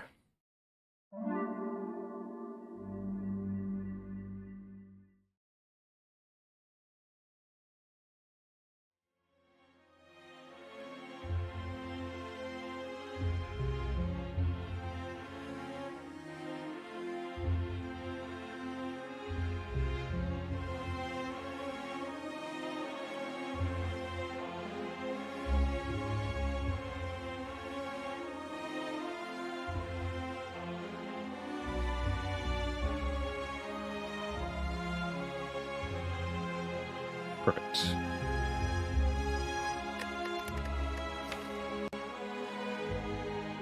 This was a really fun silent run we had last stream. The Watcher run PB or tied right now. Yes, we just tied our Watcher PB. So we'll be doing for number 22 probably later in this stream. 6,000 cuts, that's right. 3 upgraded 1,000 cuts. We even used Dolly's Mirror to duplicate 1,000 cuts on this run. I don't necessarily think that was the best thing we could have done in this run, but it ended up being hilarious. Mummy Hand made it so that all the powers were actually no problem. And then, dang near perfected the heart with 6,000 cuts. Am I convinced 1,000 cuts is a strong Act 1 card? Again, against Slime Boss? Yes, I do think it is. And it can even be a desperation pick against Hexaghost if you've really got nothing. Don't really like it that much against the Guardian. But it's not bad. It's not bad as long as you can play enough cards. We definitely had some help with that. Again, Lantern, Coffee Dripper, Mummy Hand really made a big difference here. Before we actually get started on the Spire, I do need a quick break. Gonna grab a snack, refill my water, refresh myself a bit. So when I return in a few minutes, we'll be playing The Defect in our 4-character rotation here along our quest to get 400 wins in Slay the Spire in the year 2022, 100 with each character. Why not against Guardian? Because against Guardian, you're often shorting yourself cards during the defensive mode turns, because it won't do enough damage quickly enough to help you prevent Guardian's initial attack, and because you don't often need the damage over time all that much in the Guardian fight either. A lot of better ways to get it. Just poison will work just fine.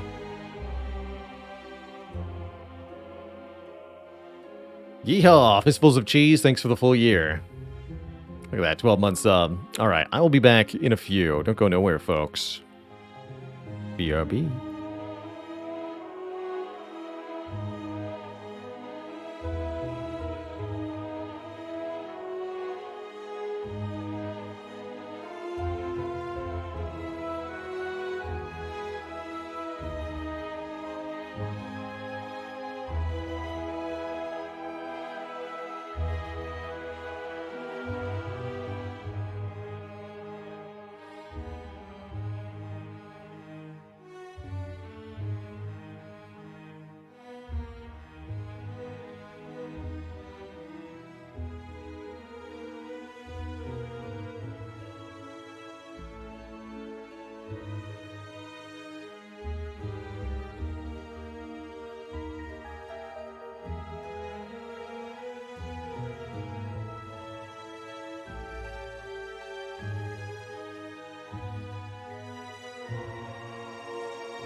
All right, everybody, we are back.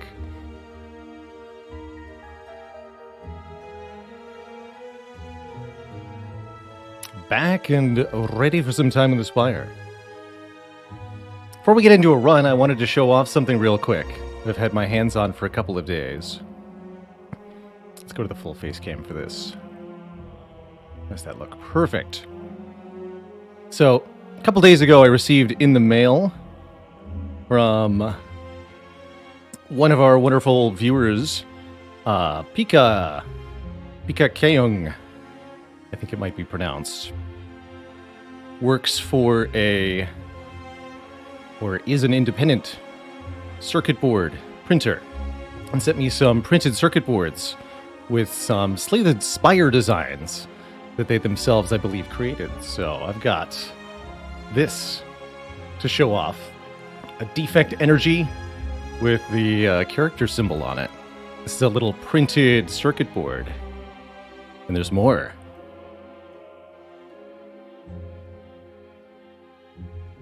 Ironclad. What's it used for? It's just a decorative item. It's got no practical purpose, just kind of like a little token or fan art piece. And I really like how they look.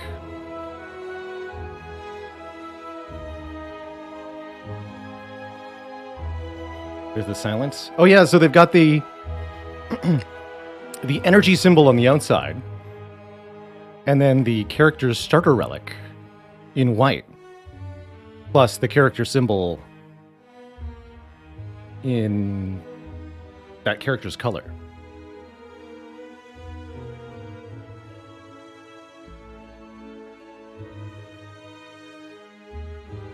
And here's Watcher with her pure water. Pretty cool. These made me feel pretty cool, and I'm really happy to have these, but these did not make me feel nearly as cool as the last one did. The Baylor on his own printed circuit board. Look at him. He's so handsome.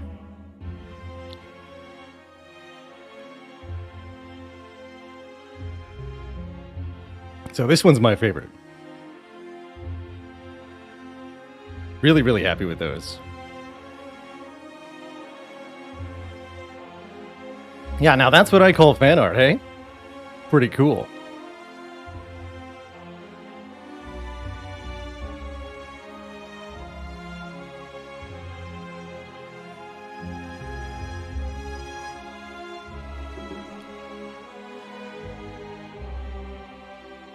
So Peanut the Wrinkle in chat asks, when do you know coffee dripper is good to take?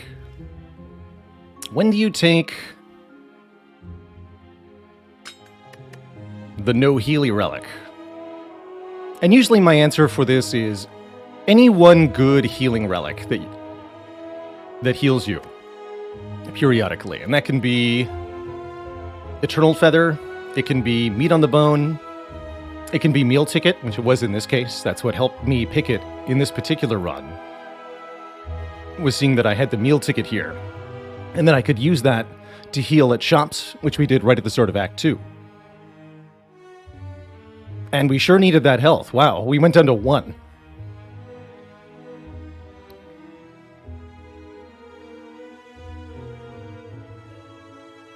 It can be a self-repair, too, if you're playing on the defect. It can be the bird face turn. And there's a few other weird ways to get there. Like you could do Black Blood on Ironclad. That'd be a fun way to get there. The other thing that I like to have on Coffee Dripper is turn 1 protection. Some assurance that I won't be taking damage consistently in the very early turns of a fight.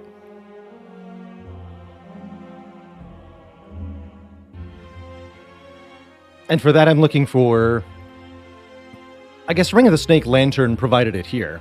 But usually I'm looking for the Anchor Relic, boat thingy, as turn 1 protection or Bag of Preparation for extra card draw on turn 1. Both of those make Coffee Dripper easier to take for a similar reason. Because many times with a Coffee Dripper, you can build a very, very powerful deck, but you find yourself chipped down by poor draws on turn 1. And with no ability to get the health back, you end up dying in the later parts of an act. Having a strong turn 1 with free block or extra draw can really help with that.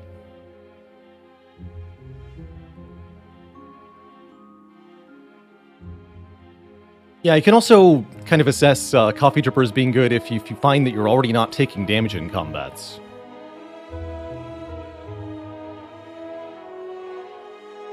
Noki says, do I recommend successfully killing Heart before moving on to the next level? I guess I could phrase that back at you with another question. Would you prefer to... If you're just looking for a Heart kill,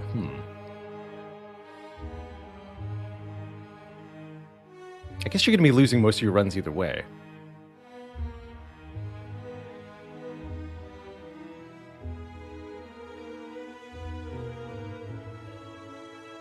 If you stay at a lower ascension longer, then you'll find you win runs more frequently. And you'll face less immediate challenge. Although the Heart could really complicate that, since the Heart itself is so difficult to defeat. Usually think the Heart is about 15 additional ascension levels. Facing the Heart on earlier ascensions will not give you much practice for getting through the early parts of the game on high ascension, but will give you a lot of practice in facing the Heart and its patterns, so there's a lot of value there.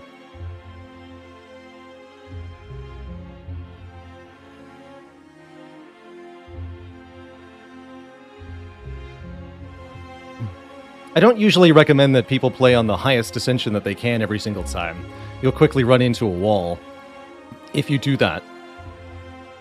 Somewhere in the high teens, and then you find that you can't win any runs at all because the constant evaluation requirements of high ascension are too much.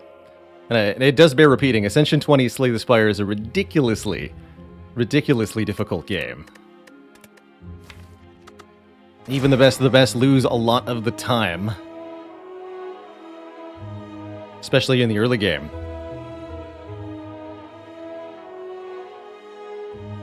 We are indeed running Defect today, No Arms the Beef, so we'll get to look into maybe some of the incredibly strange and creative ways this character can tackle A20.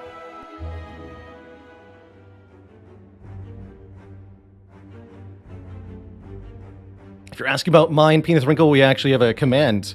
Exclamation point, win rate uses my run files to give you a up-to-date for the year percentage on everybody.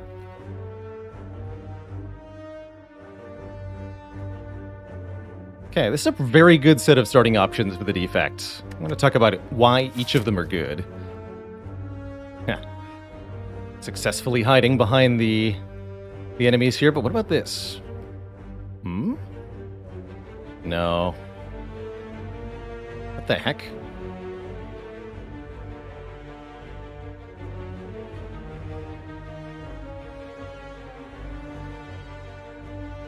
What is this act layout?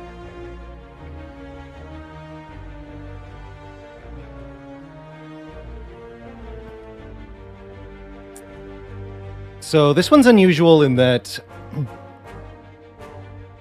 the only path that fights more than one elite is pretty suicidal. There's no rest sites at all on the right half of the map. I guess there's this one. Wait. I guess you could go here into this rest site. But mostly it's just elites, elites, elites. No rest sites at all. Very spooky. Meanwhile, the far left side of the map does have the rest sites and shops, but then you can fight at most one elite. Which means you'll be down relics.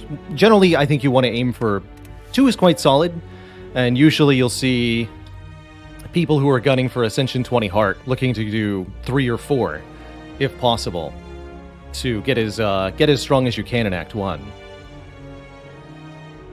But 2 is perfectly fine a lot of the time. So, of our starting options, I think Defect really, really values card removal. Always like to dunk strikes here, as Zap and Dual Cast carry the early fights just so well. The more card removals you get, the more impactful the other cards you have are. And Defect in particular excels at taking one or two good cards and playing them over and over and over again as a winning strategy. Yeah, with Apotheosis, actually.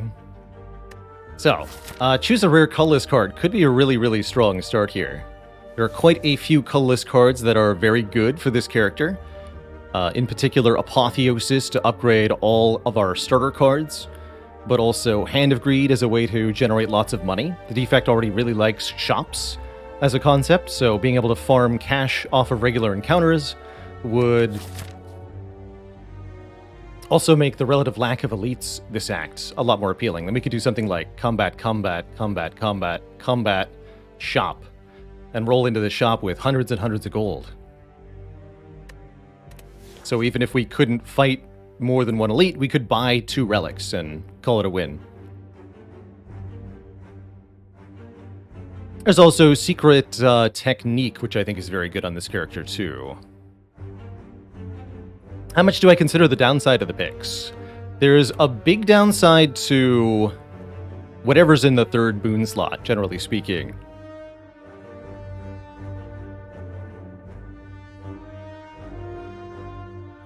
I think of the downsides that you can have on that third slot, though, the lose max health is the least detrimental of them. It's the most free, so to speak, because it's a downside that doesn't really have an impact in Act 1, which allows you to snowball better in Act 1, essentially. Losing 7 max health doesn't affect our current health at all, and it might even save us a little bit of HP in the immediate beginning of Act 1 as well. So there's a couple events that can damage us based on our max health. How often are early rare colorless good? I hardly go for colorless. Consider this, Toaster King. When you click this button, your odds of seeing Apotheosis are 1 in 5.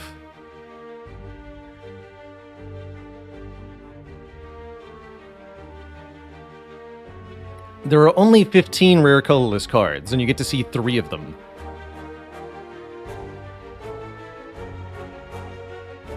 And that's the only, and that's 1 in 5 just to hit Apotheosis. There's plenty of other good rare colorless cards. Let's actually look at these and see what we're actually facing. Oh, a very different set. And I know immediately which one I want to take here. So these are the among the less useful of the rare colorless pool. Option A, the Bomb. After 3 turns, deal 40 damage to all enemies. It's actually more of a 2-turn wait, because it happens at the end of your 3rd turn, so there's only 2 wait turns, essentially. I don't know if I explained that adequately, but just trust me. It's kind of like Panic Button, not quite faithfully worded in the turn count, because one of the turns is the turn that you play it. Transmutation, an X-cost card, can be quite good with the energy generation mechanics of the Defect. You get a whole bunch of other colorless cards that cost 0 temporarily, so Transmutation can generate bombs and apotheoses and other such nonsense. Last option, Metamorphosis. Shuffle 3 random attacks into your draw pile that cost 0. You get 3 random attacks from your character. That can be good or bad. I think, given that you create 0 cost for this combat cards, Metamorphosis does have some powerful interaction with the Defects card pool in particular. The upgrades on these, Bomb Plus does 10 more damage, Transmutation Plus upgrades the colorless cards that you get, and Metamorphosis Plus is 5 random cards. I want to try Metamorphosis today. I think this has a lot of power on the Defect as a way to create cost-efficient damage, especially if you compare it with Draw. And it also has a chance to just go infinite on its own if it generates multiple copies of All for One, which is pretty funny. So, with that as our start, how confident do we feel in our mapping? I really don't think we're going to be able to go multiple elites without some upgrades here. In fact, this feels like the sort of start that makes us want a smaller deck of cards. Which makes me want to go far left here. Take some events. We could maybe get Remove, Transform, Upgrade, Transform a Strike here. We can purchase a card removal at the shop, get an upgrade on something important, and kind of figure it out from there. We could even go to a second shop if somehow necessary. Could also take money if we get offered from these early events. So there's some potential there. So this is my intended path, I think. Probably go... probably one event first. Give us a chance to get another card reward. And from here we can either go to the store or proceed upwards. And get one more upgrade before this elite. So we'll be fighting probably this elite, or maybe this one. Either of these would be fine. That's my intended path, I think. So, first fight, second fight, third fight. We actually just leave the easy pool here. Oof, that's barely an act at all. Although, what the events contain is really going to shape a lot of the value here. I have no idea if this is going to work, I'm going to be very honest. This is kind of going out on a limb and trying something. I have no idea if this will work. What do we get? Metamorphosis. You know? Those seem pretty good. Well, at least two of them do.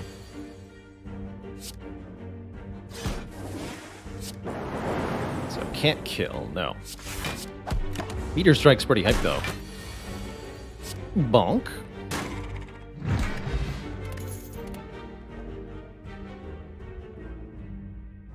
That's going to be a hologram from me.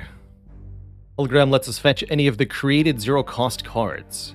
Put them back into our hand. Probably we'll grab some other cards that are good for being played multiple times, too.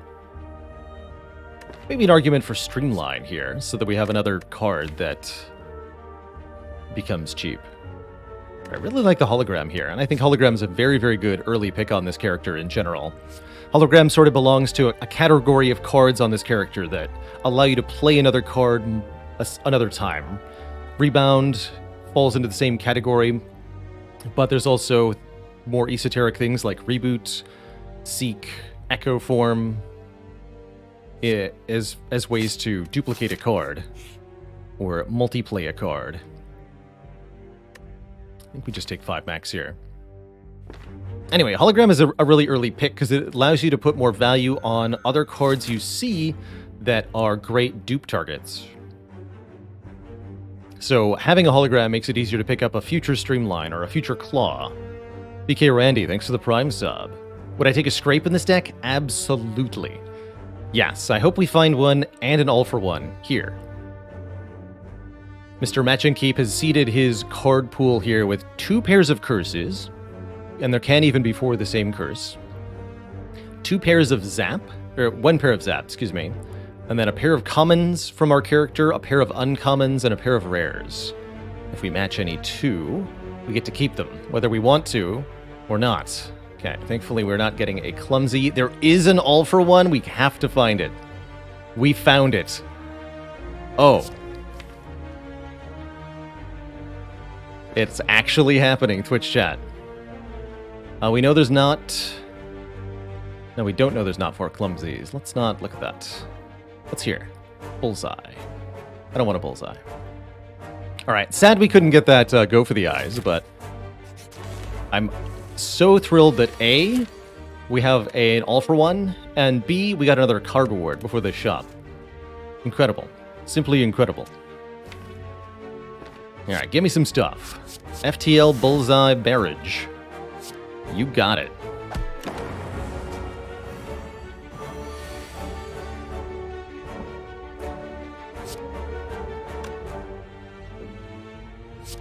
Guess we have TL here? Guess so.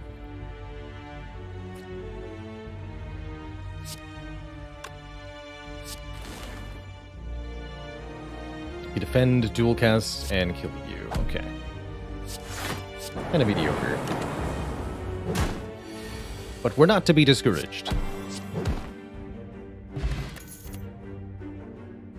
Turbo. Turbo all for one is kind of a thing. Don't know how I feel about boot sequence.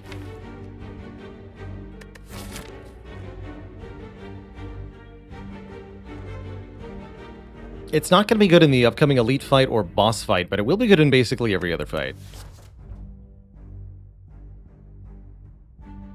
Alright, we'll take the boot sequence for now. Double boot sequence. That's too many boots. There's also the boot relic sequence. Much happier with a go for the eyes here. We couldn't get the free one, but I'll happily pay for one. As a zero cost attack, it's very good with all for one and hologram. And it helps mitigate incoming damage. Might also want to consider a potion, so that we're a bit more prepared for the future. Could also opt to save money and maybe go into this shop with decent cash, but I think we're just going to avoid it, take the additional combat. Which means I shouldn't need to pay out for potions. There's also self-repair here. But I can't get self-repair and a remove.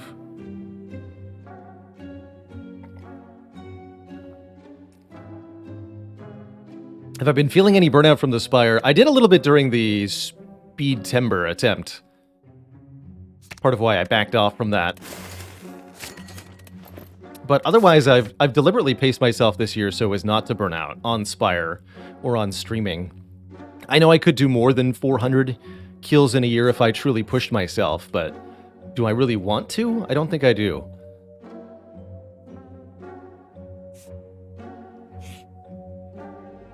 Yes, more card removals. Perfect. Card, go for the eyes and double remove. Brilliant. Definitely not going to take the money there. I just spend the money on a removal anyway. Perfect. Alright, what we shouldn't do is allow ourselves to become fooled into thinking that upgrading Metamorphosis is currently a good idea. Adding more zero-cost attacks is not necessarily that helpful. We just want to get one or two that are good and use them repeatedly. So I think we're better off upgrading some of our other support cards, either the Go for the Eyes or the Zap. Zap would probably be my first bet here, so that we have another zero-cost card to abuse. Probably that's better than the Go for the Eyes for now. Let's do that one first. Upgrading a hologram is definitely something we aspire to in the long term, but currently not actually that important, because most fights won't go beyond one use of the hologram. So for the moment, the hologram upgrade is really only +2 block.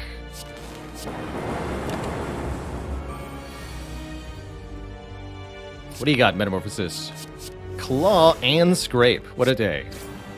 What a day. Fetch me that claw. The claw power is here. Behold, the claw. See, he said claw. Did you hear it? That's what he said. You know what goes really, really well with having a ton of free cards? Drawing cards. And that's what Cool-Headed does. Ignore the part where it does a Frost Orb. That's kind of irrelevant, actually. We just want to draw cards. Lots of cards. All the cards that we have should be drawn immediately. I'm sure I want the fire before the elite, right? We want to upgrade maybe Cool-Headed. I still have no potions. Hello?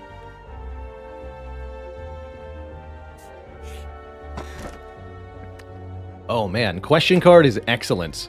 If you want to build a weird and wacky, concise deck, then being able to look at more cards is certainly going to help. In future acts, this will also help us find upgraded cards more frequently. And that's pretty good.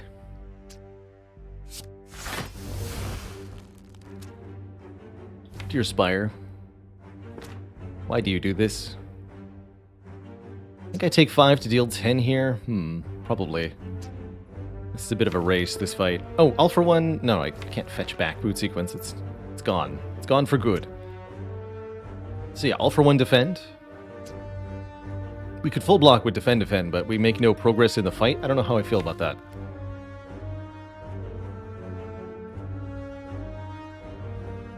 Metamorphosis might bail us out, but it just as easily might not. When would I consider Busted Crown with question card? If I already had some cards that are very good, but I need the energy, then I would consider it. But for the most part, I think the losing out on more card rewards is a pretty big penalty. Dang it. Alright, that's fine. So I can Metamorphosis and draw one of them? Yikes.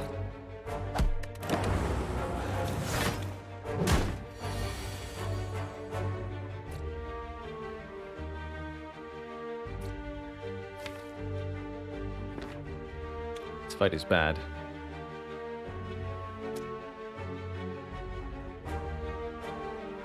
So taking 15 here, huh? Well, I mean, the good news is we're only fighting one elite this act anyway.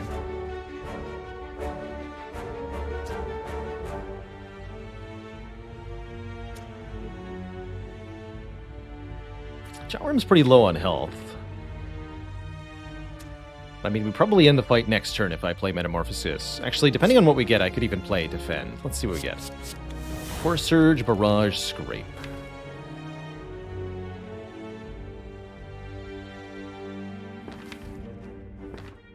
That's pretty good.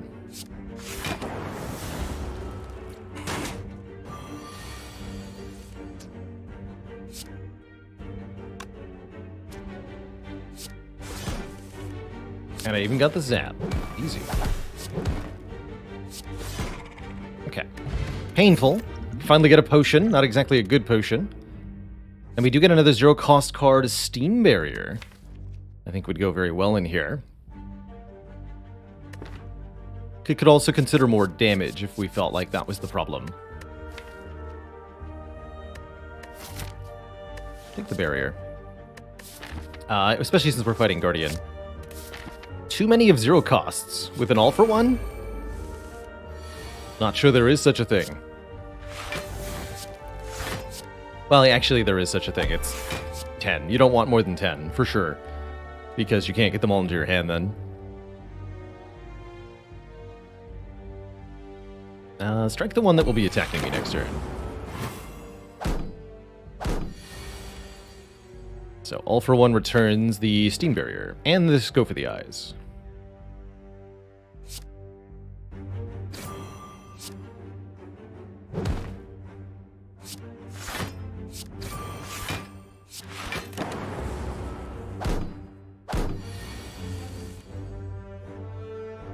And here we just dual cast. What do we get? Claw! Okay, Snecko Oil has some potential, as does Recycle. Realistically, though, probably just want to take a Hyper Beam here, so that we have a guaranteed, enormously powerful attack card to play. Very good with Hologram in particular. Hyper Beam, when seen early on Defect, is a huge, huge power spike, if you can pick it up. It lets you absolutely destroy early fights. And even though it doesn't directly synergize with the rest of the thing we're doing, it is obscenely strong.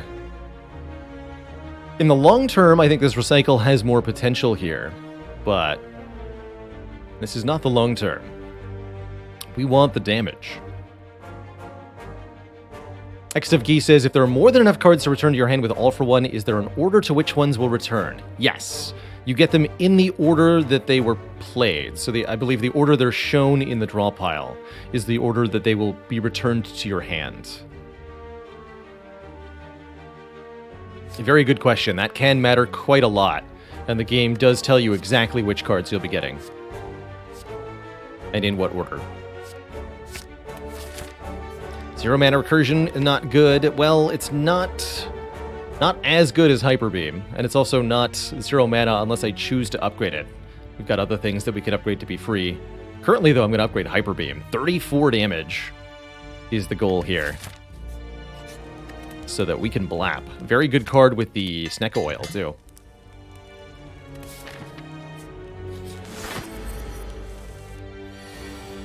Imagine this draw against the sentries. Instead, I'm not going to play the Hyper Beam. Not yet. We're going to try to draw and play the Metamorphosis here. Emphasis on try.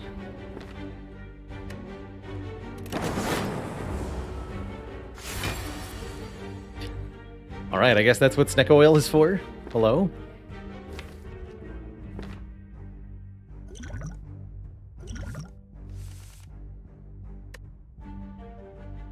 That's what Snecko Oil is for.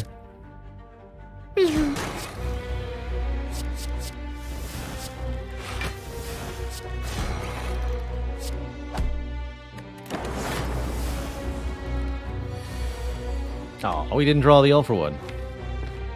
That's alright. Get it next turn.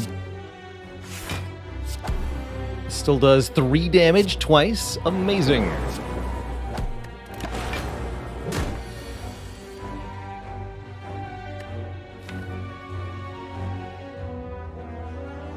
So, there are 4 zero-cost cards in the discard pile. Hyper Beam, Steam Barrier, Go for the Eyes, and Bullseye, shown in that order.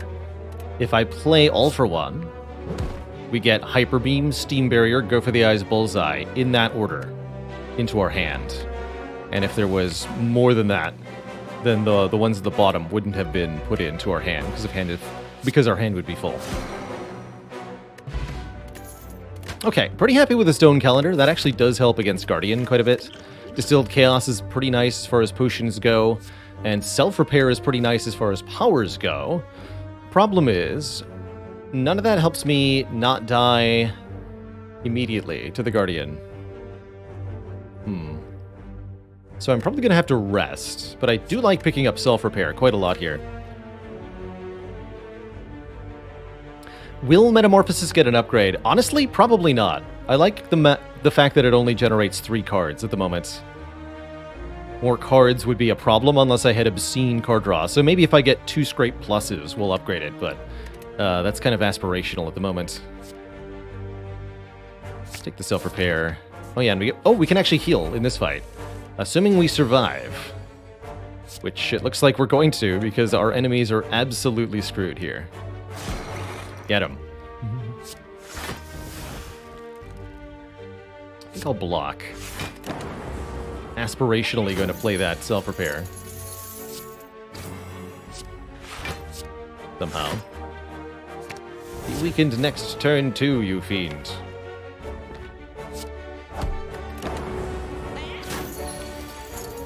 Excellent. Easy heals every time.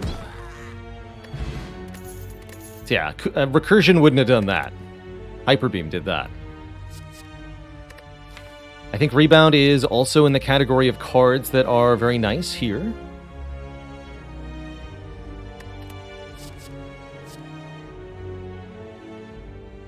Rebound lets us put a particular card back on top, whether we're rebounding Hyper Beam or All for One or one of our free attacks.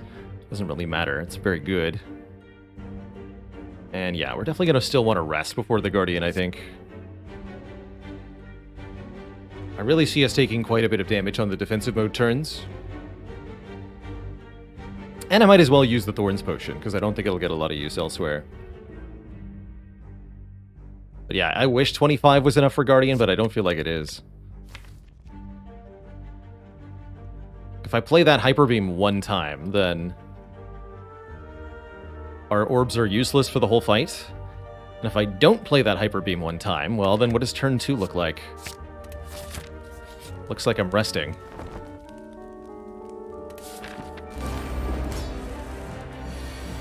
This is at least a very good turn 1. We get to deploy 3 lightning orbs, so we might be able to transform without using the Hyper Beam here.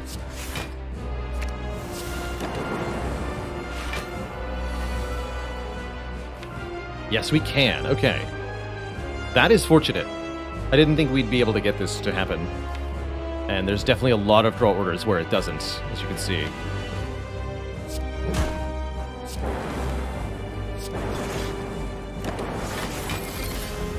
So we get to keep the orbs for now. That's good. I think I still am going to deploy this Liquid Bronze. Pretty high chance to get a potion from this fight anyway. We use this yet? Feels like having all these zero-cost attacks in my hand next turn is not a good thing. So let's just rebound this defend then, so that I guarantee draw triple blocks. I know we take some damage here, but that's what the health is for.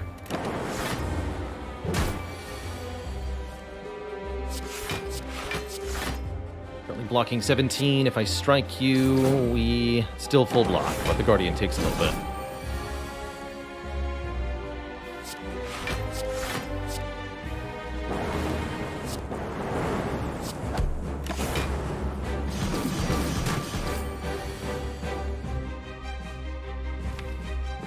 Okay, this is clear, cool-headed Metamorphosis.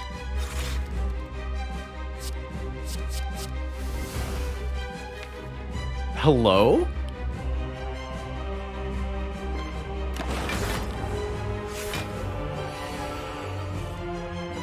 Hello? Well, well, well, what do we have here?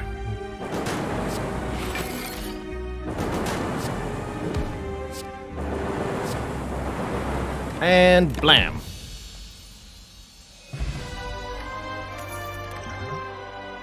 That's how it's done.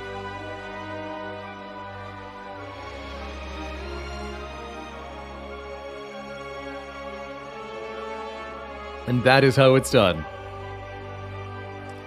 Yes, that absolutely was the dumbest high roll ever. And I think that's a great one for the shorts. Exclam shorts here. We're looking for clips. Or wait, clips? Exclam clips? There it is. We're looking for clips of the channel to use on the YouTube. So that would be a great candidate moment. Hint, hint, wink, wink.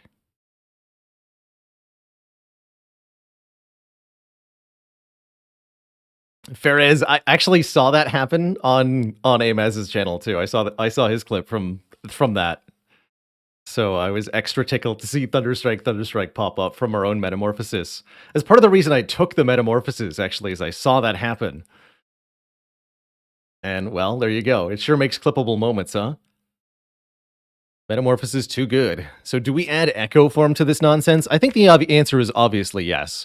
And the clear answer as to why is because we have a self-repair. Echo Form can double our self-repair, meaning we can take a bunch of damage and just heal it all back. No problem.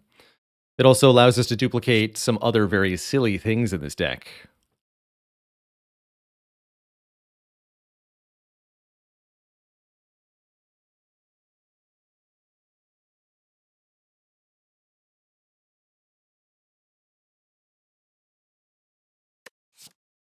What about Meteor Strike? Is that ever playable? Not really. Just rather get a free one from Metamorphosis. Machine Learning's nice for card draw. I actually would consider Machine Learning here without an Echo Form. Don't think I ever take a real Thunderstrike. How about these? Ecto, Black Star, Nuclear Battery. Yikes.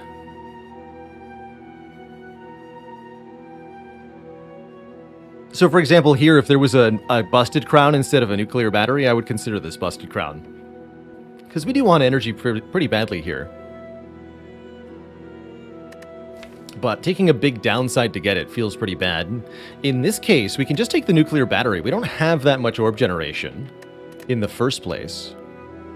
So this is almost as good as 1 energy per turn, especially since there's a Lightning Orb in front of it to be evoked earlier. We could maybe consider Black Star if we feel like we can defeat the elites of Act 2 easily. I think with Hyper Beam we can kill Slavers sometimes, but our draw order has to be good, and I don't feel like it's guaranteed to be good. So I really don't trust the Black Star here very much. I think this could lead to disaster pretty quick. But with the right potions, that can change. If we had a bag of preparation, I'd feel very differently, but we don't. Or if the deck was a little smaller.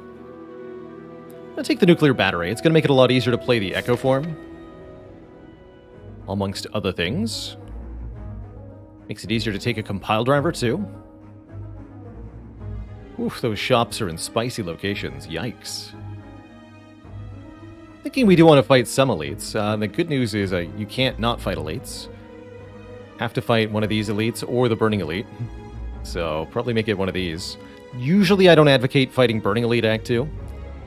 And yeah, we'd only be getting 2 elites with the Black Star unless I went on the crazy dangerous path. I think this is where the run would end, probably, if I took Black Star and tried to go here. So let's not do that. I'm thinking something like this. Get these late rest sites to allow us to upgrade a few key cards. That's probably when we'll get hologram upgraded, is one of these late fires. Upgrade something more high priority here, like cool-headed. And see if we can survive this elite. We'll have to get through quite a few combats, but that's where Echo Form self-repair comes in.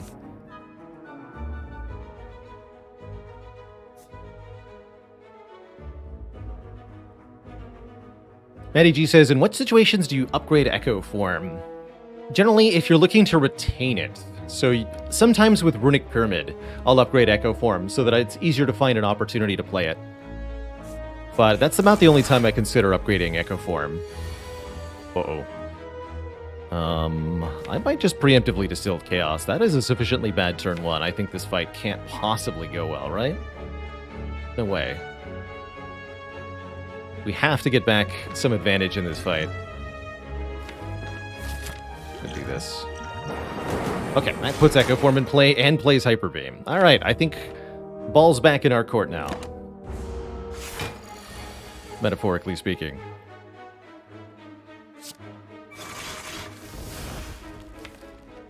Excellent, I get boot sequence with the All for One. That's the nice thing about All for One boot sequence, is that even if you don't play the boot sequence initially, you can get it back later. Willie Wurstchen, thank you so much for the Prime sub. Welcome to the Cozy Sub Club. Welcome, welcome. I don't think I want to play this app. I'd rather have the extra energy. That's my turn next turn. Good. We echo the self-repair to go to full.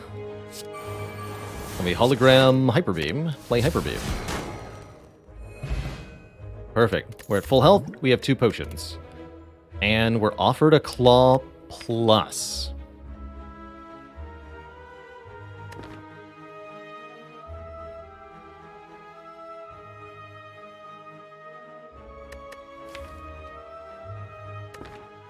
Yeah. Let's do it. Upgrade all defends. That's nice and everything, but this is definitely a please remove all the cards deck sort of situation.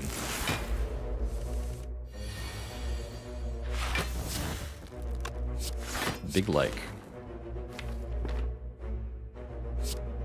Don't even use the hologram? Sure.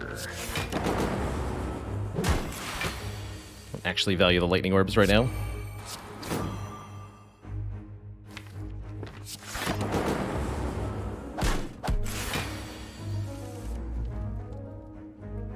Okay, here's where double cool-headed's pretty reasonable. Yeah.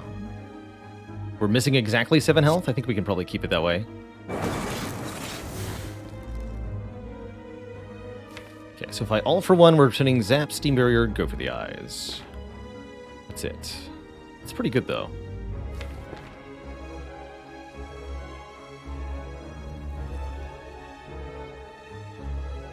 Play the Hyper Beam will block less.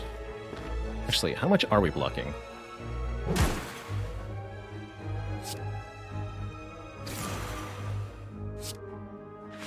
Perfectly, as long as we don't play Hyper Beam.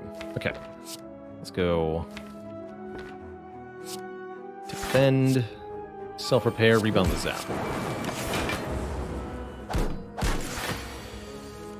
And for this, I can double dual cast. Maybe double claw? Doesn't seem right. Weird turn here. But I think I double dual cast. Take 1.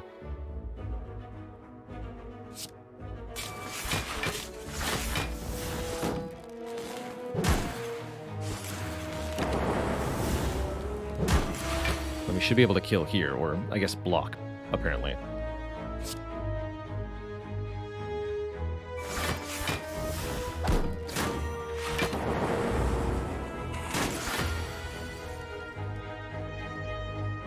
You know what? Get him, Stone Calendar.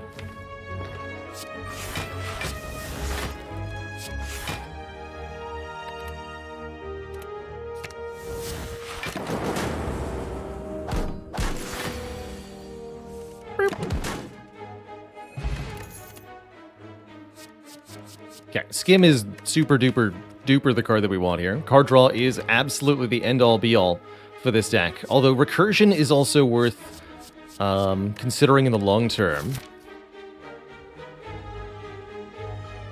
Skim is currently more valuable. Compile Driver, though. Compile Driver could be like a Skim that's also a punch. Can't upgrade it, though. No, I think I want the Skim. Guaranteed lots of card draw. Probably the best thing we can find. Ah. Well, I see the Avocado has come back for revenge. Terrifying. Simply terrifying.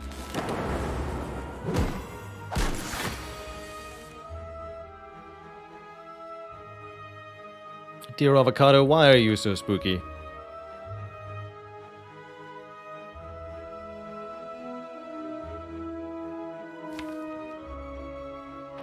Why must you do this to all of us? Probably gonna use the block potion here. Let's do that. I'm gonna rebound. Go for the eyes. Continuing to claw here. We kill it with lightning orbs, that's fine. It's no longer fine. I repeat, it is not fine. Nothing is fine.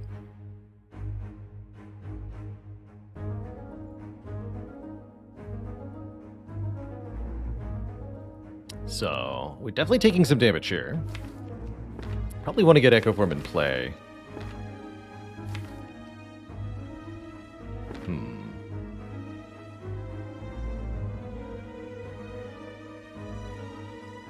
I can dual cast Hologram dual cast if I want to. I don't know if that's good enough. Probably better to just Echo Form Hologram the Steam Barrier. If that's the play I'm looking to do. That way I get to keep the Plasma Orb. Tricky, tricky. Alright, let's do that. Kill it, so we do take a bunch there. Oh, that's what the self-repair is for, though. Don't worry. Don't worry. Got us covered. So, clear case of dupe the Hyper Beam, then play the All-for-One? Gotta be. I don't know if that actually kills, though. Looks like the answer is yes. Okay, not bad. We even get a potion back. With more draw, Turbo becomes better. It's also recurring with All-for-One, and lets us start to do All-for-One chains. I think very, very good here. But we need to get the draw upgraded, so Skim and Cool-Headed are the first upgrades. And we've also got to get rid of this terrible habit of terrible turn 1 draws, or we're going to end up dead here. This fight could go really badly for us. Oh boy, could it ever. Am I playing this Metamorphosis? I think I am. And I think I'm going to have to use the weak potion here, and that's pretty much guaranteed. Alright, yeah, that zero cost All-for-One was well worth it. The damage I'm about to take, that is. This fight's not going to go on long, so we should play the self-repair as well. Hit the bird first. Okay, only a 6x2, thank goodness. Thank goodness.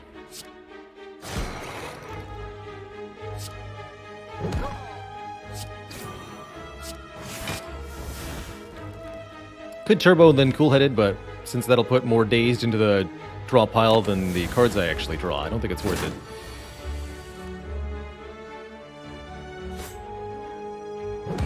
Ah.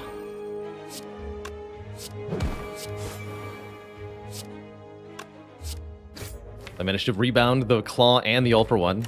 It's the power of rebound there. Okay. Again, not too bad. We're limping a little bit, but we're doing okay. Another unupgraded Cool-Headed. There'd be more upgrade debt, but it is takeable. Especially with the focus potion, actually, it's really good, now that I think about it. For Book of Stabbing in particular. Zero cost all for one does not return itself. He needs 2 zero cost all for ones to form an infinite loop like that. Algagy, yes, maybe, but consider the current position and the fight we're about to add a 1-block algorithm to our deck for. We have to beat either Slavers, Gremlin Leader, or Book of Stabbing. Next floor. Well, after one upgrade, anyway. I don't think that's going to help. Cool-Headed with a Focus Potion will help, though. More reason to upgrade a Cool-Headed versus the Skim, too. So I think that's my next upgrade. Alright, how do we do here? It is Book of Stabbing, too. Our worst fear confirmed. Spooky. We always Skim, and then we probably Metamorphosis Defend Boot sequence, but it depends on what else we draw.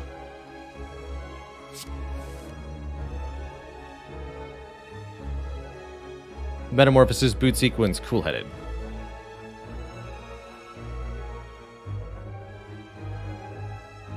I guess I would Cool-Headed first. So I would know that if I'm going to draw Echo Form or something, can't really do anything if I do draw Echo Form, huh? I could also do, instead of Cool-Headed, I could play Hologram with Claw. Interesting. I'm Cool-Headeding, I'm using the Focus Potion, because I'm afraid. I am afraid. Very afraid. Alright, that's probably what we're doing then. Good. Okay. That makes my life nice and simple. Go for the eyes, Barrage, Rebound. I like it.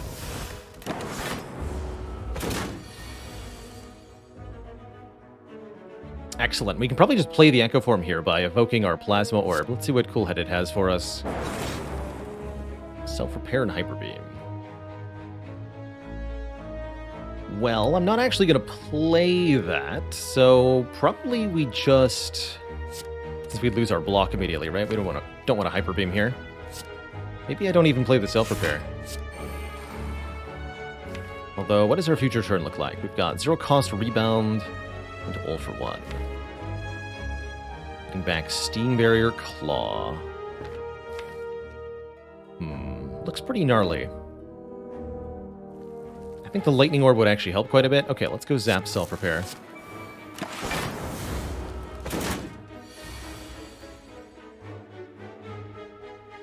Perfect. Then on this turn, we get to use the All for One to do quite a bit of damage. And I think I'll rebound the All for One, so that next turn we can also All for One, and we should be able to finish the fight that way. So we'll go for the eyes twice. Probably should have defended twice, actually. Yes, should have defended twice.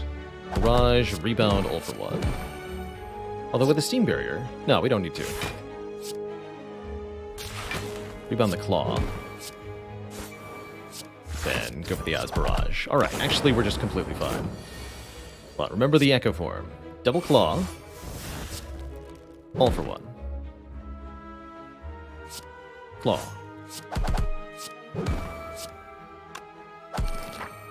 Really good fight. Upgrades will be aplenty from now on. Now we have a Toxic Egg, so all skills that we consider will be upgraded. Very spicy. Swift Underpants, thanks for the Tier 1 sub. Welcome to the Cozy Sub Club. Oh man, highly recommend Dicey Dungeons if you haven't checked out that title. Very, very fun one-time playthrough experience. Do we take any of this? I might consider an upgraded Steam Barrier here. Just another zero-cost block with all this draw. Let's take it.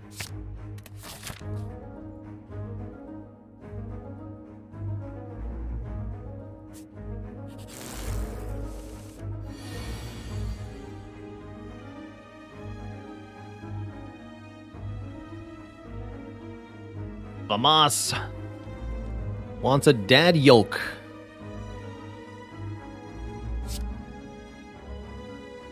Since the crowd is egging me on.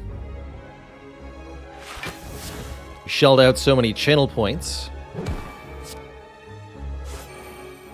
You might as well get an excellent pun for doing so.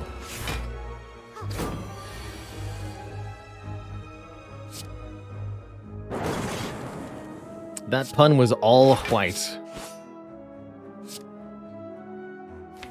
Oof. The blockheading is here, though. Right, I think we leave this self-repair. I think that's what we're trying to do here.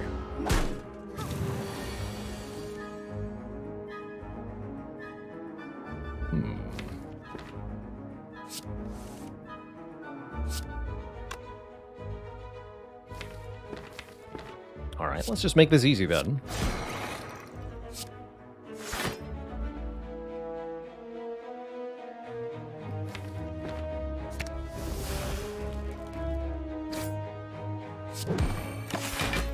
KO the Centurion there so that we can play the Echo Form freely on this turn. And then dupe the self-repair next time we see it. Actually don't want to overdraw. Although we do need to be keep in mind the stone calendar here. There's a small chance we bottom draw it.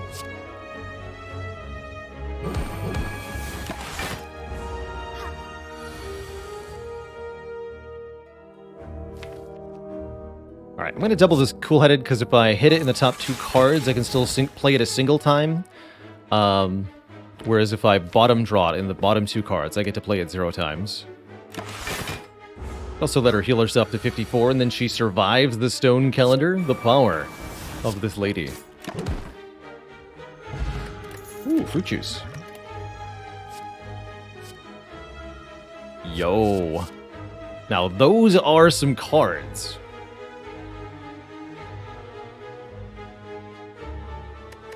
Fission with a free Plus in a deck that has 2 cool-headeds. And starts with 2 orbs. And yeah, that's pretty freaking good, man. Fission's like Skim, but it gives us energy too. We can't play it multiple times. That's okay. There might be more Skims in our future. I love it. Give me that Fission. Give me that boat thingy. One of my favorite relics in the game. Particularly, I love Toxic Egg Horncleat together. Turn 2 is just the turn you get attacked the most on, out of all the turns.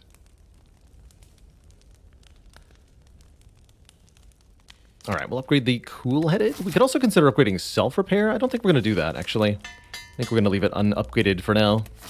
Upgrade as much of our card draw as possible. We're going to remove another starter card at the shop. Possibly... Oh my goodness. Hello, Knowing Skull. Nice to meet you here. Hi.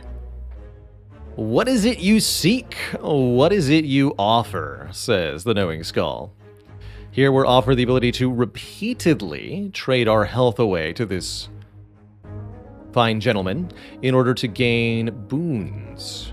The more times we click a particular boon, the more health it costs us, and we still need to pay health to leave at the end. Right before a shop, I sure do want a ton of cash, sir. Up to about 500 gold would be great, actually. I'd also like a new potion, probably. Happy to trade 6 health. So let's say lose... We can always rest at that fire, right? So let's lose money... let's pay for money 3 times. At minimum 3 times. Maybe 1 more time.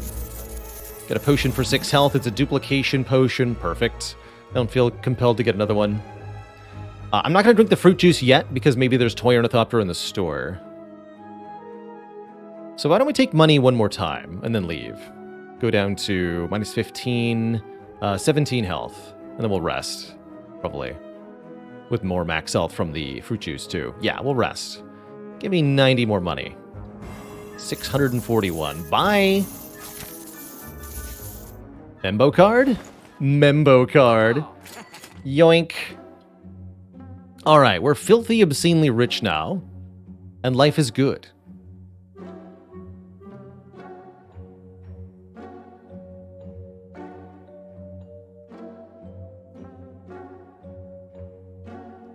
Is this a panache deck now? I think it might be.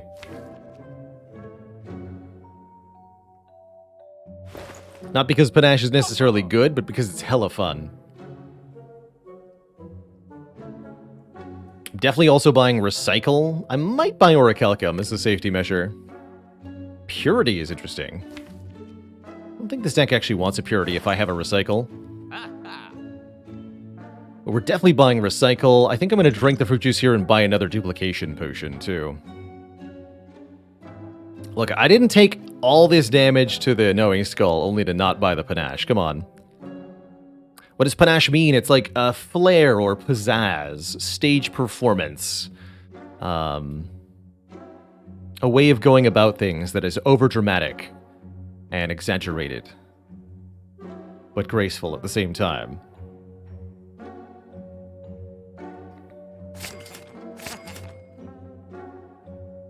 The Razzle Dazzle, that's right. I think I might want to lose Dual Cast.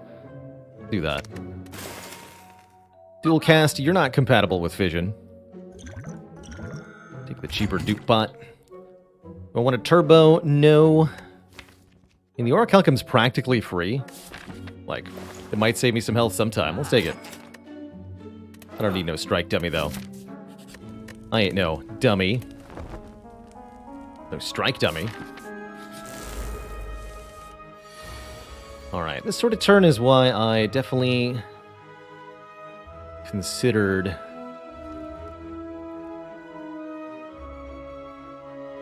resting last turn. Last floor. Do I dupe the Panache? If I dupe Panache, I can activate it this turn to do 20 to all. Since the second copy of Panache counts towards the card counter of the first. So they'll both activate. Or I can dupe one of the other cards in my hand and make Panache do 10 to all. So I could dupe the Boot Sequence, for example, and then we save 10 more health. That might actually be the answer.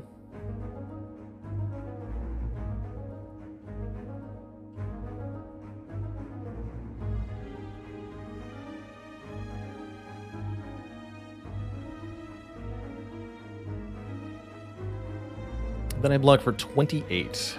Take 1? That sounds pretty good to me, actually.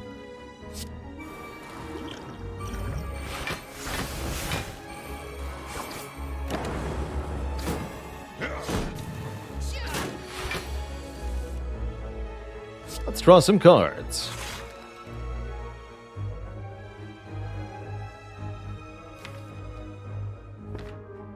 Let's draw some more cards.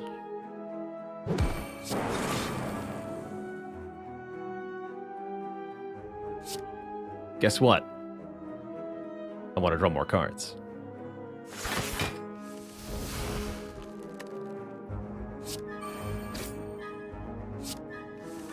Okay, there's Echo Form. Still no sign of Hyper Beam. But there is All for One, and All for One will return Steam Barrier, Claw, and this Recycle. So actually, since I've already played the Self-Repair, let's just recycle the Echo Form for, you guessed it, more energy. Wait, do I actually have to spend all that energy? No, recycle the defense. Don't be silly. Don't be silly.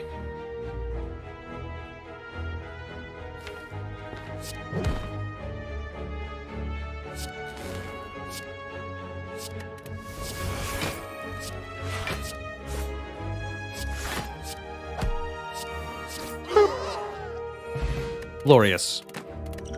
Simply glorious. Alright, this algorithm we can take. And even though it's a little bit late here at the end of Act 2, algorithm plus with an Echo Form is absolutely... absolutely not too late. Not too late at all. I think we want to upgrade the hologram now, before we upgrade the skim. But Bronze Automaton's about to learn the true meaning of pain, which is this ridiculous defect deck. Absolutely going to town on this poor fool. Alright, double the algorithm. Easy peasy. Get that out of the way.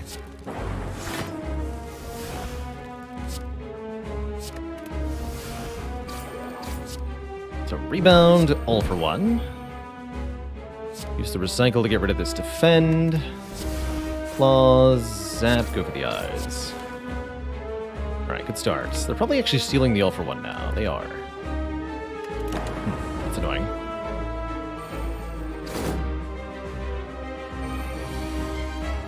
Well then, double skim.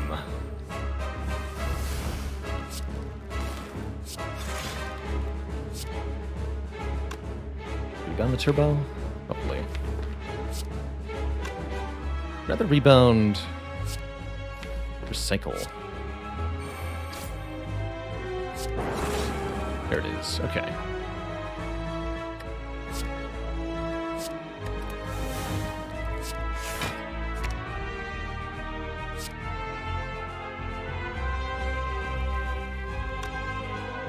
You got all for one. So don't rebound recycle yet, actually. Let's go claw, recycle. And play the all for one. Recycle, defend. Oh, I was supposed to rebound there. Whoops. My rebound. Let's get rid of this. We're being attacked next turn. Do I care to metamorphize here? I don't think we're ready to do that yet. Okay. Funky turn there.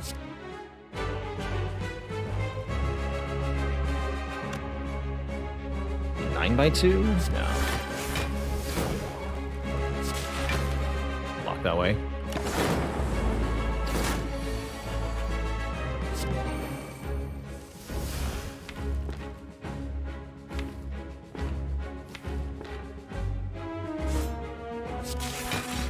I might even just recycle the Metamorphosis here, since we already have cards we can abuse when played multiple times. So I'm just going to use this as energy now.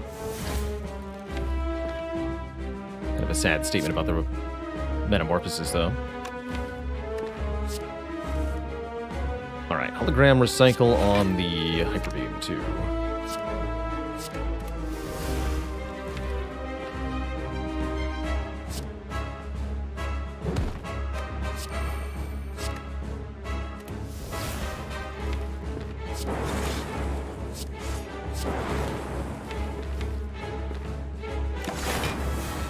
Probably should have just played the self-repair at some point.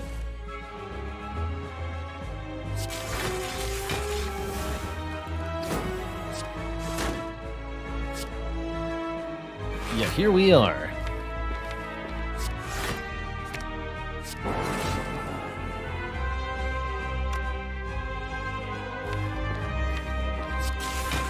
Recycling it for energy. No, I'll recycle this skim, actually. Bizarrely enough. For this moment, anyway. Pretty good turn, seems like. Let's play this.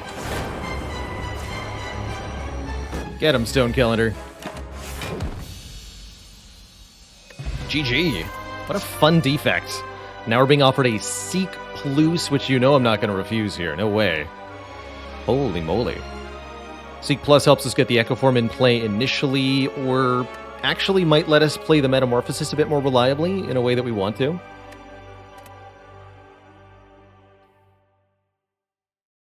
Double Echo Form's also pretty good, but I think not as good as this first copy of Seek is. Double All for One, also quite powerful here, actually. Dang, lurking, that's a lot of waffles. Waffle alert detected. Keep the bonus damage? No, let's use a skill pot. Skill pot has more of a broad use for us in Act 3.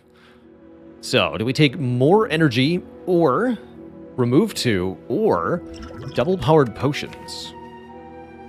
I'm leaning towards remove 2, given that we just saw the recycle going bananas. You don't get recycle going bananas without a smaller deck.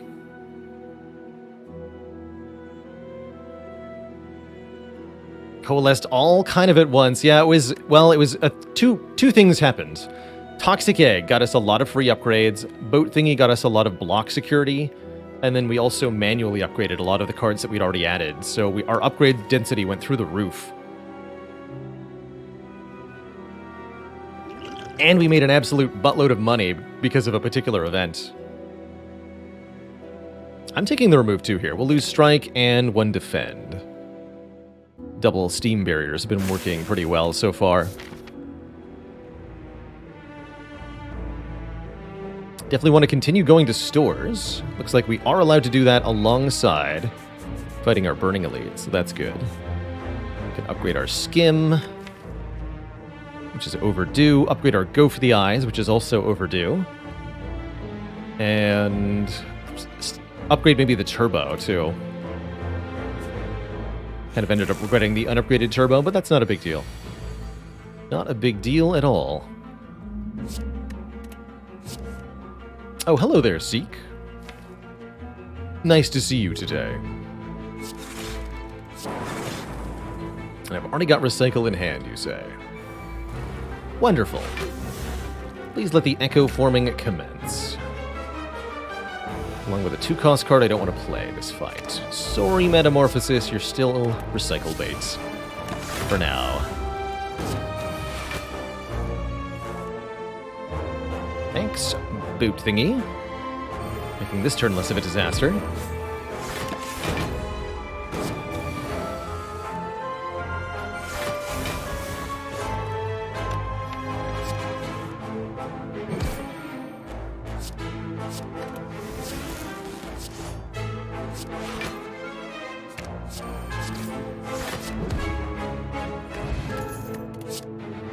Beam Cell, that kind of helps. We don't have a way to apply Vulnerable currently. It would amplify both Claw and the Ultra one. So I think it's quite good. And the Hyper Beam, rather. And I'll go with a Blessing of the Forge, I think.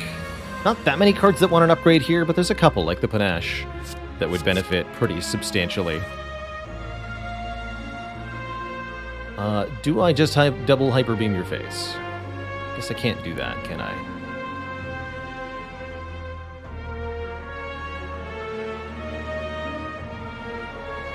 Cannot. Very well. But I can single Hyper Beam your face, and that's almost as good.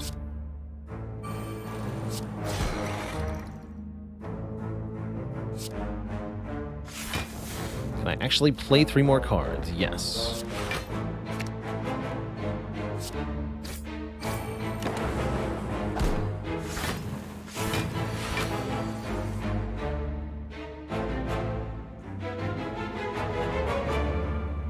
Oh, no, wait, I can play all 5 and I'll do Tyndall. Okay, so we can kill 2 of them here. But I have to play all 5 cards, so just 1 algorithm. Fair enough. Wait, that won't kill you, actually. You live.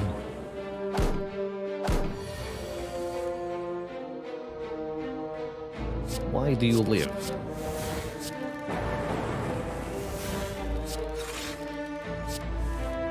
I live for free meteor strikes. That's what... Oh, no! Dang it. I guess I'll just take more card draw. Contrary to popular belief, Second Claw is inferior to a cool-headed that just lets us play the Claw more often. It's hard to believe, but it's true. Good evening, Idiocracy.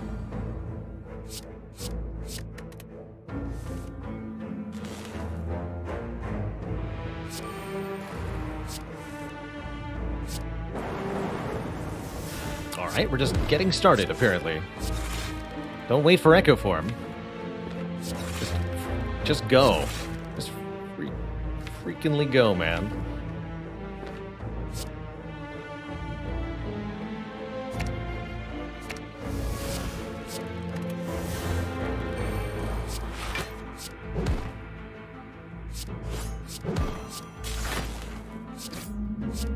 Alright, get rid of all that nonsense.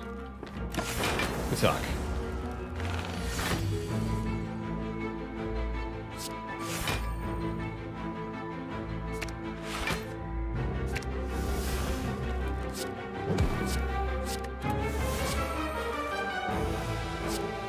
Reap on the recycle again. I'm good.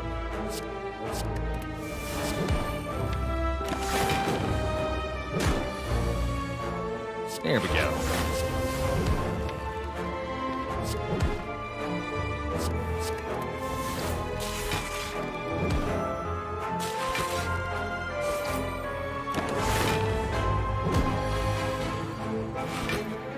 The Claw.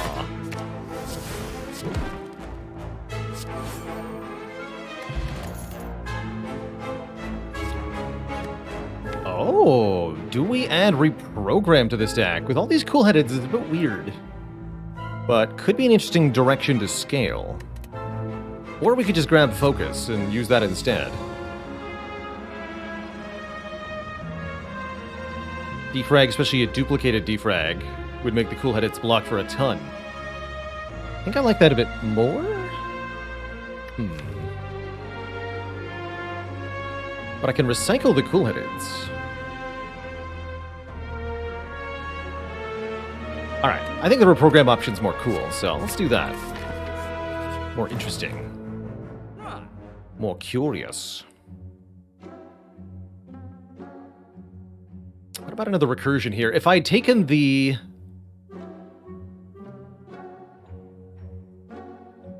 defragment, the recursion would be great. As it stands, probably just go claw remove. I'm not going to take recursion since we just added reprogram. Does gaining dexterity increase steam barrier to make it last longer in the fight? Yes. Yes, it does, actually. Yes, it does.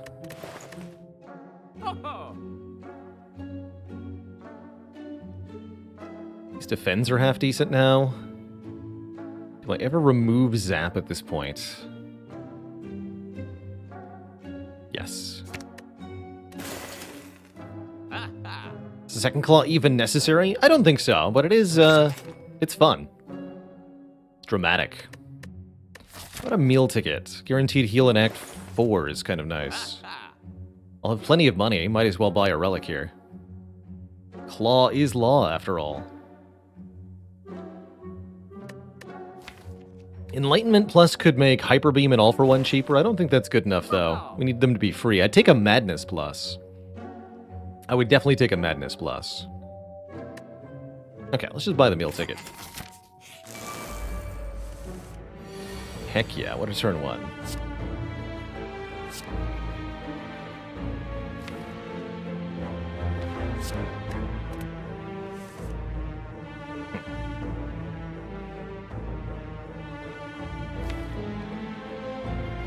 No longer the turn one I thought it was going to be.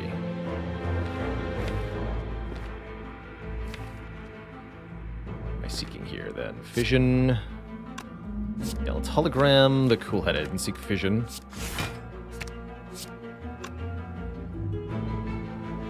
Could get panache down, but I think I'm just going to use the hyper beam here.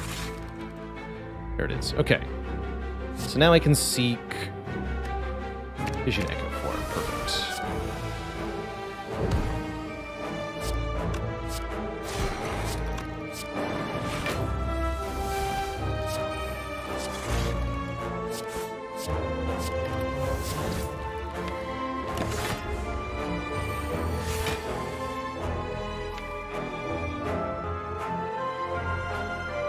Claw, recycle, rip the eyes, beam cell, steam barrier. Good, actually.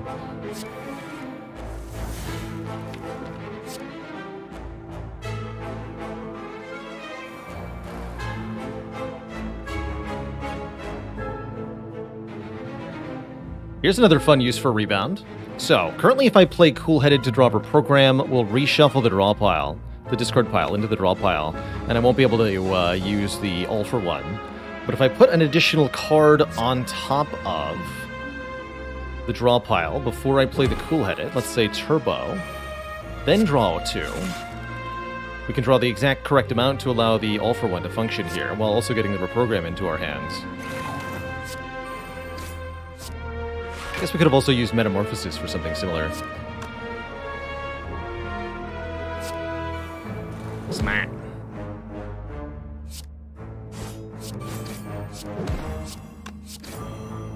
Call me smart, Lord. Can't play the meta, huh? Very well, Metamorphosis. Goodbye. Once more.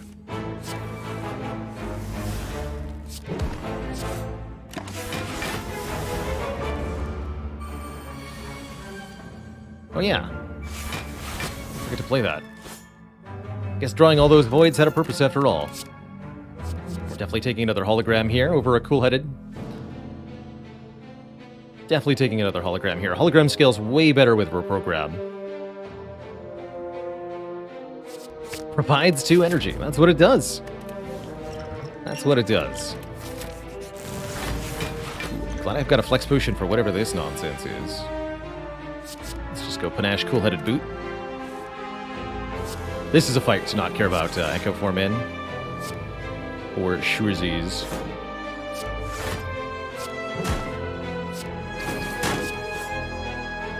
Can't play 4 more cards, so stop here.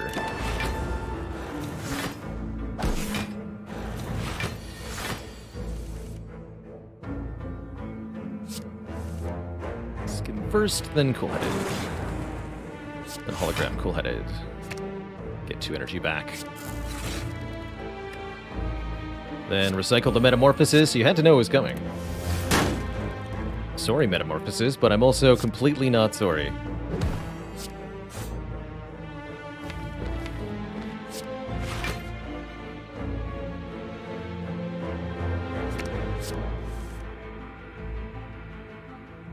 Her beam leaves one at 1 health.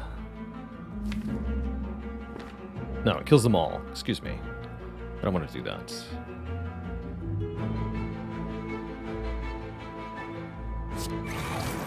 I want them to live in no fear.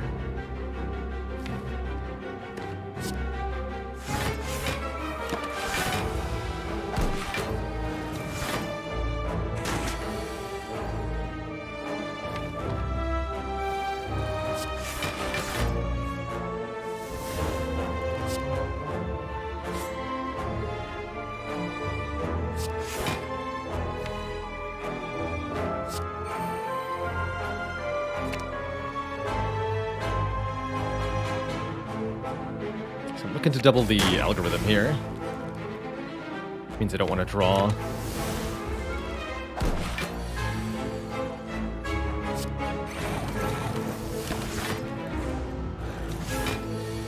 There it is. Okay.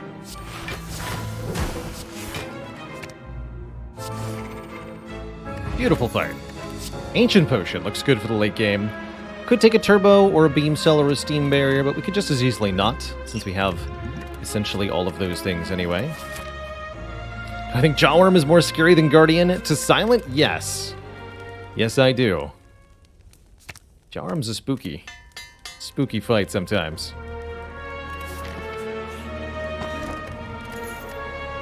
Gotta take our Sapphire Key here. It's our last chance. I'm probably gonna go the upgrade 3 line here. I guess there's another way to do it with fights too, huh? Well, let's see how this goes. It's Giant Head with 4 strength. Interesting. Keep the fish in turn 1. Basically, the only goal is get Echo Form in play as quickly as possible. There we go. And you know what? This is a fight where I'm playing Metamorphosis. This is the one, Twitch chat. It's here. What do you got for me? 2 free Sunders. That'll have to do. Love that. Absolutely love that.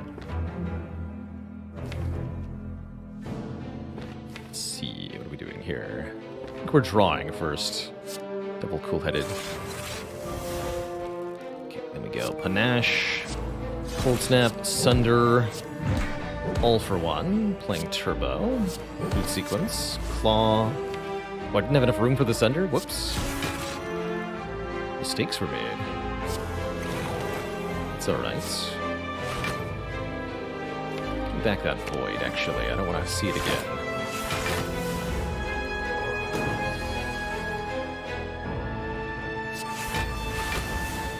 Double that before I forget.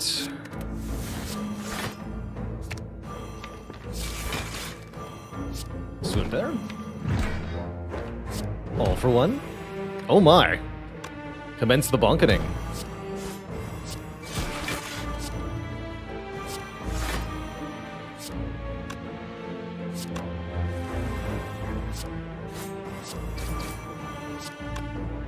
So yeah, keep drawing.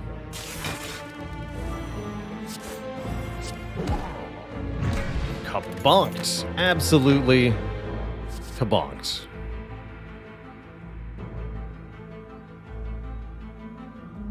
Bashar of the Ages, when you're too shy to ask out that cute person you're interested in, are you too bashful of the ages? This does feel like a skip. I think I'm feeling bashful here at this card award, for sure. So I am on and out of here. All right. Do we have any... Let's upgrade the Go for the Eyes next. I'm going to recall it the next fire, and then we'll see. We haven't seen either Mind Bloom or Double Orb Walkers, right? We'd also really like Madnesses, so let's take a look at some events here. Double Orb Walkers, I'll fight these nerds for a rare relic. They're pretty challenging, but only if you're afraid. I'll even get rid of Boot Sequence here, but not the Go for the Eyes.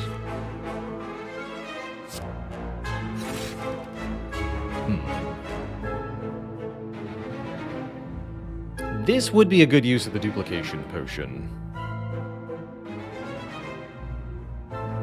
Very well.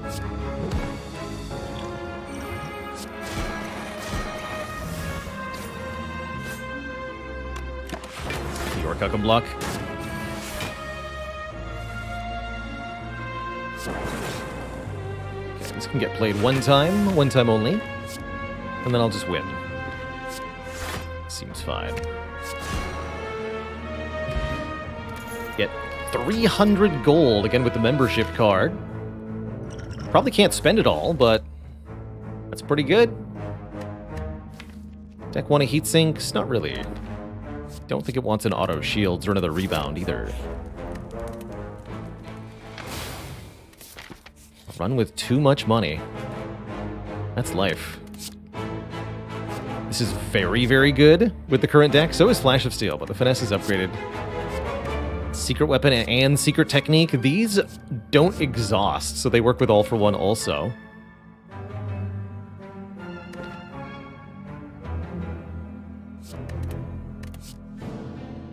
Upgraded Metamorphosis, second Panache. Benethu, thanks so much for 5 gifted subs. Welcome to the Cozy Sub Club, everybody.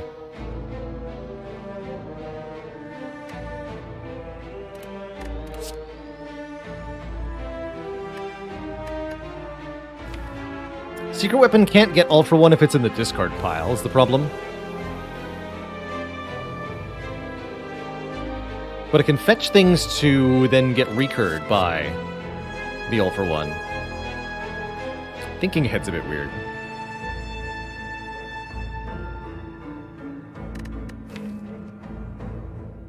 Secret Technique lets me find the Seek, though. I want that.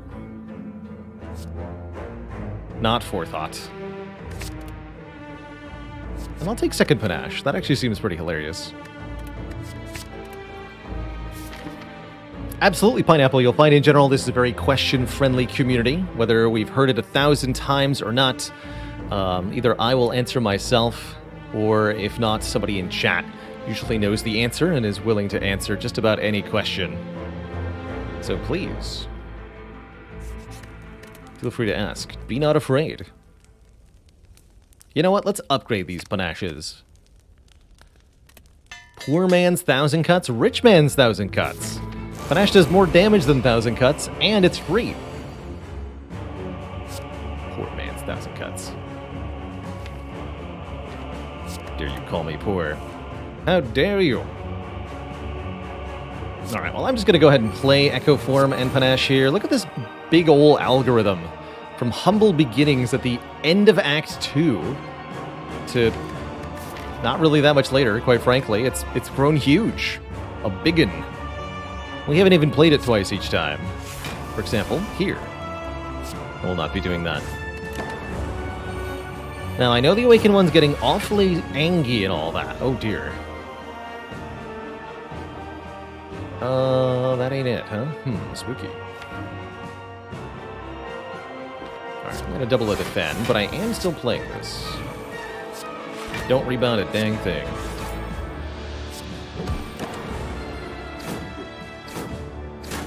Please don't kill me. Oh, good. Double skim. That should probably do it.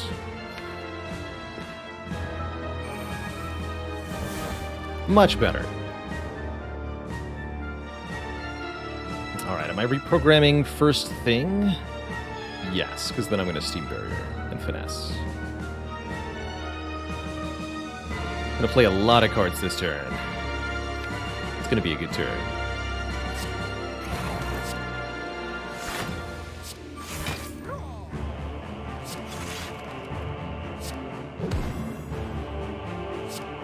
Let's get back the reprogram again. Play fission. Okay, we want to recycle some stuff. Starting with Hyper Beam?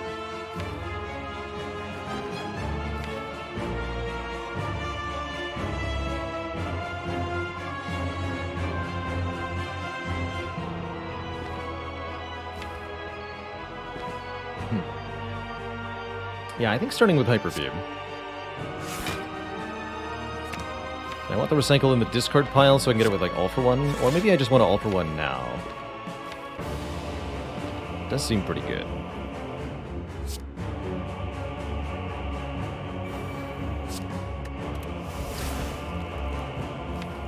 We got 1, 2, 3, 4, 5, 6, 7, 8, 9. Ooh, I can't get recycle back into my hands.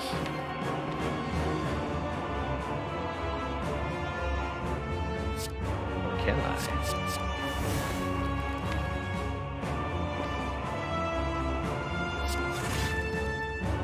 Or can I? No, I can't. But I can try. Yeah. I sure can try. I can get a lot of other things into my hands. Easy.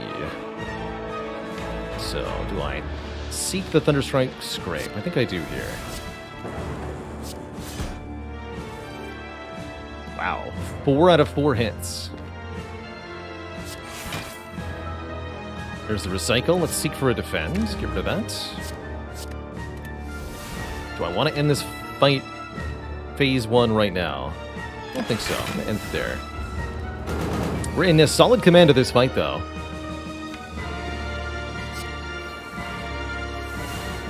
Firmly in charge of what is happening here.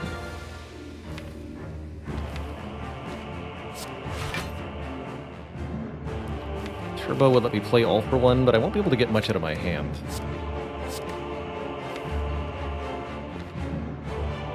Here's where we kill. This is a perfectly good 5-card hand as well.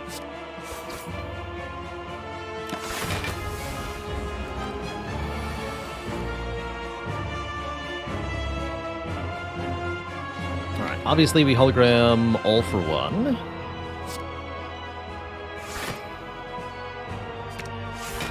And what? Recycle? Yeah. Actually, no, Turbo. Because then we can do this. Turbo. Claw. Let's go over Program. Rebound the All for One. Oh, but I don't have the... It's okay. Finesse it, and then we can do some more nonsense. So one's back into my hand, but I can't actually play it. Been a slight mistake here.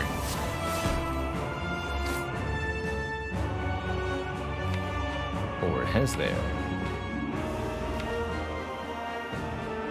There's no 2-cost skills in the draw pile, but I can Secret Technique for Turbo. There we go. That's right.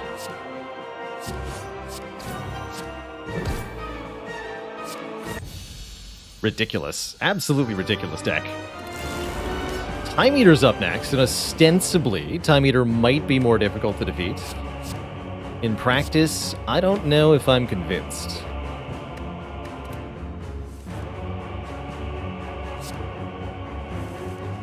Okay, there's the double panache. We'll play those next.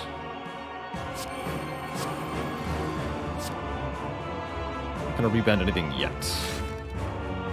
Now I will. Reprogram. Reprogram is our scaling of this fight, and absolutely we'll get out of here with no problem. Good. Might have to lose some health along the way, but what's a little health between slug friends, right? Am I right, or am I right? You know I'm right. So I can Secret Technique for Seek to get down Echo Form this turn. I don't know if I want to do that.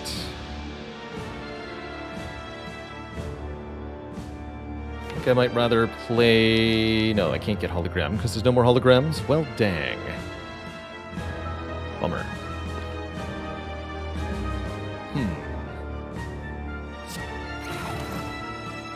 So Secret Technique fetches Seek, Seek fetches things, 2 cards left.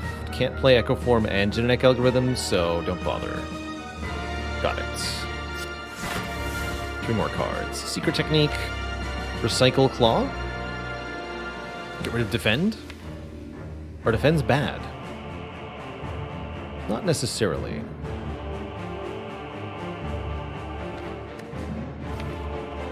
Slimed sure are.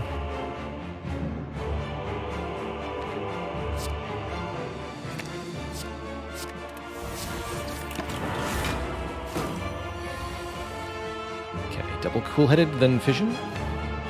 Or maybe double Finesse. Well, Finesse sounds good. Alright, we don't have Echo Form in play. It's double nothing. Cool. There it is.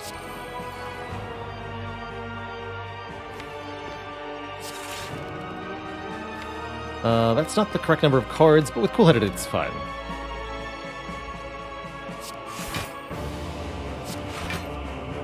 Six cards. First card gets duped. Can't play 6 more, so I think we stop here. Yeah, I can't seek for diddly here, unfortunately. But I can now if I wish. I no longer know that I wish. I think I do wish.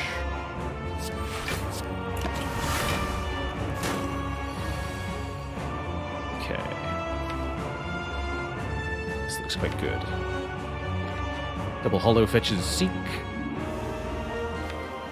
Seek fetches what?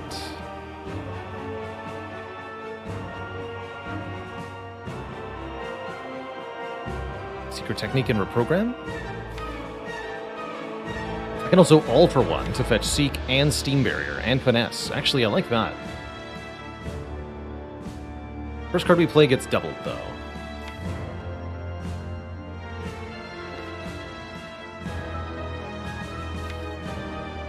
I just double the all for one.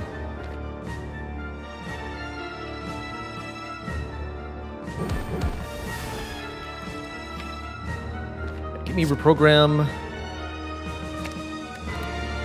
And a Turbo, so I can play Reprogram a bunch of times this turn.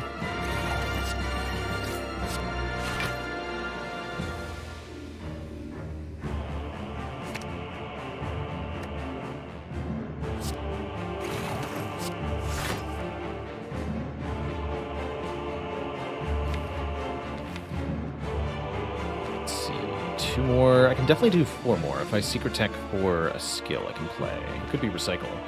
Get rid of Hologram? Do I want to get rid of Hologram? Probably not.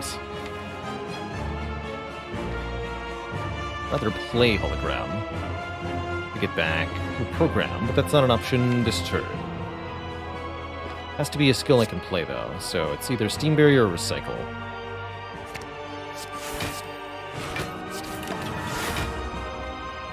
Okay, with 8 Strength and Dexterity, we'll be okay as long as we get half-decent draws each turn, and as long as we don't get stuck with the wrong number of card plays.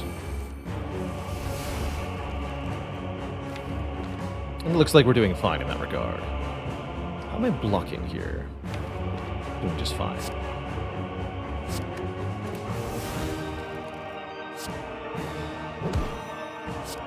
Let's go for a Claw kill here, then.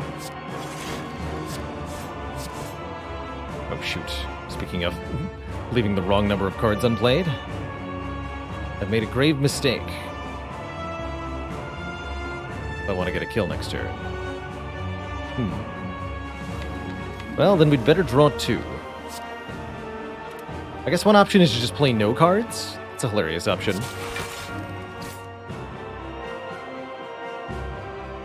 Oh, now we can just play 2. Perfect. Okay. Huzzah!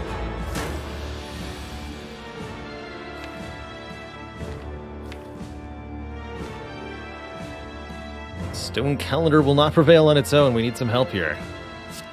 Give me Finesse and Skim. Looking for stuff we can play. And we found it. Heck yeah. GG, get him, Stone Calendar. Looks like your time are numbered. Wait, what? Two thump, a deep pulsing dread could be felt throughout the room. Is this the heart of the Spire, the source of this evil? You charge your clock to its maximum and set it to noon 30.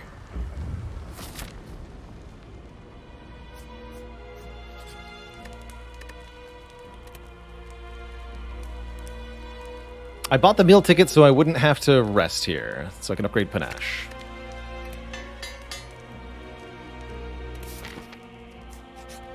It seems the clock is on the other foot. Strange Spoon? Bottled Echo form? Oh my.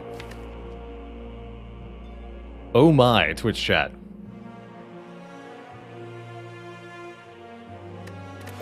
Strange Spoon says, cards that normally exhaust when played will instead discard half the time. Particularly noteworthy with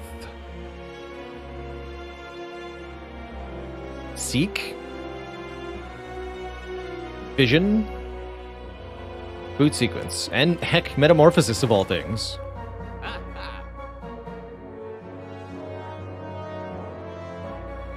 Spoon Metamorphosis is infinite, says Papa, not understanding that one Metamorphosis without Spoon is already infinite. But you're right. It is infinite.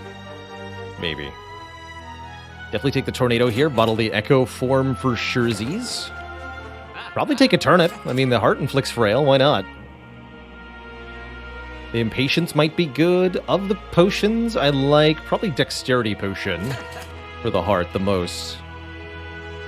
Do we buy the Claw? I think it's probably the wrong move, genuinely, to buy that Claw.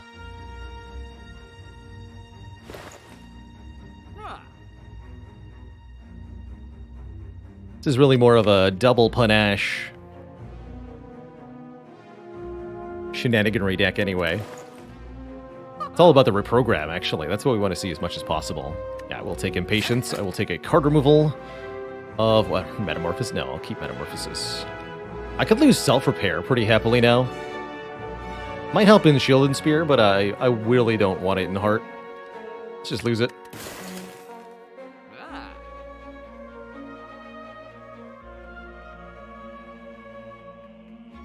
Yeah, I'm pretty happy with this. Well, what have we here? Absolutely. Actually, I can discard the Fission too, and then just seek for All for One. Okay, let's do that. Discard that too.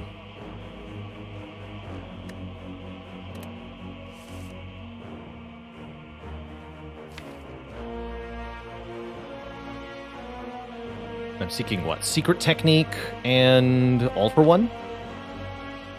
Yes.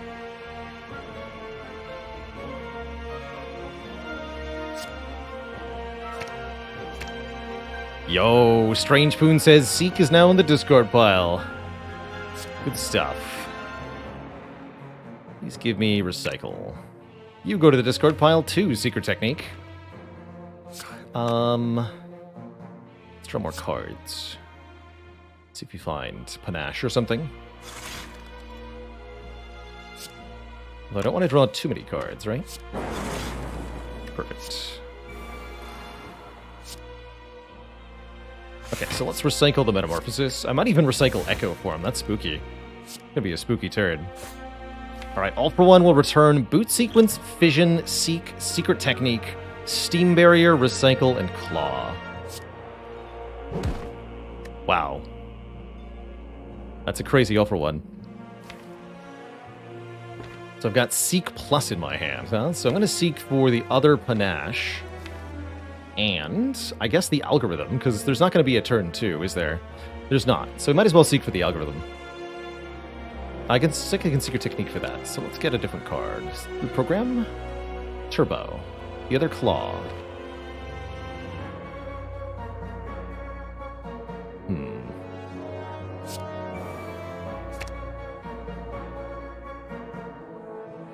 Well, I know I want this, so let's get that now.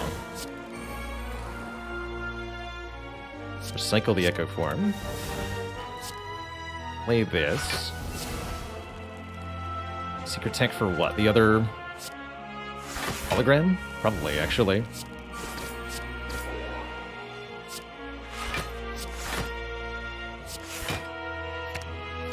So all for one's back in my hand. This time it'll return Recycle, Claw, go for the Eyes, Steam Barrier, Boot Sequence. And Secret Technique. And Finesse. Yeah!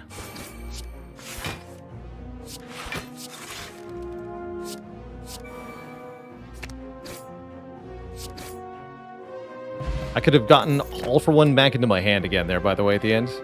Let's take an Equilibrium. Being able to retain my hand will let us get certain key cards together. That was turn 1. That sure was turn 1. Oh, hey, Equilibrium. Bum, bum, bum, bum. Keep that, keep that. Can't retain the Schwingy, though. Just discard it. If I need it, I'll hologram it. Don't use this until the turn's over, because I might need to play Reprogram. I want to use the Ancient Potion to block the Vulnerable from Heart.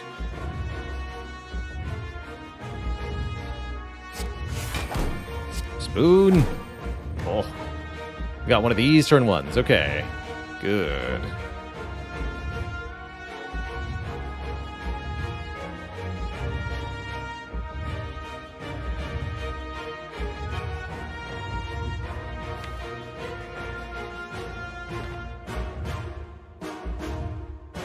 So I'm seeking Recycle, Reprogram, I want to say.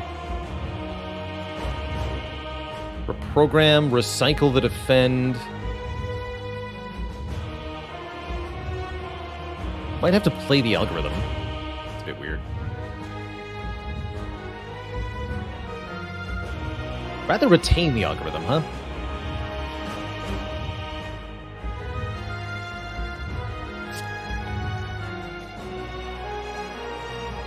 Yeah, I want Reprogram Finesse then. Do that. I can Secret Technique for Recycle if I want it. Some more block that way. Hologram. Excellent. And we got Seek in the discard pile, too. So we get to do all for one the Seek back. Excellent. Okay, so give me Recycle. Recycle this. Play this. And then all for one, right? Get back. Boot, Seek, Finesse, Secret Technique, Recycle, go for the Eyes. Excellent. And that was every card. We had exactly the right hand space for that.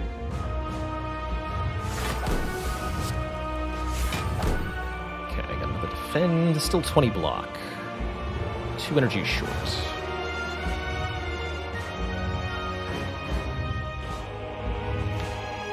So what else are we looking to do this turn?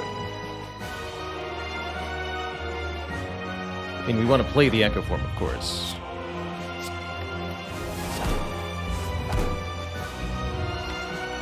So anything that helps us do that would be appreciated.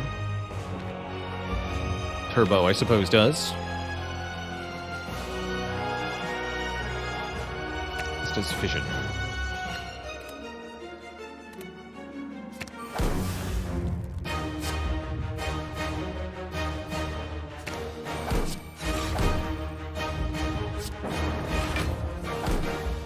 This down. Like this. 2 holograms in my hand. I'd like to play Reprogram more times.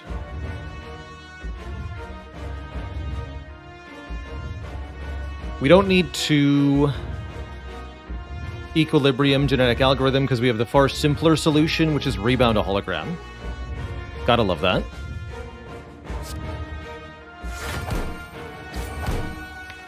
Rebound a Hologram is very strong. So, 1, 2, 3, 4, 5. Fission is still here, but I can't really use it. Alright, that's fine.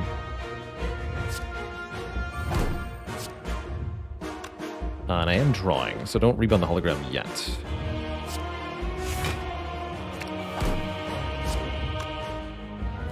Six.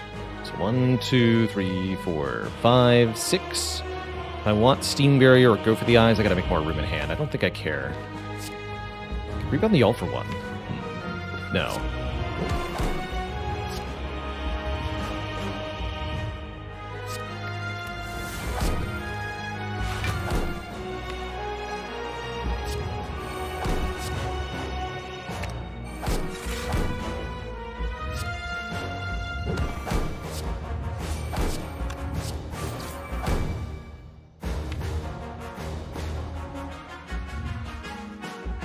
So we're rebounding hologram, and then what? Get turbo so I can play metamorphosis?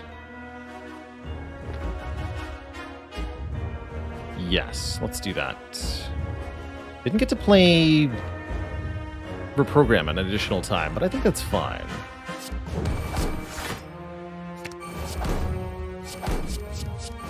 Free scrape, free rebound, you'll love to see it.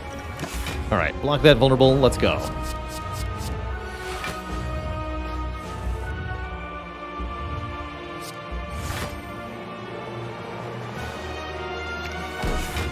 Seems like a pretty straightforward turn here. Nothing too fancy we need to do. Although we could get fancier. We could have done, like,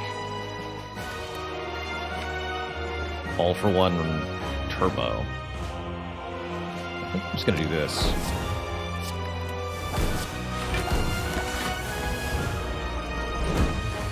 Leave some of that stuff. Can I get a double scrape? Do it.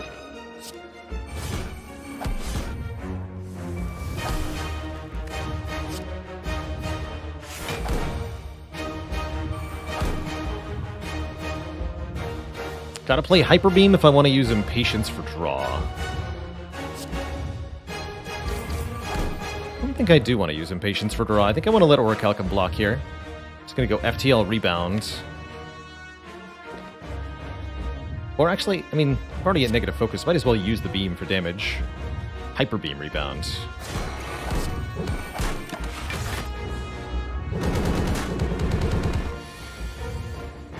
Alright, deck definitely needs more reprogramming.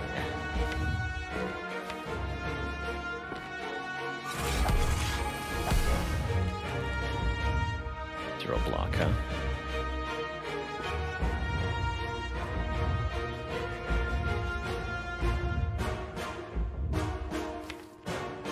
Hologram a free rebound here? Sure.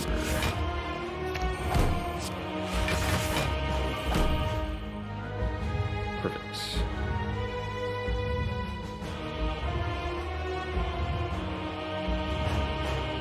Playing this equilibrium, right?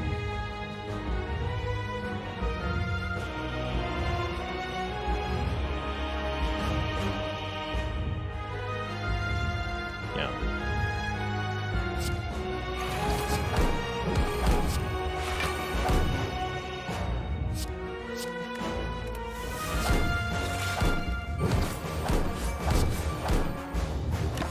Bad time to draw a void, huh? That's okay. Got Echo Form Equilibrium now. Playing with Runic Pyramid. And I like it. If I do that, oh no, I can solve for one. I'm not sure about that.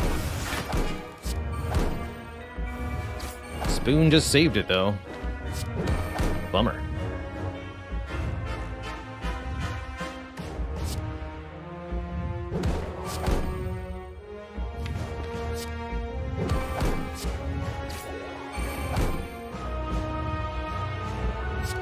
SFTL. Scrape draws these.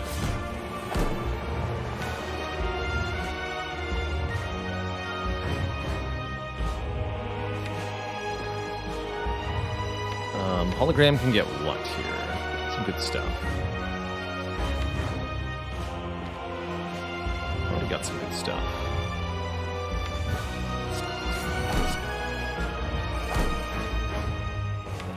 There are two more voids in the draw pile, so we gotta keep note of that.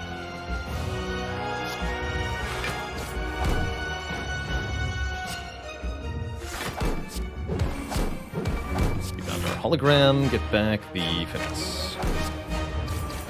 Alright, we actually damage capped that turn. That's pretty sweet. And I'm going to secret technique for Still got 2 retain. Let's get a hologram in hand. Poor Art of War. Poor Art of War. No energy generation in hand. That's fine. Don't really want to take damage from double reprogram, but I think it's actually the correct play. Let's just do it. No need to whine about it. Still lots of scary stuff in the draw pile. Skimming is a little spooky here. Let's hologram of finesse. Skim. There we go. Okay, we got one of the voids.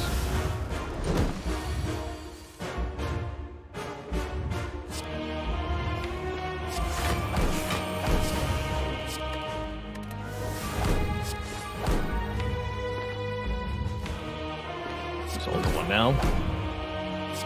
How is that vision still here? Hello? Get out of here.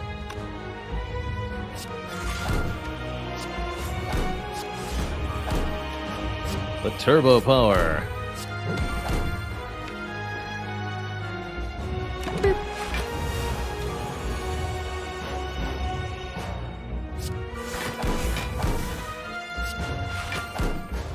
Now that's how you beat the heart. With panache. GG, Twitch chat. GG. That run was pretty colossum. Thankfully, I managed to stay cool-headed the whole time.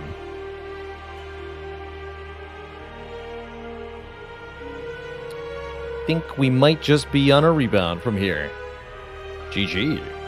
GG.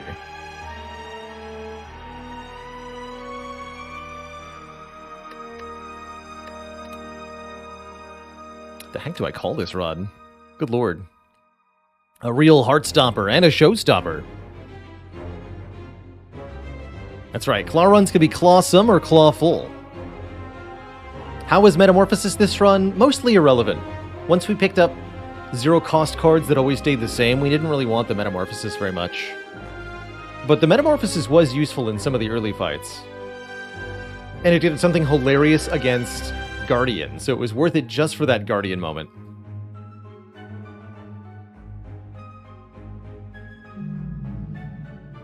Yeah, what has it been done? The Spire sleeps, and so shall I. Yeah, mostly it just gave us 2 energy by being recycled.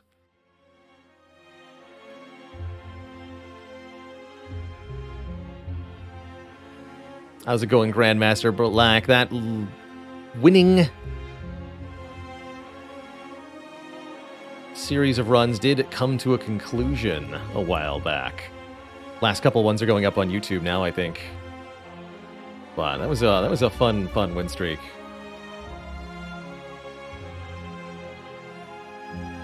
But hello and welcome.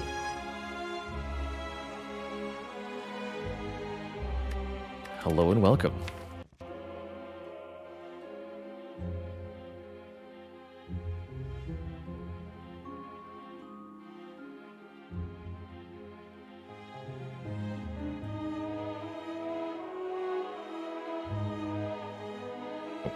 Close enough. Meow is referred to as her in the game a couple of times. She. The whale that greets us at the start of the Spire. She'll be blessing our Watcher run momentarily, but I need a really quick break before we begin our Watcher play. Going for our 22nd win in a row. Be right back, everybody. Don't go nowhere.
All right, my folks, we are back. Appreciate deeply you hanging out.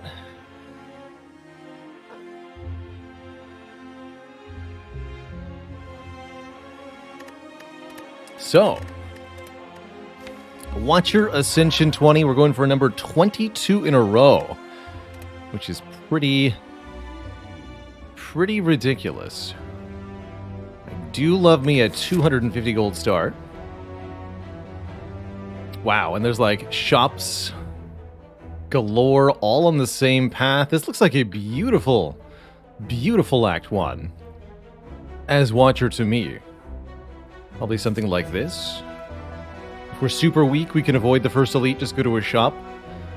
And then we kind of have to do 2 stores if we want to get the Burning Elite. But 2 stores is not a bad thing. Prior to that first fire, we probably want as many fights as possible. At least until we have full potions.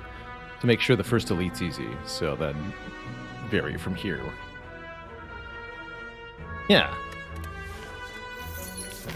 Love me some money. One more. I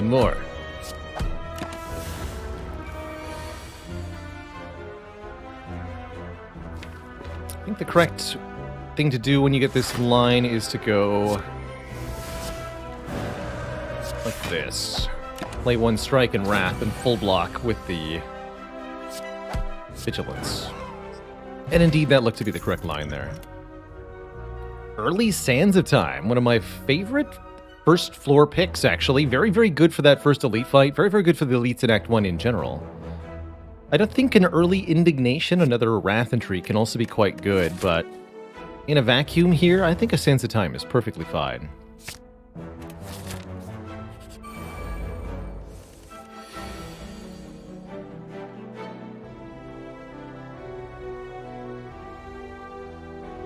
Could Wrath Strike this one? So I think we actually do a mirror of that cultist turn, pretending that this louse is a cultist attacking for 6. Vigilance, Miracle, Eruption, Strike, Lock. Very cool.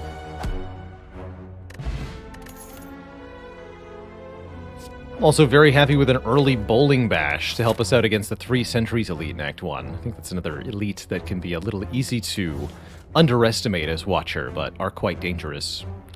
Foresight for per turn Scry, also reasonable. I don't like it that much in the early game, but it's better the longer you go. I'm happy with the Bowling Bash. And we're almost at the point where we can start skipping cards. If we get another potion, I'll just skip fights. No need for fighting.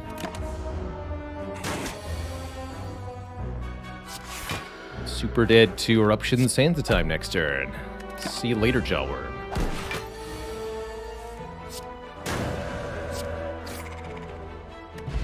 We get an Ambrosia, putting us into Divinity stance. Well, this act is about to get obliterated. And we can take an Inner Piece, too. Love it. Puts us in Calm, or if we're already there, draws cards. A couple copies of Inner Piece with some other good stance control in a Watcher deck can be very, very powerful indeed.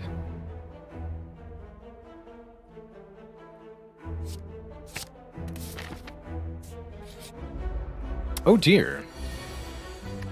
Well, that's quite a question mark, isn't it?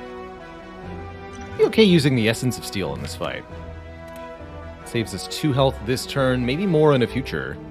And I don't need more than the Ambrosia to get through an elite fight here. Sure. Let's do this. Strike you. Yeah, I figured we might need a little extra help on a turn like this. I guess we just go Vigilance, Defend, block for as much as possible. Next turn we can Inner Piece and then Eruption, or Eruption then Inner Piece, or whatever we need to do. We block 13, take 4. Can't kill with Bowling Bash here.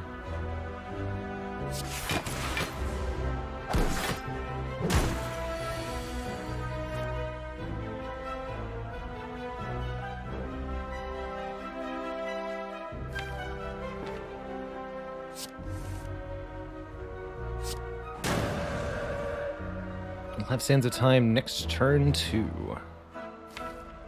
Probably meant to actually just keep it in my hand. Strike, strike. Keep this.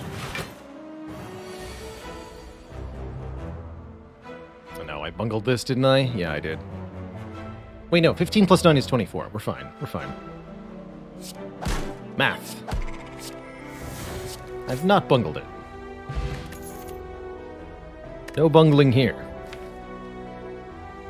Don't really like signature move plus Sands of Time. They don't go very well together. Do I want a Sash Whip or a Reach Heaven? Not particularly. Nah, I'll skip it all. I think we're quite fine for that first elite fight anyway. If I wanted more elites, I could go this way. I don't think we do that. Wow. And the second event was also a fight. So this seed was 5 combats in a row, no matter which way you go. That's pretty crazy. I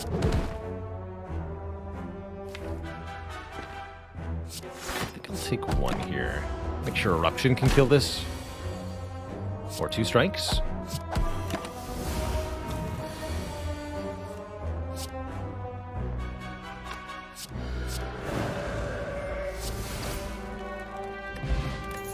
And back to 2 potions. Crush Joints I'm more happy with, especially alongside Sands of Time, because you get to retain the Sands of Time. Crush Joints applies vulnerable if your last card played was a skill. And that can be mighty strong. So am I sure I don't want to go this way? I think one shop with like 500 gold isn't even that good, when I'd rather remove 2 defends anyway. Okay, let's go to 2 shops. Is Battle Hymn ever good? Asks chat member here. I think Battle Hymn can be very good in Act 1, especially as a way to get smites to deal with the early elites. I don't usually like it all that much. As long as you've got a decent attack, like Sands of Time or Battle Hymn, but not both, for example. But if you're lacking a card like Sands of Time already, it can be a very good first addition to the deck. Definitely. Alright, of all the elites, this is the fight for Power Potion for sure. Let's go ahead and use this. Maybe we'll get to keep the Ambrosia. Study, Mental Fortress, or Foresight. I think accumulating card draw with Study is actually really good here.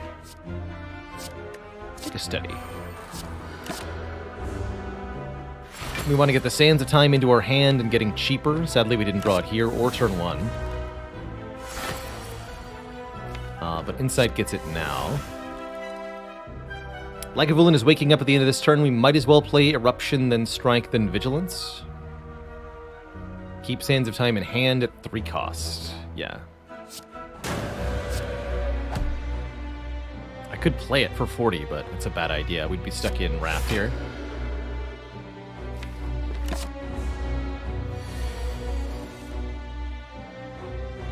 Okay. Vigilance and Inner Peace. So I think I go Miracle, Inner Peace. Draw 3 more.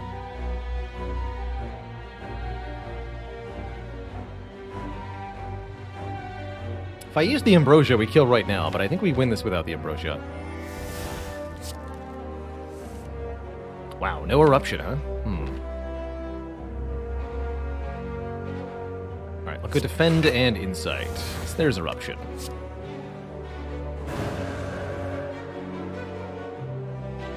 Just Crush Joints. Vigilance. Kind of a sad turn, actually, but not that sad.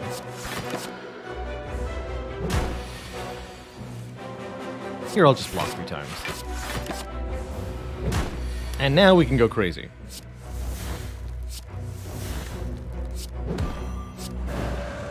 Bang. Get a Bird-Face Urn, healing us 2 health when we play a power card. Currently, we have no power cards. That's a good reason to pick one up, though. Second chance at an Indignation. I've already got Crush Joints for Vuln, so I don't like it that much. Or an Influence also feels kind of weak. I'll skip all this. We're pretty strong at the moment, so there's not a whole lot of reason to add too many more cards. Instead, let's make the Sands of Time hit harder and then upgrade Crush Joints. Here, probably. Early Toxic Egg, it's going to be a heck of a run. Wow. All skills we add to the deck are upgraded as we go into 2 stores, which contain rare colorless cards. Also, there's a Dead Branch, if we want it. So that's kind of a thing. Many, many options before us here, huh?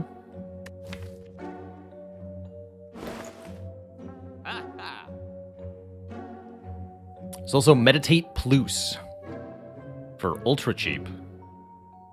Discovery Plus, which is just downright fun.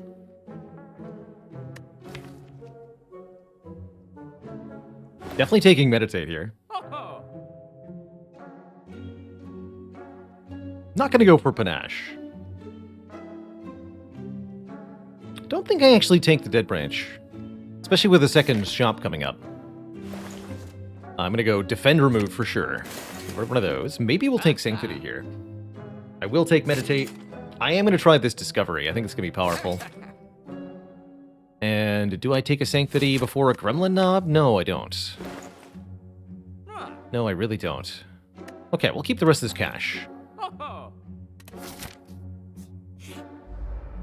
Greetings, Sir Knob. Discovery, what can you do for me?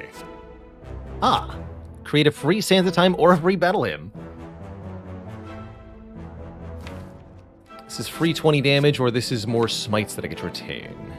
Smites seem really, really powerful with Crush Joint's Eruption, so let's actually take the Battle Hymn here. Discovery was a power potion. Heals for 2 as well. Probably take some damage next turn. Let's see what our draw is here. Okay, Crush Joints Meditate. I think we just Vigilance Crush Joints. Wish this was an upgraded Crush Joints, but Smites and Eruption should be fine next turn, right? Smiley face.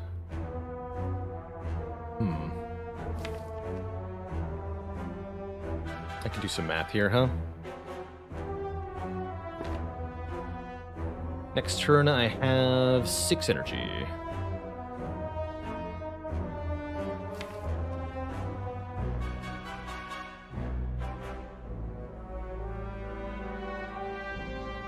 So I can play Eruption, Sands of Time, Smite, actually. As long as I draw them all. By Inner Peace, I can only do Eruption, Sands of Time. That would be 52, 61. So if I draw Eruption, Sands of Time, we're there. Okay.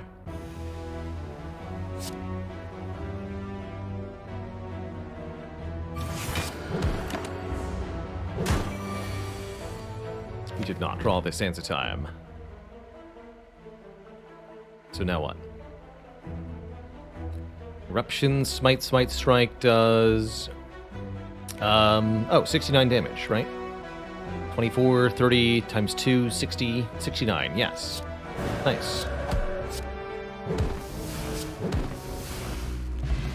Get a boat thingy. 10 block on the turn 1. If I'd taken the Dead Branch, this collect would be amazing. As it stands, I actually really, really like Crescendo. A 0-cost skill that makes Crush Joints active and puts us in Wrath. Not usually all about Crescendo, but this deck loves it. It also likes Mental Fortress. It probably likes Frozen Eye. Consider Tantrum, too. I can do Frozen Eye Remove. Ooh, I like that.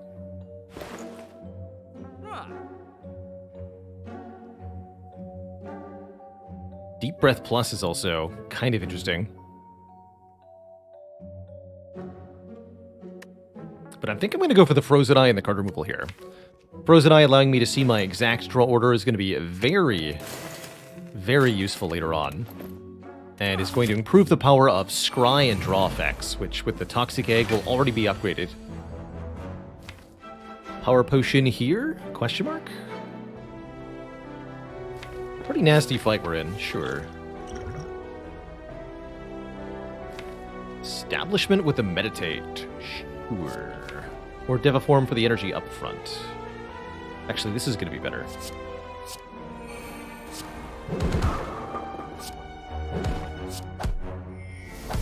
Also, killing 1 on turn 1 is usually a good sign. Turns out I needn't fear.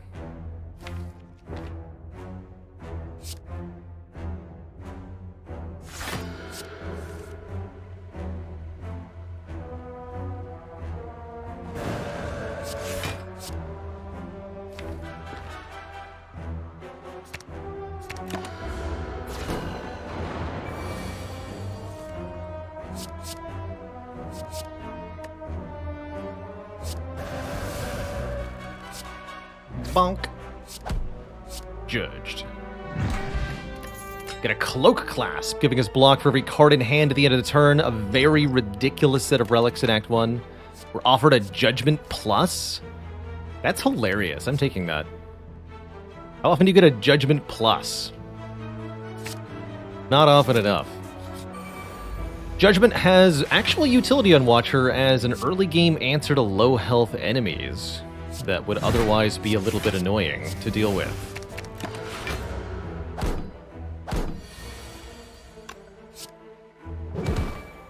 Judged. Empty Mind Plus. Or Cut Through Fate. I want an Empty Mind. This deck wants to draw. Oh, I love where we're headed here. This deck is absurd.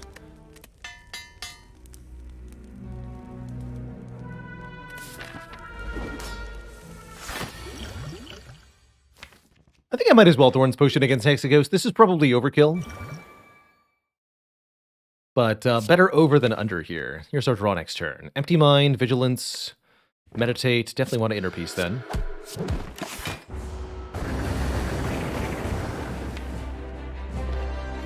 Draw to Crescendo.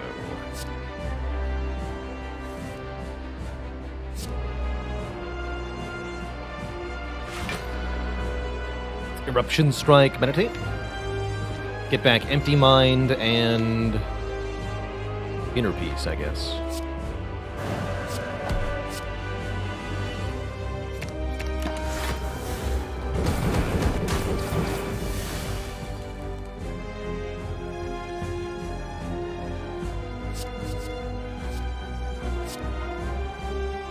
Casual Free Ragnarok, thank you. Good job, Discovery.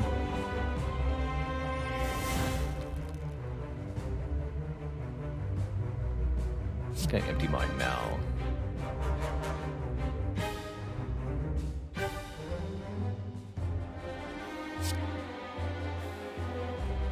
Crescendo, Crush Joints, Ragnarok. Pretty big damage. Oh, we're so close. Actually, if I'd Inner Peace first, I think I'd have it. That's funny. Let's just go Eruption, Defend, Inner Peace.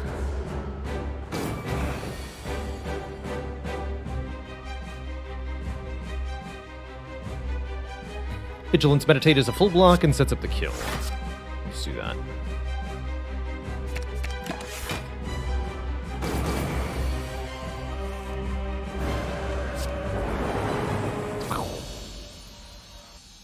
GG. Scrawl upgraded seems pretty spicy. Spirit Shield's also pretty decent, given our propensity to have a lot of cards in hand. Very reasonable Spirit Shield, actually. That said, I'm going to take the Scrawl here. Skip over that Ragnarok. Do I want a Runic Pyramid? Honestly, I don't know. Feels unnecessary? Feels wildly unnecessary. Although it lets us retain our hand every turn. That's a beautiful thing. Our ability to draw through the deck is already so powerful that we can already get to any card we need. Makes me want to take the Slaver's Collar, just get more energy, period. Skip over the pyramid here.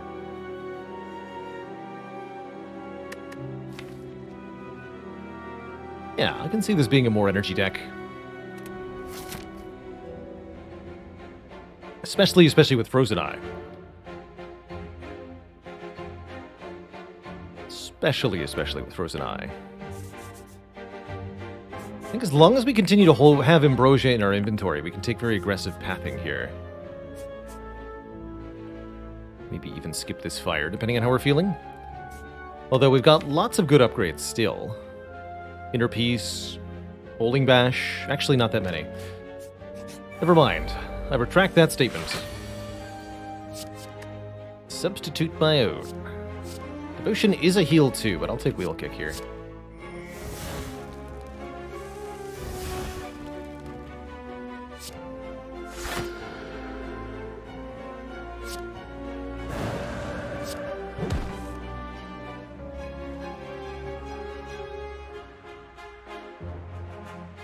can't quite, huh?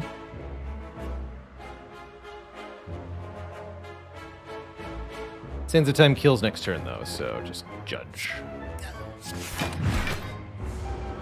I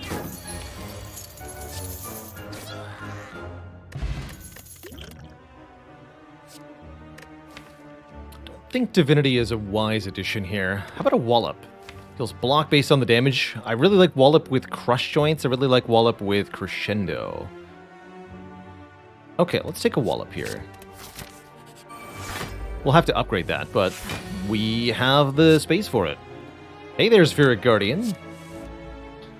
Nice, nice face. Bonk.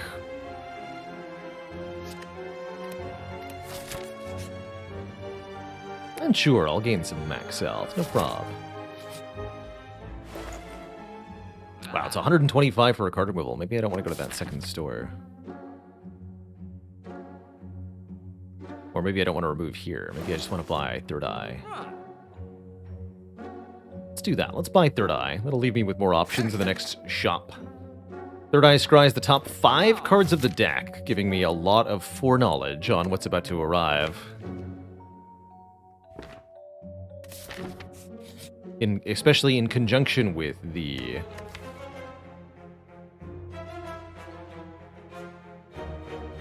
Frozen Eye.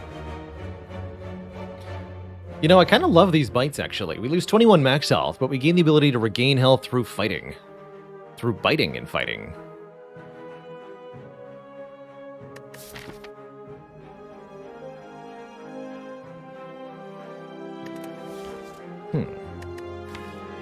Generally like max health for late game, though, is the thing. I already feel like I'm healing well enough. I don't think I want to take this. I won't do it. But I will upgrade Wallop. And fight this elite. The book. Greetings, book. So, Third Eye, Wallop, and such. Do we want to rush down? Crescendo is in my hand. Yes, I want to rush down. Especially since it also heals for 2.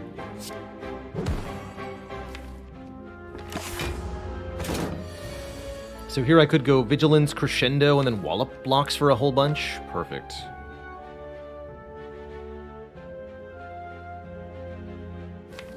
Perfect. Probably stay in Wrath at the end of this turn then.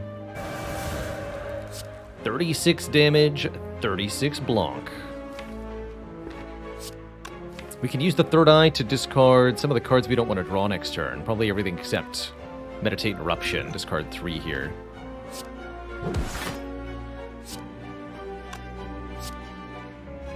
I could go back into Calm, but I don't feel the need to.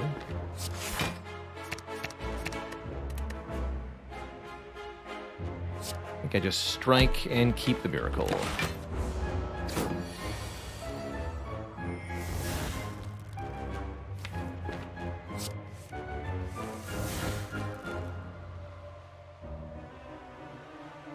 Five energy.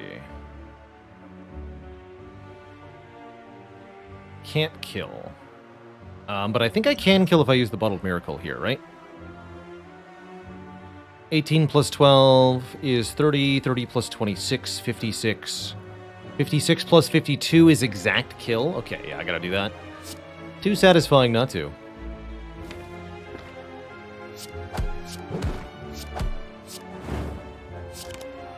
Not enough energy. We'll see about that. Blue Candle doesn't do a whole lot for us, but Mental Fortress does, giving us block every time we change stances, and healing us too whenever we play it.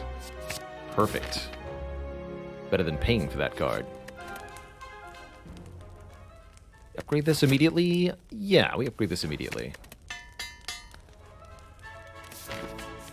Nab our Relic.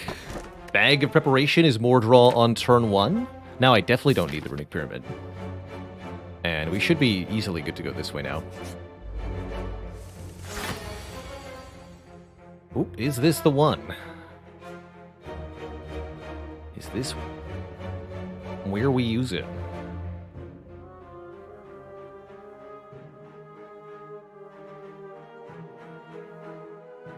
I could kill one with Eruption Sands of Time. No problem here. Britzer98, thanks for the Prime sub. Welcome to the QZ Sub Club. Heck yeah. Yeah, I think this is where I use Ambrosia. I don't see this turn going all that well otherwise. Actually, wait, if I Miracle Crush Joint Sands of Time, how much damage is that? 10 plus 39 is 49. So actually, I don't need to use the Eruption to kill. Take 5. No. That's the way we do it.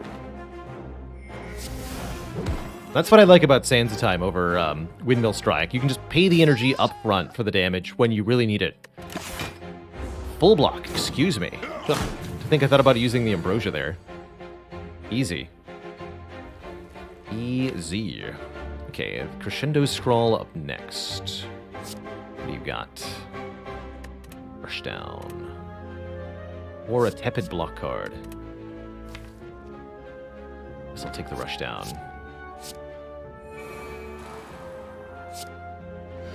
Could play the Strikes, but they block for 1 each. Guess I won't bother. Gotta keep all these cards.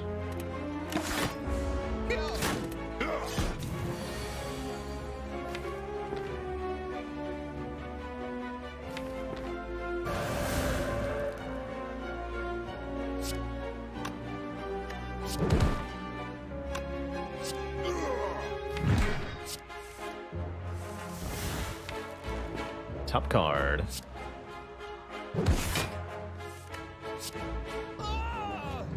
Judged. Worship Plus.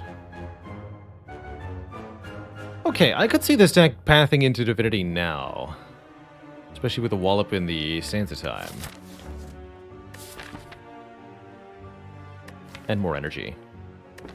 Okay. Grab the next Prayer Prostrate that we see.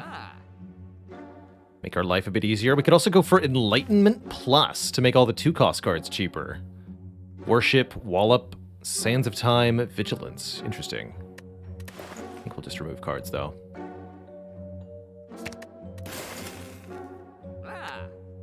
But that Enlightenment's an interesting option. Take an upgrade or take an event? I think I want to take an event, actually. Good event. Yeah. That was correct. We'll go enemy over first and then elite second. Don't know that it matters at all, but in case it does.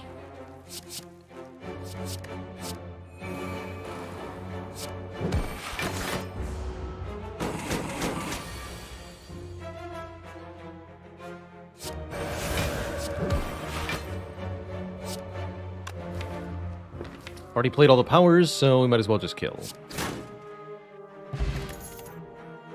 I want 2 more energy. In this deck, I'm like kind of, but not really. Kind of, but not really. I mean, it is really nice with the inner piece. Okay, fine. Just 1, though.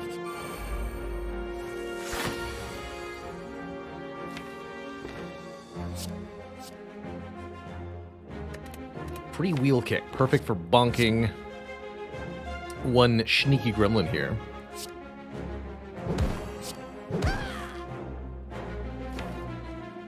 Okay, inner piece, empty mind gets me to the scroll. I could also use Third Eye to get rid of a couple of things here.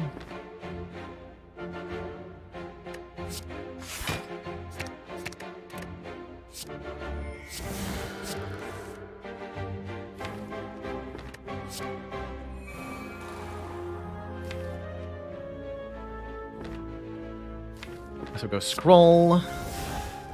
Don't quite get the Tranquility. Meditate will only get 1 card unless I create space in hand by playing the Ascender's Bane with blue candle. Hilarious. I really like that, actually. That's funny. Or I could play the Crescendo, but blue candle's way better. Forgot to kill the wizard. I got kind of carried away.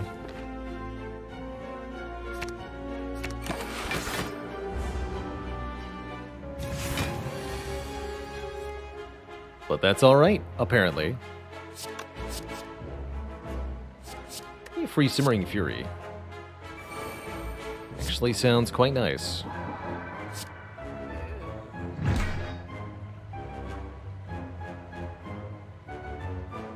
So we'll drop to 8. Or, well, 7 actually. Draw 7 here. 14 times 3. No sign of crush joints. How do we want to handle this? Can I just kill?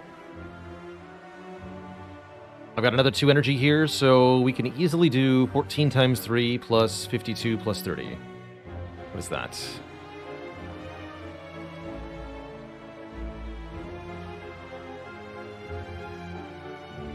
That's 124, and I can draw 2 strikes off the wheel kick, which will bring it to another lots. Okay, that's enough. That's enough. You're dead.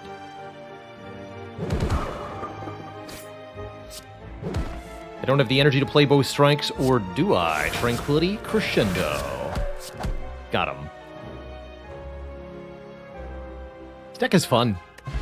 Strike Dummy means those strikes will hit even harder. Look out, Kremlin Leader.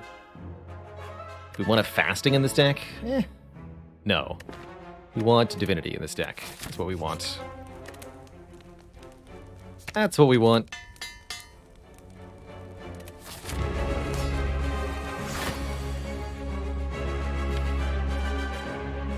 Okay, scroll next turn. No, scroll now, huh?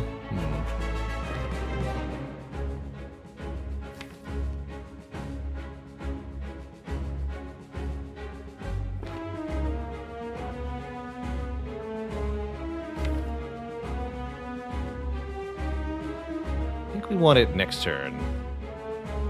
Just draw this. Third eye some of these away. And then scroll. Let's just get the worship in play.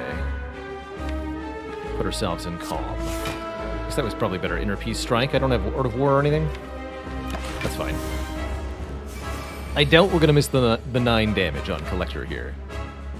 Just a guess. Alright, lose the Eruption and the Strike.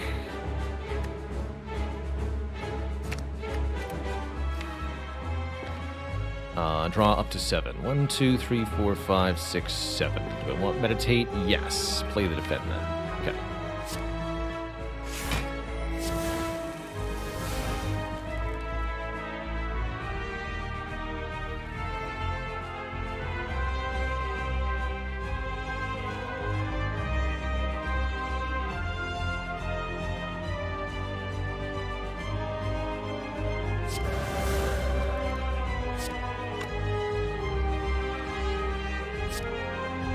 Like, destroy one, murder the other.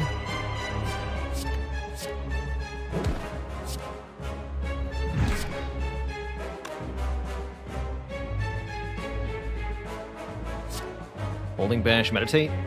It's actually better block here. Let's do that. Give me back the Worship, and I guess the Crush Joints.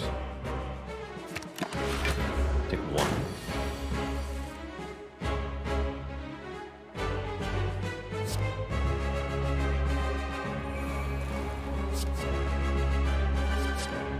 Alright, that's good enough reason to play Worship, huh?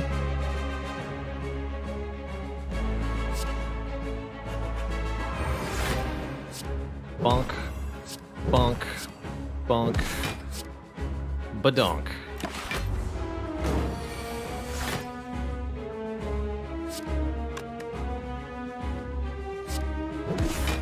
Oh, you're lucky, Collector. You gotta be judged. But I'm just a little shy on energy.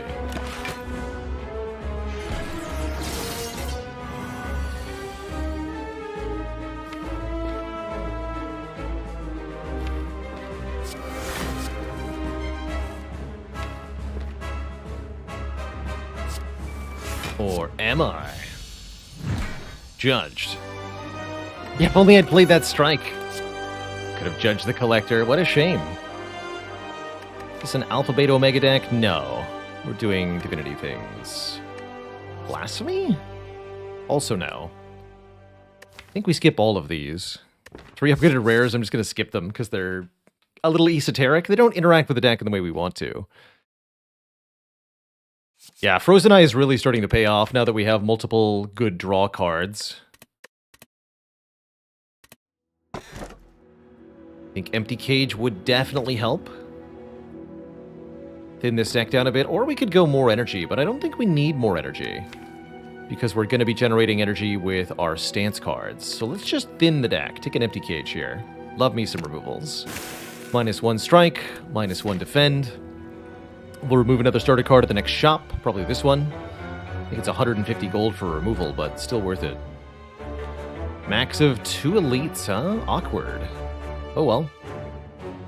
That's just how it is sometimes. Would this deck take $9.99 dues? It would consider it. I have to run into it like here, though. Blue candle? Yeah, we do it. Okay, let's start here then.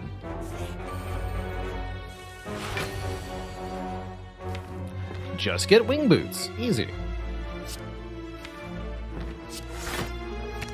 I don't want to draw a scrawl. I want it in my hand right now.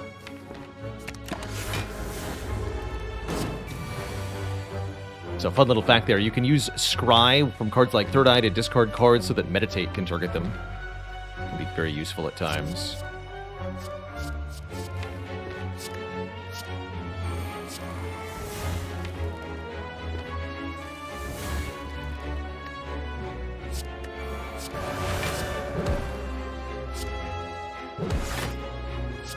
So close. I mean, that still works, right? Judged. Empty body, empty fist, weave. Already got an empty mind. That's the best empty card. Might take another empty mind, but that's all I would want.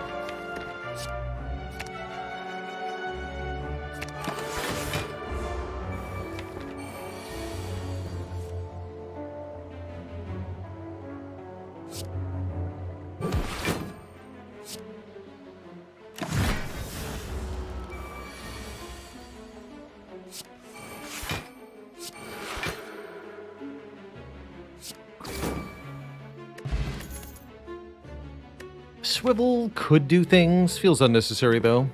Don't need a second Tranquility. 1 is plenty. Still got that Ambrosia, so this should be an easy fight. Ideally, we don't have to use it, but if we do, we can. It looks like we might need to. This is a fairly awkward turn 1. I guess I could just Miracle Crush Joints Wallop, and we still have a decent time.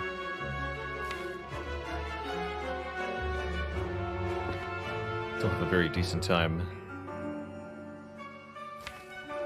Next turn. Looking spooky, though. Do not like our odds in this fight if I don't use this potion now.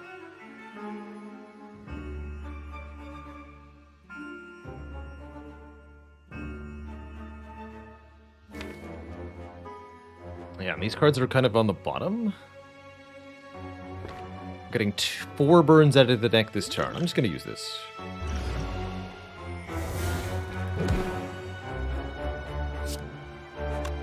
Feels exceedingly reasonable to me.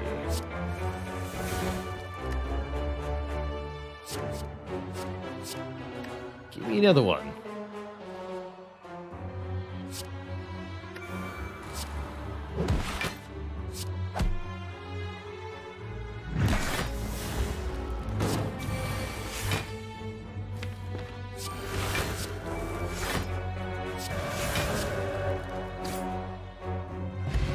Calipers are here, letting us retain block from turn to turn.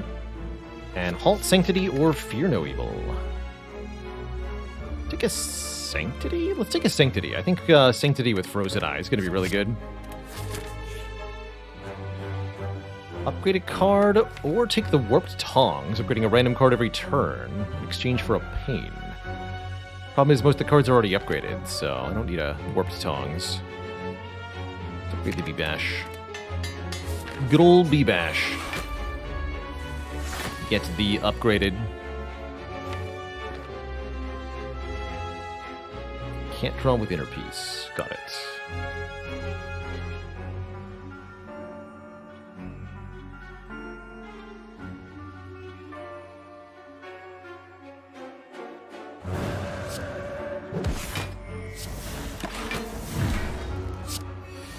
Two for one.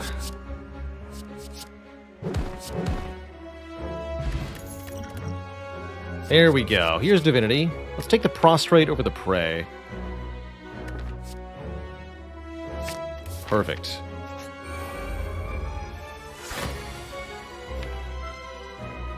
Judgment's a little far down. It's fine. So if I scroll now, I draw 5.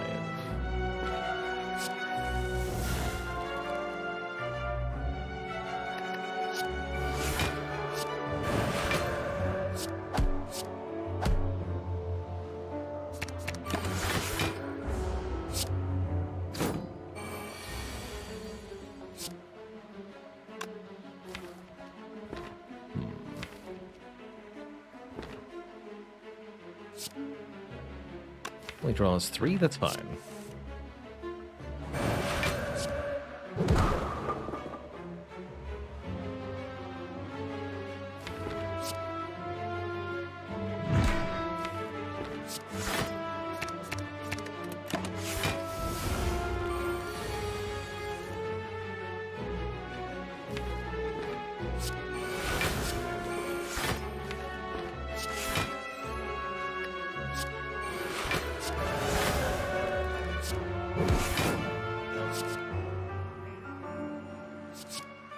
Get him!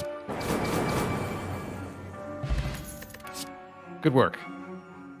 Perseverance, Calipers, Meditate. Probably not good enough, but interesting. Keep the current potions. We're going here? Yes. Judgment also really good for these daggers here. Judged. Want Scrawl to draw what? Tranquility, Eruption, skip the Inner Peace, Defend, Strike. Draw 1, 2, 3, 4, 5. Maybe more. So here's where Scrawl plus Frozen Eye Third Eye plus Frozen Eye comes in handy, because I can cherry pick which cards I want to keep and which ones I don't. I want to draw 7 here, huh? Let's do it this way.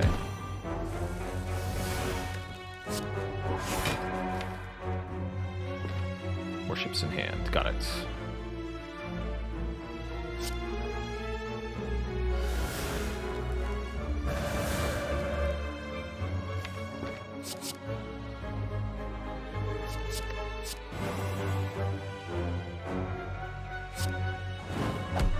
So meditate, prostrate, and I guess judgment? This should be funny. This turn we play Prostrate Worship, go Divine. Pulling Bash now does 45 times 4. Bonk. Got him. And what's that? A Bottled Devotion? Yeah. I like Mantra that way. I like Mantra that way a lot.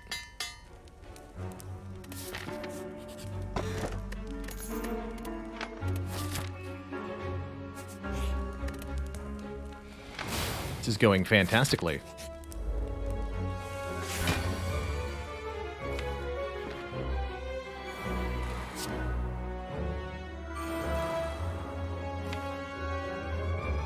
Great turn next turn, actually. So just go into Calm here. You get attacked for 30. That's fine.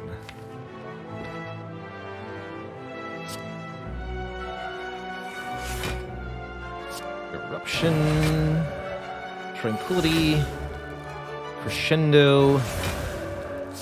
Worship. Strike. Meditate.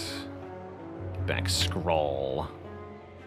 And entering divinity at the beginning of the turn. Give me Wallop too.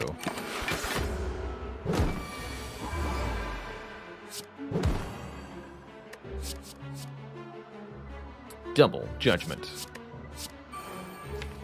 The Rejugination.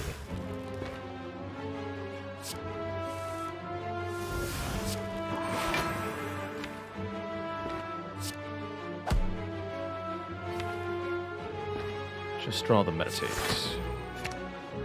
That.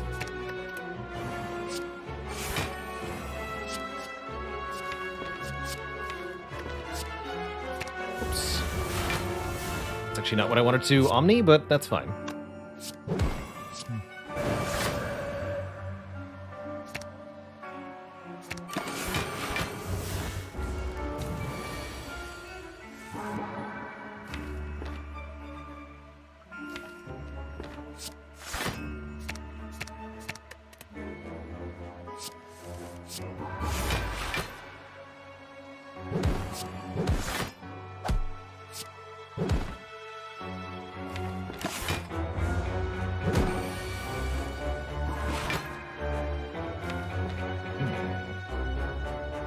Somehow I've got 58 block.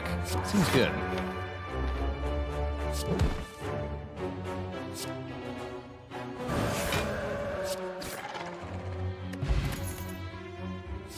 Foresight plus scries every turn. That's not bad.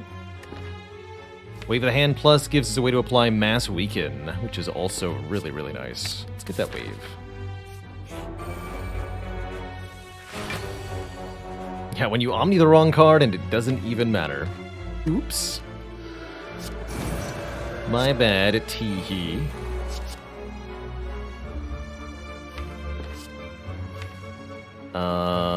Next turn is unacceptable. Please draw 8. Thank you. Okay, that looks better.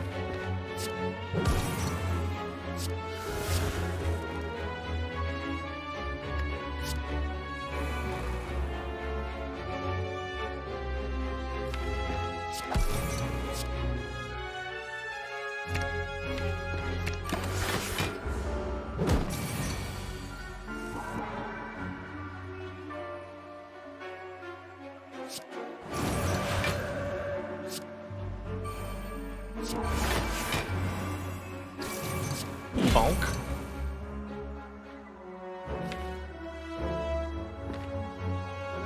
As long as I meditate.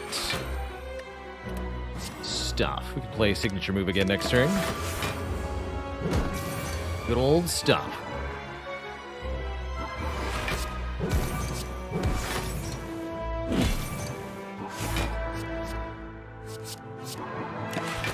More divinity. Strikes for 40 damage. Easy.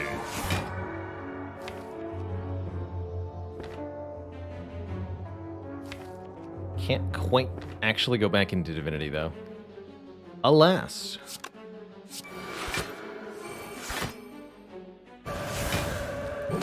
GG. Transient. GG.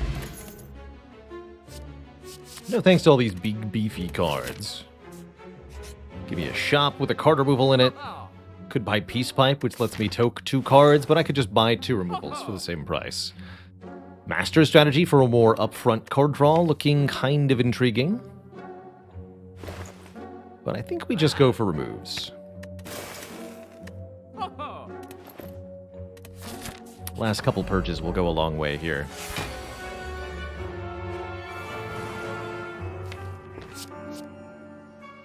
Astral Reality, sure.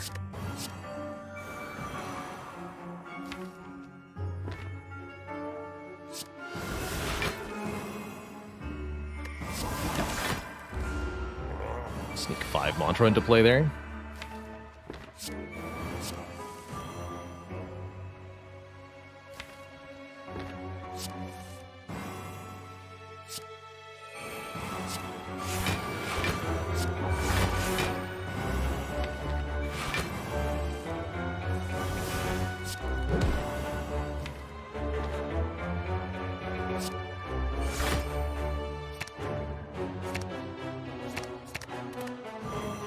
And then back into calm. No, wait, we're using meditate for that. Only get one card, though.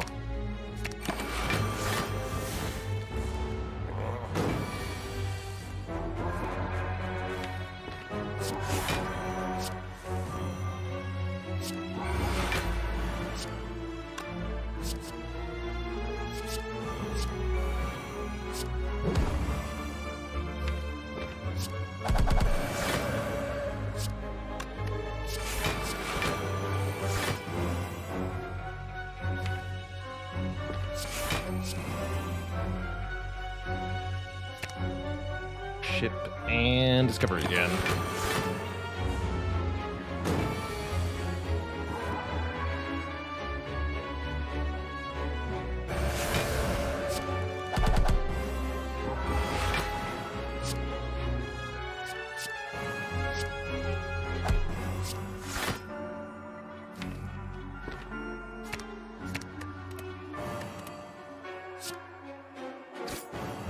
So close, and yet so far.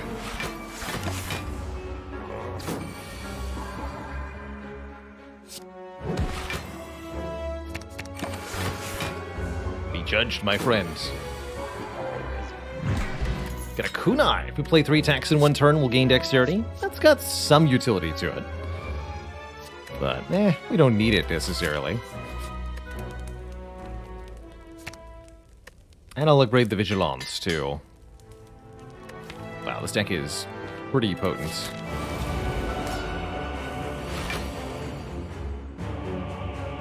Pretty potent indeed.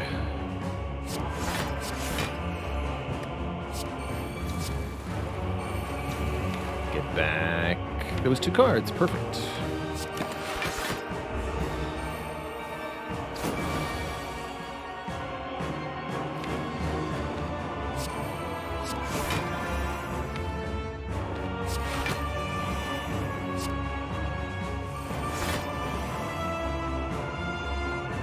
Ship puts me into Divinity now. Get to save here.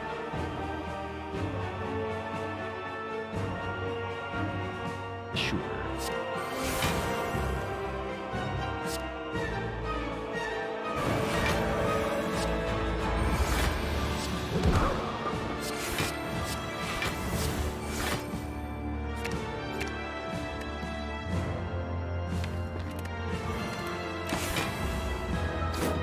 Any turns of weakness.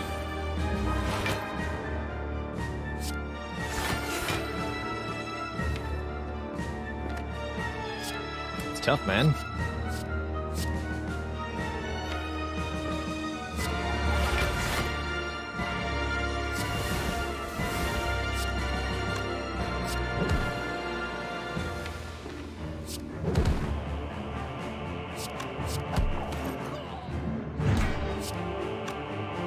Bonk.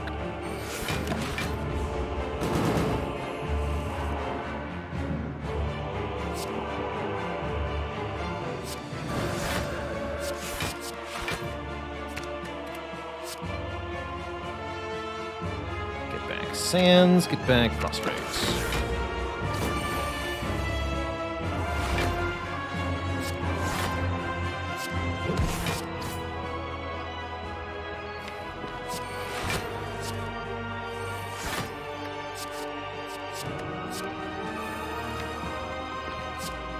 Now these inner pieces are free, thanks to Establishment. Seems pretty good.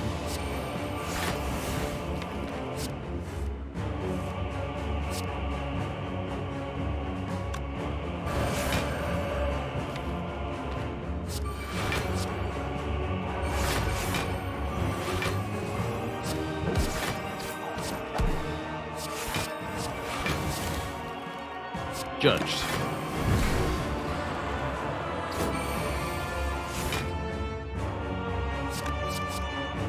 More devotion.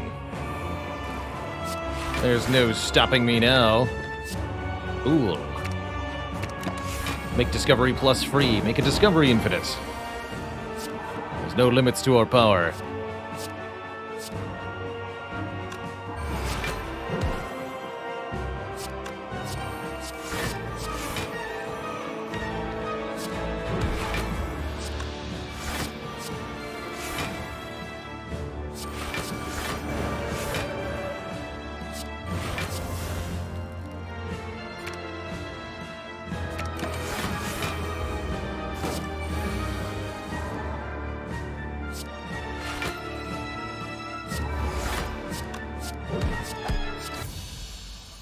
All right, one boss obliterated. Second boss is not a time eater, so not a lot to fear here.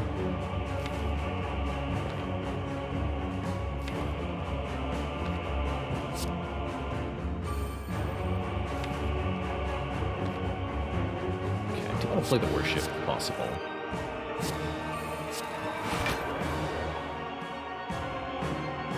Oh, actually, no, I want to remove all their artifact layers. So I might even Miracle Defend here to apply weakness.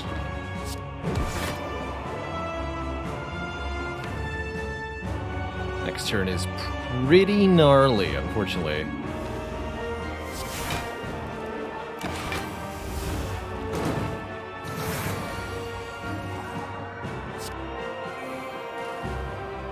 We just take a ton. I could enter Divinity, though. Interesting.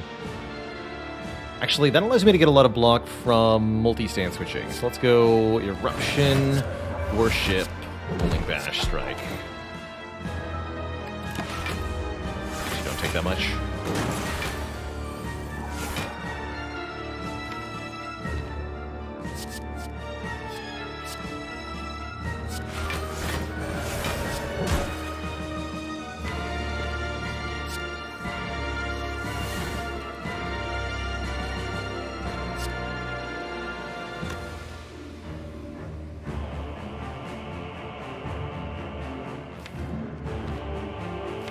Turn this. Okay.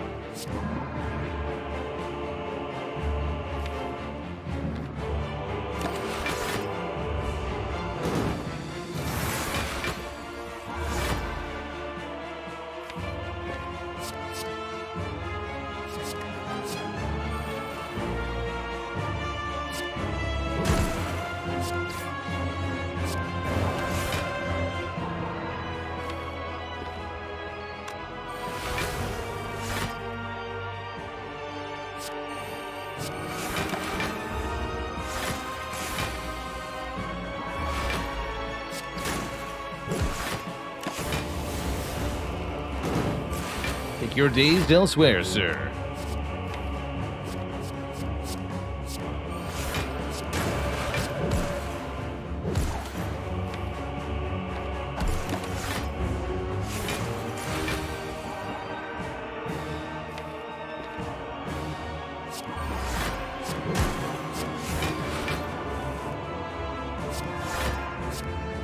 Back into Divinity, please.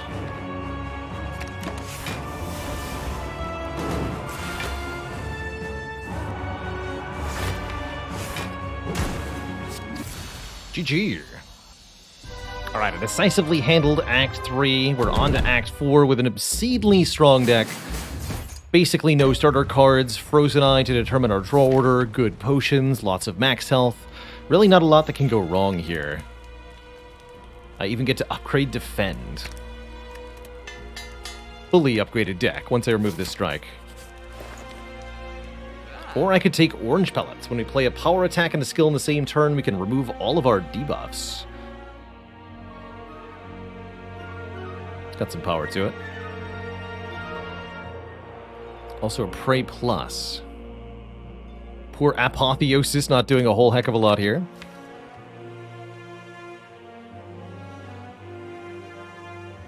I'm just going to lose that last strike. Truly. No unupgraded cards. Panic Button plus Pellets might have been nice together. Do I take a Prey? Let's take a Prey. More Mantra, please. Let's do it.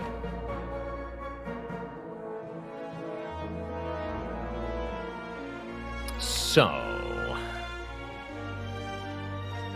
lot of our Mantra stuff on the bottom here. Although I could meditate the Prey, potentially. Okay, let's make that our goal. Meditate Prey.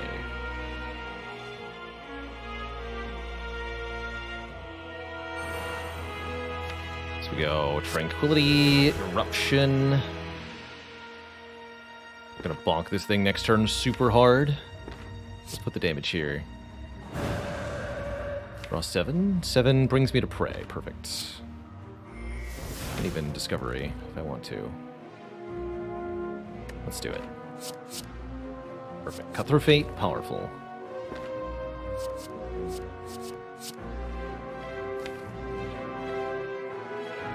That's fine.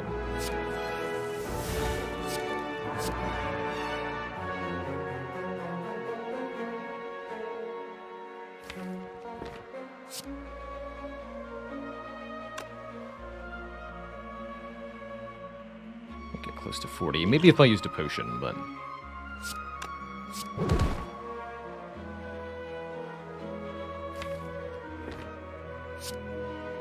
How am I blocking? I think I was actually supposed to wall-up meditate there.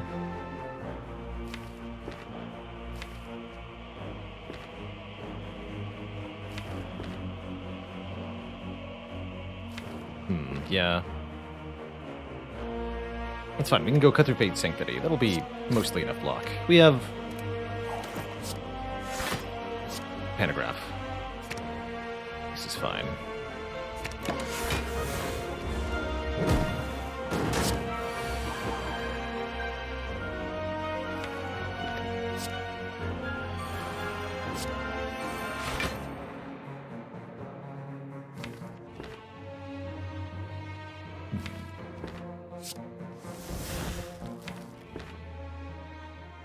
The right card? 75 plus 27 by 2. Yeah, I'll just kill you. Good. Probably wanted to retain some block.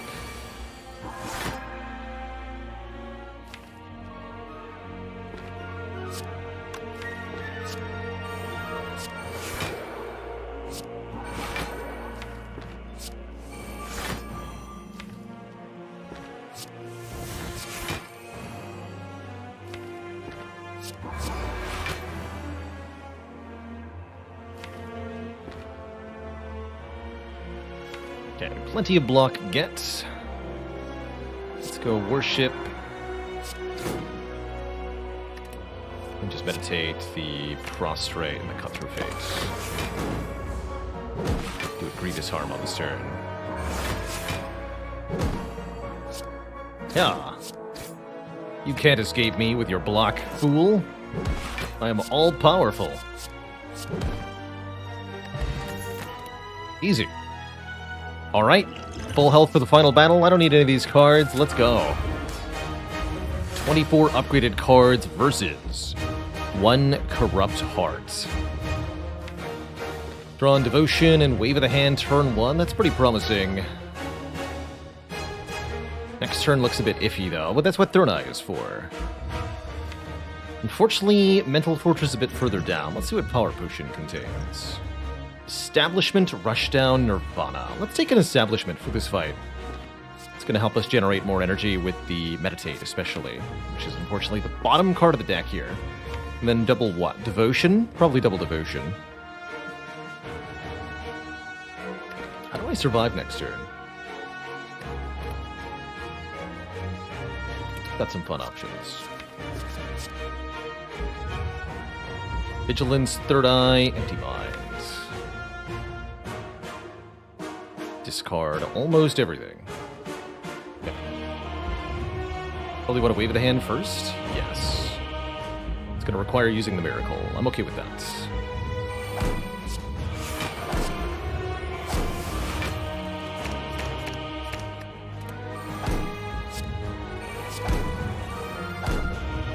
So anything we retain is going to get extra cheap. See what Discovery has. Alpha? No. Take an Empty Body. So am I doubling Devotion or am I doubling Mental Fortress? I think I'm doubling Mental Fortress.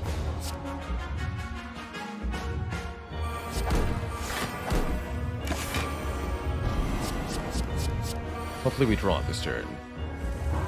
Oh, good. Statuses are all down here.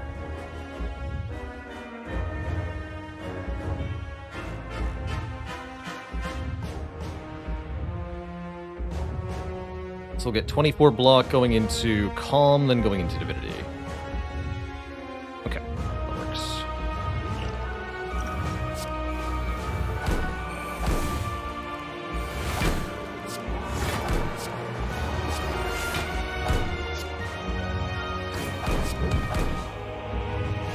Stings a little bit, but not too bad.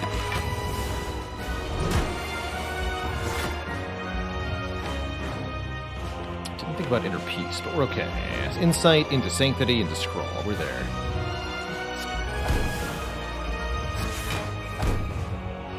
We're into Meditate.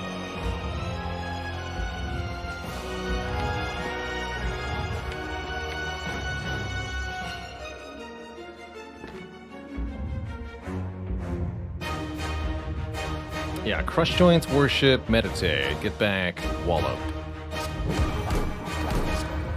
Wallop becomes permanently cheaper. And what else would I like here? Already going to be Divine.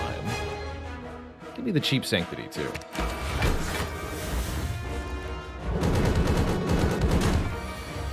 Alright, that should be all the health we have to lose.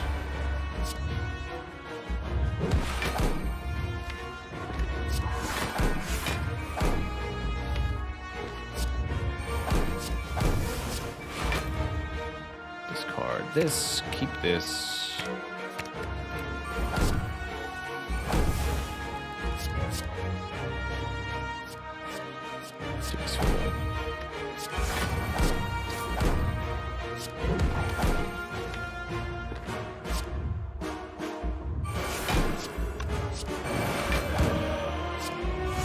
As much as we can. Get back the Sanctity again and the Empty Minds. There's lots of card draw.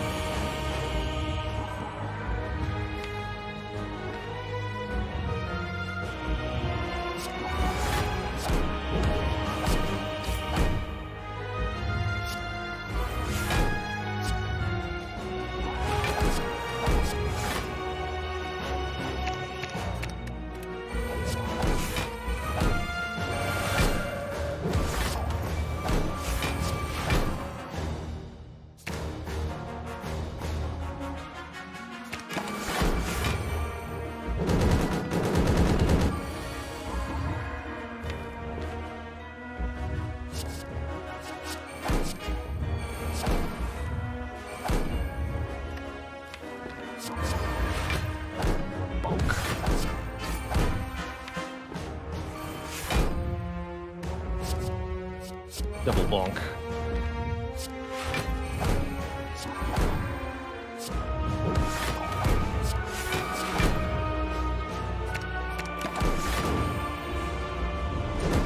Who blocks the blockers? Ted W1, thanks for the Prime sub. Welcome to the Cozy Sub Club.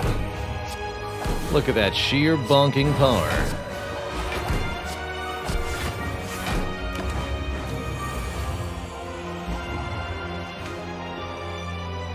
GG Twitch chat.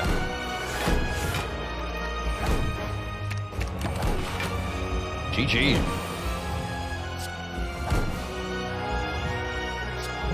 Get judged, my heart. GG. That's number 22 and a new PB on the Watcher. Very good. Very, very good. GG. Or JJ, should I say. Judd Judge. Judge.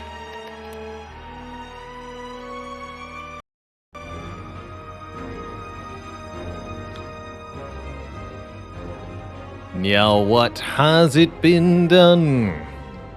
The Spire judges. And so shall I. GG, everyone. Very GG. 24 cards, all of them upgraded, bar the Ascender's Bane. Thanks to the power of the early Toxic Egg. Along with some discriminating card rewards. We were able to make this really sweet and efficient. Note, this was a Highlander run. We had one of each card. No duplicates for a fun score bonus at the end there. That's cute. Can you even upgrade to Cinder's Bane? No, there's no such thing as a Cinder's Bane Plus. Alas. Somewhere you can watch the VOD of the game where I got 453 max HP. That was a long, long time ago, so it might be hard to find.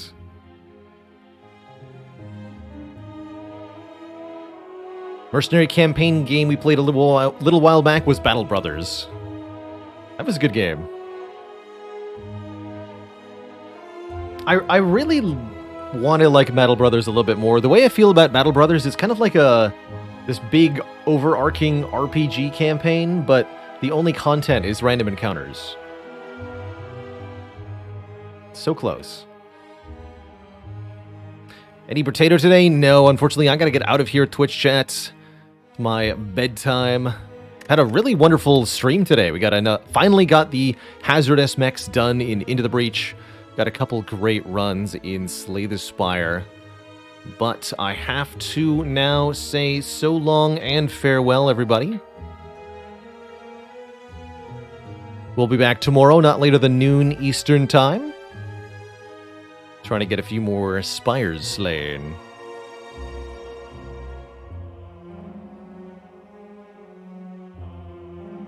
See you later, Twitch Tarek, Aranton Lad, Fayley, thanks for the congrats. The Bramhammer, Malarkey, Sparrow, Midway Monster, Doenian, Pineapple, Griffingtron, Microchip, This Can't Happen, Kinksy, Mark McCarr, and everybody else. Stay cozy, my friends. Be kind to one another. And have a good one. No bounties today, unfortunately. We ran out. Managed to watch them all. Unless you're all down for an hour of Genshin Impact, which is not what I'm planning on doing. See you later, Bad Terrence, Jumal the Lion, Virtual256, and everybody else. Have a good one. Ta-ta for now. Till next time, stay cozy. Bye.